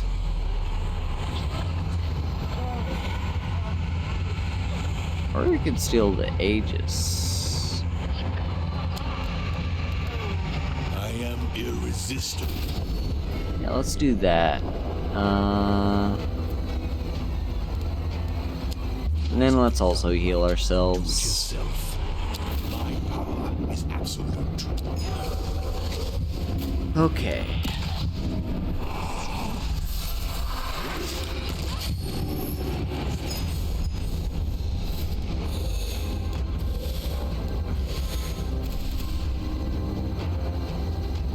Great. This is cool. I'm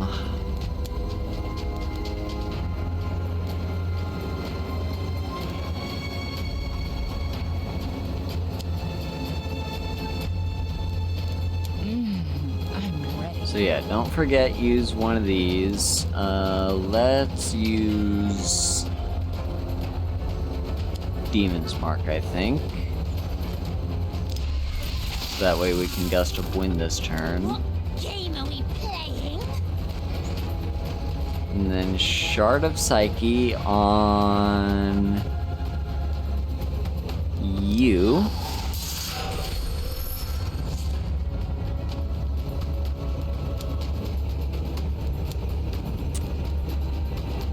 Then Bloody Waltz. Ah, this one has to target the person with the least health. Darn. Okay, that I have to get my hands dirty again. is not as ideal.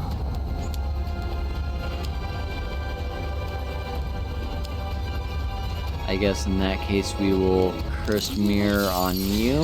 Who shall die tonight? And now Gust of Wind. No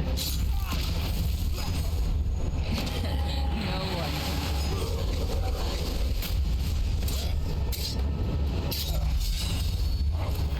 How dare you attack me, mortal?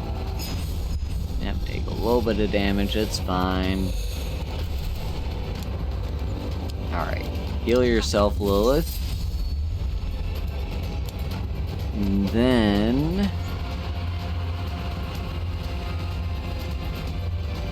What game are we playing?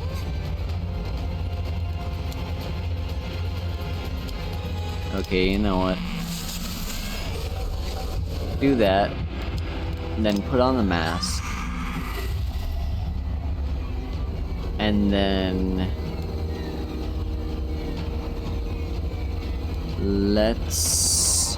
Spectral Blast.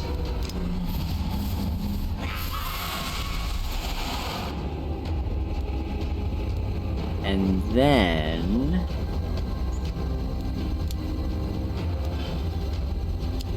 7 years.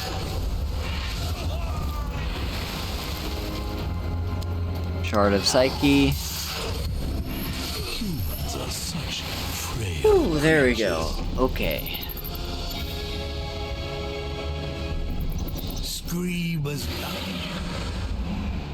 Got me a lot of souls there. Alright, on to an event. I hate fields. I'd love to see them burn.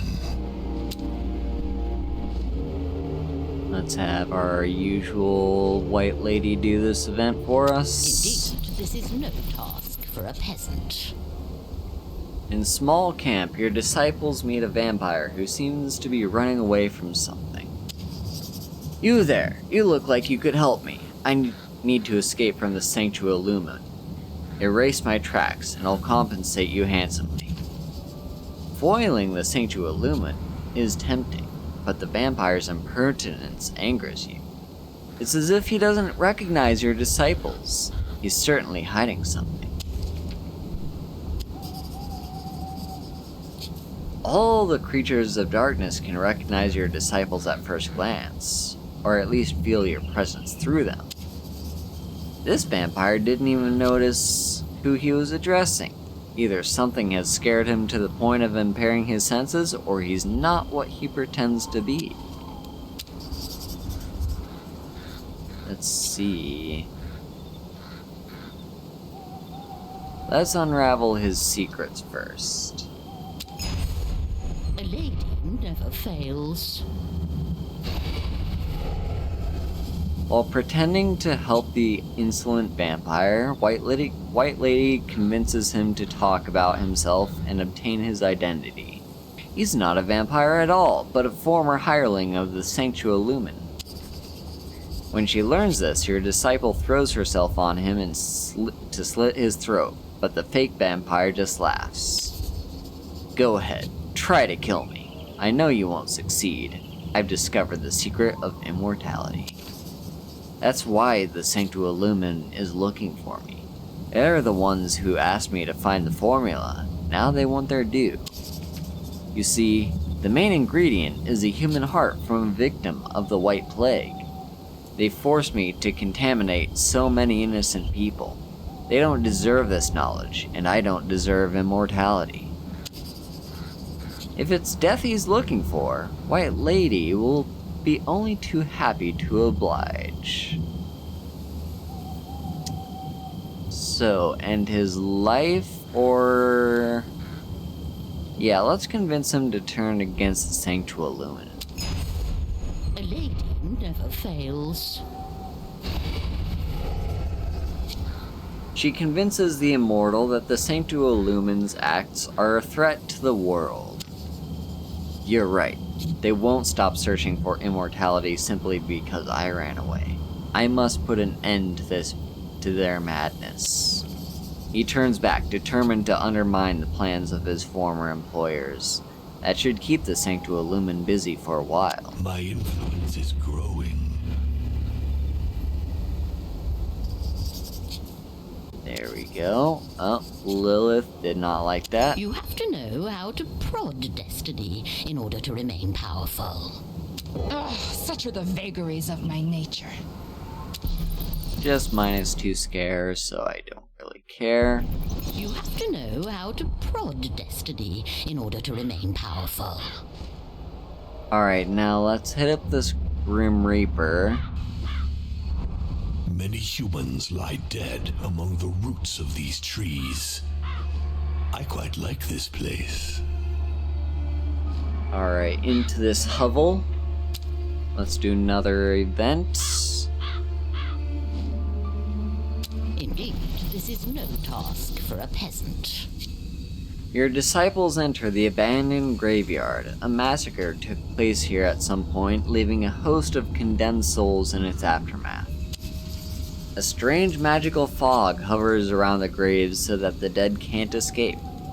Maybe you could find a way to take advantage of this situation. You will recognize this place. 10 years ago, before you were defeated, it was dedicated to the Black Masses and sabbatical witchcraft rituals. It seems that your enemies discovered it. A fog swirls around the tomb. White Lady is ill at ease. It's high time I interfered. Alright, let's search the tombs. Is absolute. A lady never fails. She unearths some skeletons charged with occult energy. With these bones, your disciple will be able to craft charms that multiply her powers. Even after their death, your witches serve you with their black magic.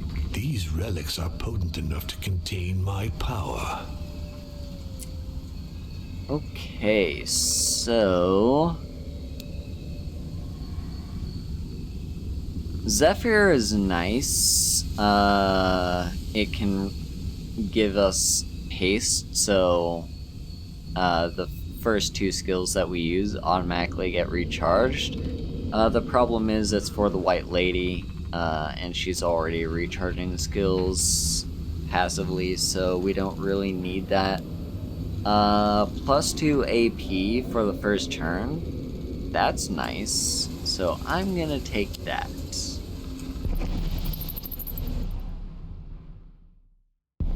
You have to know how to prod destiny in order to remain powerful. Alright, and come on. Please tell me I can upgrade The something. conductor of souls finally deigns to show Damn. himself. Don't make him wait. So, like, we could upgrade if we had slightly more souls, but we don't. And there's no reason for us to use the skill enhancement thingy. We could get Lilith or Bloody Mary a new skill, though. So we could get Lilith, the Pernicious Fantasy, or Bloody Mary, either 7 Years Bad Luck or Twisted Reflection. Let's take 7 Years Bad Luck.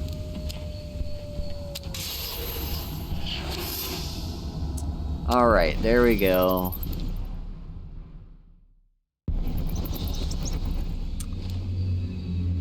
Okay, I'm going to be right back. We will finish things up with a Styx Fountain and the final combat. But I do need to take another break here, so yeah, be right back, and I'll run a little bit of an ad here. See you in a bit.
And we are back. Alright, so first things first, we have to decide which of these places we're gonna go to. So we could get a free trait for one of our disciples. Although right before the final boss, the chances of that trait being something that's actually going to make a difference is pretty slim. I think maximizing our Devil's Essence is probably the better way to go, so let's do that. And yeah, we only have one negative trait right now, that's Lilith. Her... and it only, yeah, it only affects her, like,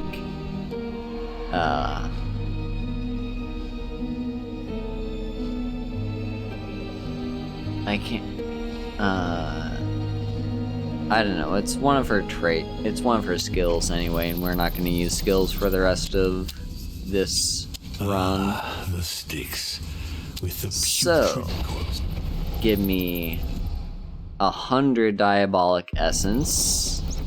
Love it. Alright, come on, final combat, let's go.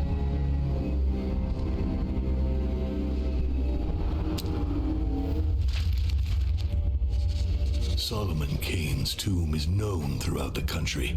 A huge statue representing him slaying a dragon disfigures the landscape. Carmelia is there, holding the Lantern of Charon. She must die for her treason.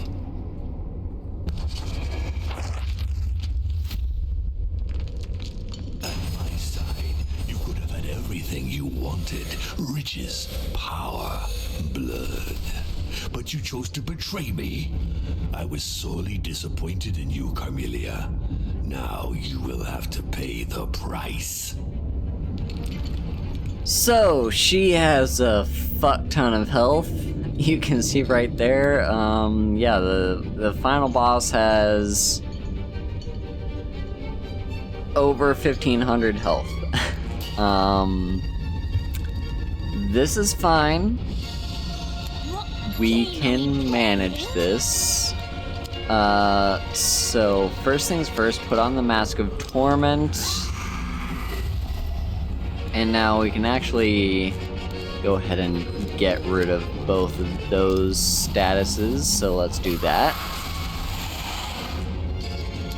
And now, let's see here. I would love to do 7 Years Bad Luck. Looks like none of them are frozen. Actually, I could Cursed Mirror.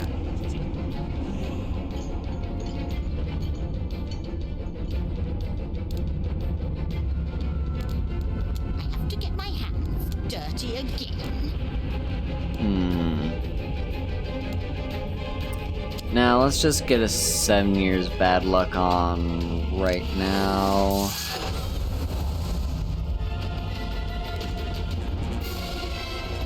And then...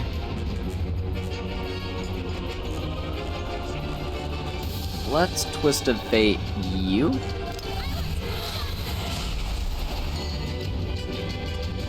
And finish off with a Gust of Wind.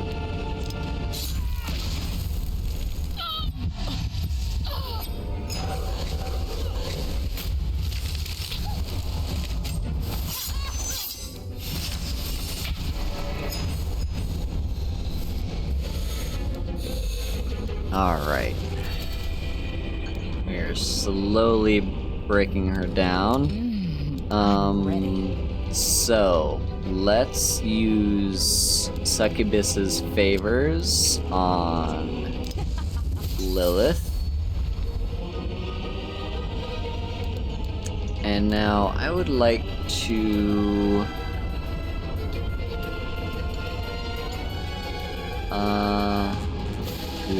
Bloody Mary his burn. Dirty again. Oh Unfortunately, I don't have Spectral Blast at the moment. So... Although, she's got Relentless.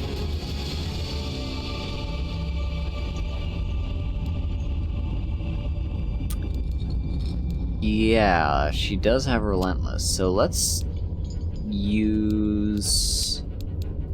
Okay, first Fire Trail on... I guess we're gonna finish off you, so go for the Exorcist. Then Relentless the Exorcist.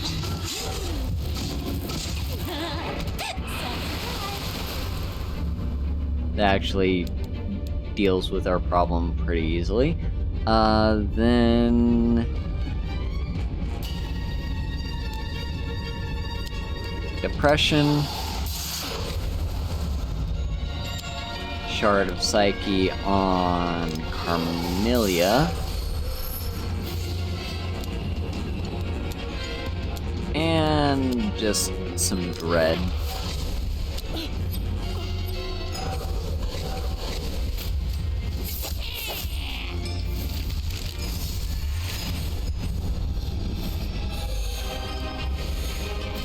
Alright, Carmelia is calling in reinforcements. I'm ready.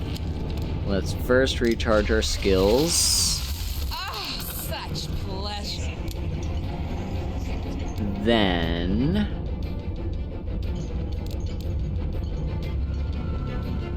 Yeah, let's get Spectral Blast.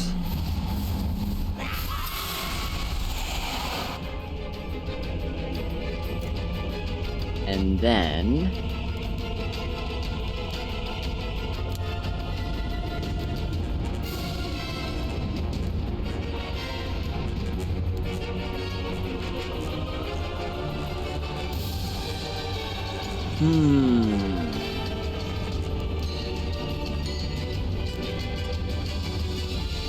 Like, Bloody Waltz would combo very well with Fire Trail.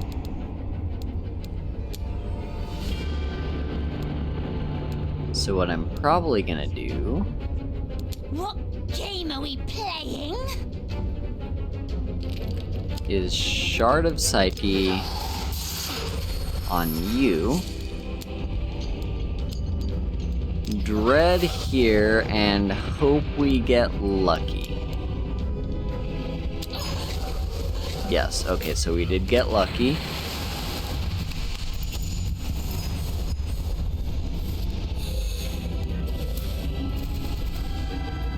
Okay.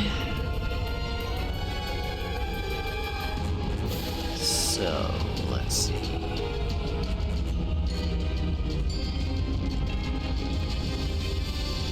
I'm ready. Yeah, Succubus's favor.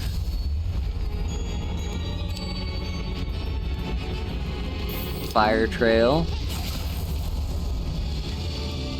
What game are we playing? And Bloody Waltz. Ah, fuck.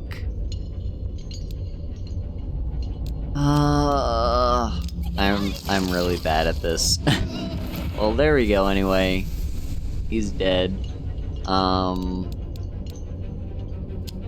guess we Cursed Mirror on you then. Who shall die tonight? And we can actually... Shards of Psyche. And 7 Years of Bad Luck. To get my hands dirty again. Alright. Oh, Yep, that was painful. done.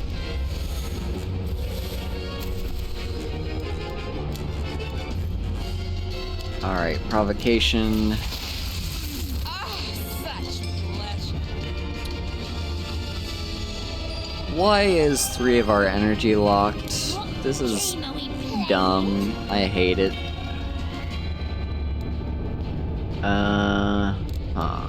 To get my hands dirty again.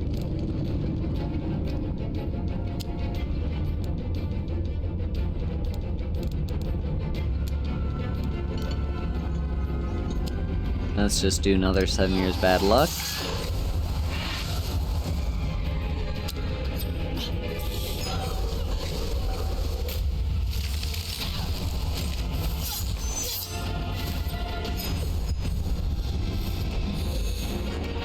Alright. Now we can remove one thing of burn. What game are we playing? Ready.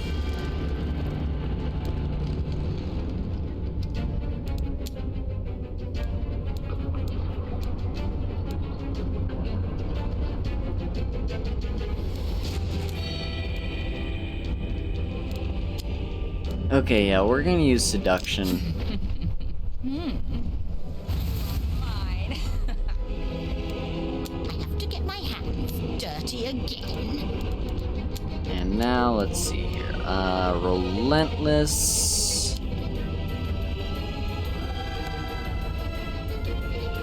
Let's go for the one with the least amount of SP.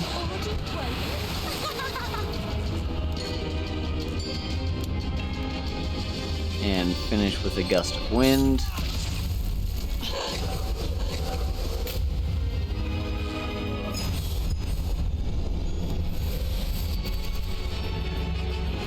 Alright, so succubus's favor on yourself if you don't mind. Just to get a little bit of healing. And now we fire trail.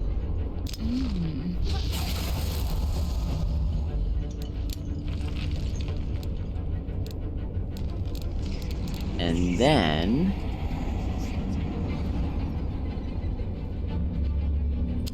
Shard of Psyche. I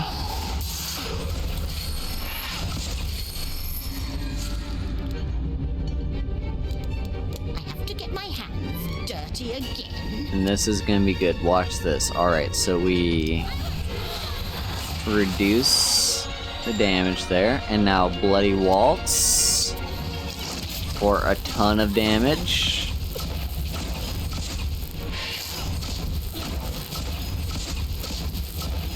I hope you're not in a hurry. I like to make those. Yeah, that's pretty good. We also apparently still have 2 energy left over, so what shall we do with that?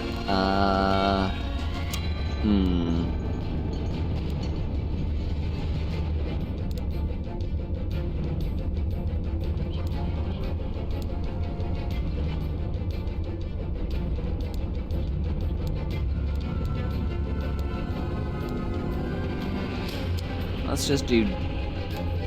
No, let's... Cursed Mirror so that we can refresh. Die tonight. Yeah.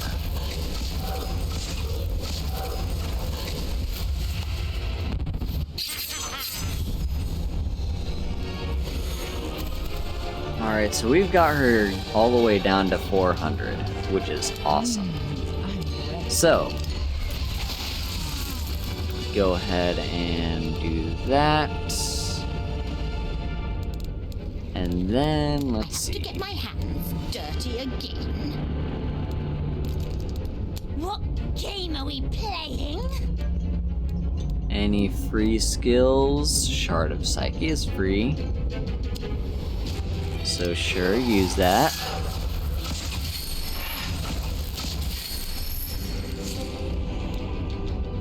And then...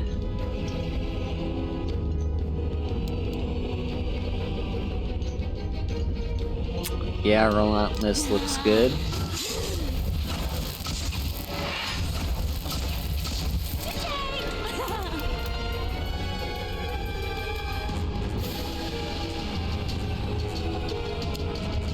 Seven years bad luck.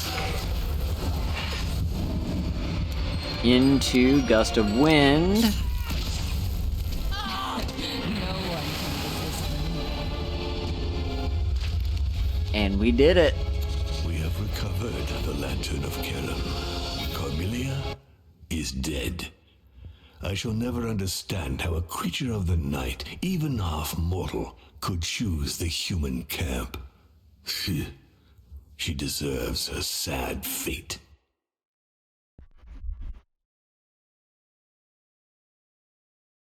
So yeah, we've got the Lantern of Charon. That is 3 of the relics collected. And we get a bunch of XP for finishing it, so a new skill for Bloody Mary. And yeah, the creature is a character I have yet to unlock. Interesting. And so is... I think Dr. Frankenstein is another disciple. But yeah. So we get Sinister Dance, though. So, remove a weakness, heal Mary by 5 HP for each removed status, and plus 3 damage to Mary for each removed status. Ooh, that's nice. A formidable weapon for my disciples. And we have Charon's Lamp. So, to mortals, Charon's Lamp is just a banal lantern like so many others, but the dead don't perceive the world in the same way as the living. They see only nuances of darkness and swirls of shadow. The lamp is the only thing in the world that they see clearly. They are drawn to its spectral light like fireflies, or like flies.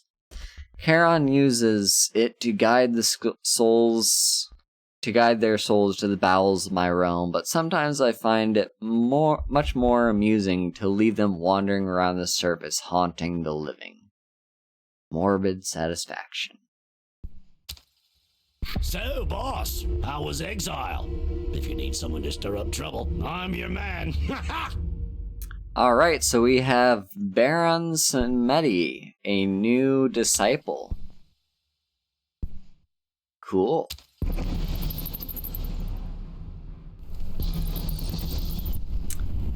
So yeah, I've now got 3 of the 6 relics needed to face, what's his face? Van Helsing. The more I spread terror, the more my disciples will gather around me. I must continue. And yeah, there's 2 more disciples for us to unlock. The creature and Dr. Frankenstein. But so yeah, here's who we saw in action. Lilith. She's pretty. Yeah, she's pretty awesome. Just yeah, she. I love her gust of wind. She's got plenty of ways to, like, she's very well-rounded in that she can either focus on dealing SP damage or HP damage. Like, you can kind of have her do both. She's also good at providing protection and healing. So, like, Succubus's favors is pretty good, as is wealth. So, yeah, that's kind of what Lilith is all about. No, not X. The more I spread terror, the more my disciples... Then we saw the White Lady. As you kind of saw, she is entirely about dealing damage to SP, primarily through use of her masks. The Mask of Torment is just so good. But she can also inflict negative statuses on your opponents to make them basically, make them weak. So, yeah. Hello, Kratos. Then... Is there, no way to back out? Okay, there we go. She spent so much time gazing into her mirrors that she's lost touch with reality. She lives in her own world now, a world where murder is the most amusing game of all. So yeah, Bloody Mary, as we saw, she starts off as being mostly about dealing damage to HP, but if you want to, you can completely respec her to be more about dealing damage to SP. And yeah, her whole deal is the Cursed Mirror, where any damage that she deals to anyone gets done to the person with the Cursed Mirror as well. And it's not just damage, it's also debuffs and all that kind of stuff. But who else is The there? Headless Horseman, who without pause decapitates the innocents who cross his path. A quest worthy of the legends of bygone days. What he doesn't know, of course, is that his head is here with me in the heart of my realm. His epic is far from over. Alright, just waiting for me to be able to talk. So, yeah, the Headless Horseman, we didn't get to see. He's, like, he can deal damage to SP, but he's much more focused on dealing damage to HP. He likes to take damage. He's got a special ability. I don't think we can see it around here anywhere, but essentially it's like every time he takes any damage, and it doesn't matter where the damage comes from, he can deal damage to himself through, like, where was it? Here it is, self-discipline. He can deal damage to himself.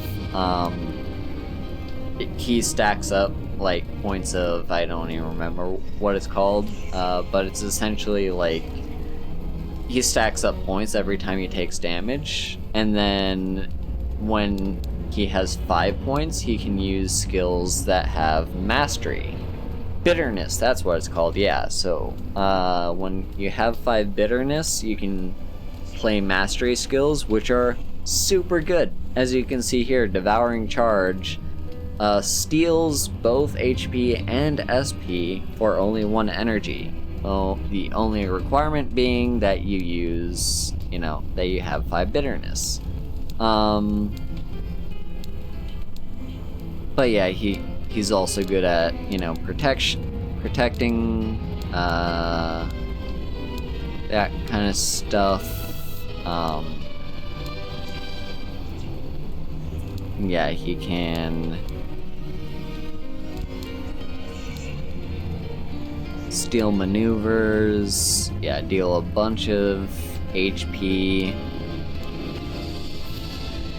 Public execution amuses me, but I have yet to have this actually happen, where I can kill the target if it has fewer HP or SP than the horseman.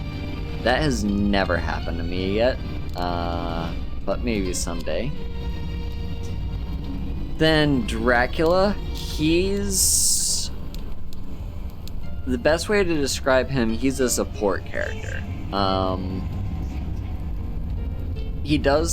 He can deal out some good damage because he's got Survival Instinct, which is basically, if he is vulnerable, then he can play the skill twice in a row, for free.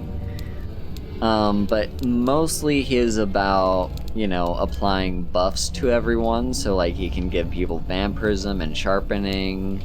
I also love Timeless Vision, giving spiritual damage to everyone and bonus AP. Animal Instincts gives everyone Sharpening. Yeah, he's just really good. He's much more of a support character than the actual frontline, but that said, he's still pretty solid. He's pretty solid. Then this guy we've just unlocked. I have no idea what his deal is. So Call on Spirits is his recharge skill. Triggers Depression if Depression was removed, +1 AP. Okay. He starts with a skill that applies Depression. Okay. He can also apply Migraine and remove a weakness and heal 5 to 7 SP. Okay, interesting. So yeah, he's all about like inflicting statuses or moving around statuses. That's interesting, yeah. Apply clumsiness, triggers depression, fracture, transforms the protection into depression. He loves depression, apparently. Yeah, so he's interesting. We saw Lilith Hecate. I don't know how to say her name. Hecate. I think it's Greek. Anyway, she is also kind of a support character, but in a different way from the other ones. So she relies on phases of the moon. So there's new moon and full moon. There's only 2 phases. And she can only play certain skills during certain phases. So if a skill has new moon, then it can only be played during a new moon, and then it changes the phase to a full moon, and vice versa. But, you know, she's got a way to inflict zombie, and then Vapors of the Sticks. Very similar to the wind ability that Lilith had that does AoE to everyone that affects both HP and SP. That's what Vapors of the Sticks is to her. However, it's only full moon, and it's also a random amount, not a fixed amount. And she also has rituals, which are basically like ongoing effects that have an effect that happens at the start of the turn. In the case of Nocturnal Shroud, she heals everyone 7 SP. And then when she ends the ritual, which is to do any skill at all, like any skill will end the ritual, then the end effect gets applied, which in this case is recharging 2 skills.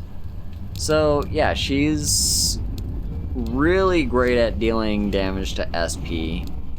She can deal damage to HP, but that's not her speciality. And yeah, she's just really good at dealing damage to SP, and she's also, you know, got new moon, full moon, and a bunch of rituals. So yeah. We saw White Lady, Bloody Mary. Is that everyone? I feel like... The more I spread terror, Nope, the that's more everyone. My disciples All will right. gather around. So yeah, this game is amazing. It's Rogue Lords. Go check it out yourself. I think it's on sale on the Steam summer sale. That's, I think, why I picked it up. So definitely go check it out yourself. I think it's only like $20. It's really worth it, and it's so different from Slay the Spire, and yet scratches the same itch. It seems very similar to Darkest Dungeon, which I have yet to play, although someday I probably will. It seemed, you know, Darkest Dungeon seems like a game that I would enjoy if I like Rogue Lords, and vice versa. And yeah, so there's, yeah, it's also just a cool game because as you kind of notice, there's not a whole lot of, like, you don't have to really pay that close attention to, like, audio. It's mostly ambiance and stuff like that, so you can totally just have, like, all the audio turned off and just, like, play this while listening to, like, a podcast or music or an audiobook or just doing whatever in the background. Like, yeah. But no, it's such a good game, and yeah, if you like roguelikes, definitely check it out. Anyway, yeah, so my voice is worn out. Thank you all for coming and for watching. Let's see, next weekend might be Friday nights, I'm not sure. But I'm also going to try to stream next weekend as well. Hopefully I can fix my controller issue so that I can start playing games with controllers again, because that would certainly be ideal. And yeah, again, I did change a few things with my audio setup, so please let me know if there was any, like, issues with my audio at all. Like, if everything seems fine, then that's perfect. But yeah, I think my audio is about as good as it can get without me just buying a new mic. So yeah. I don't think I have that much else to say. If you want to support me, here are all my links. All the places you can find me. I'm slowly trying to put things over on YouTube. So yeah. Let's see who's currently streaming so we can raid them. And whoever we do end up raiding, here's our raid message. Let me just type that in. There's our raid message, Haru Hugs, which if you're subscribed to me, you can have access to that heart emote along with a bunch of other ones. So, wow, only one person I'm following is currently live. Well, guess we're gonna raid them in that case. Or, I don't know, we'll see. But anyway, yeah, thank y'all for watching, and I'll see you next time. Bye-bye!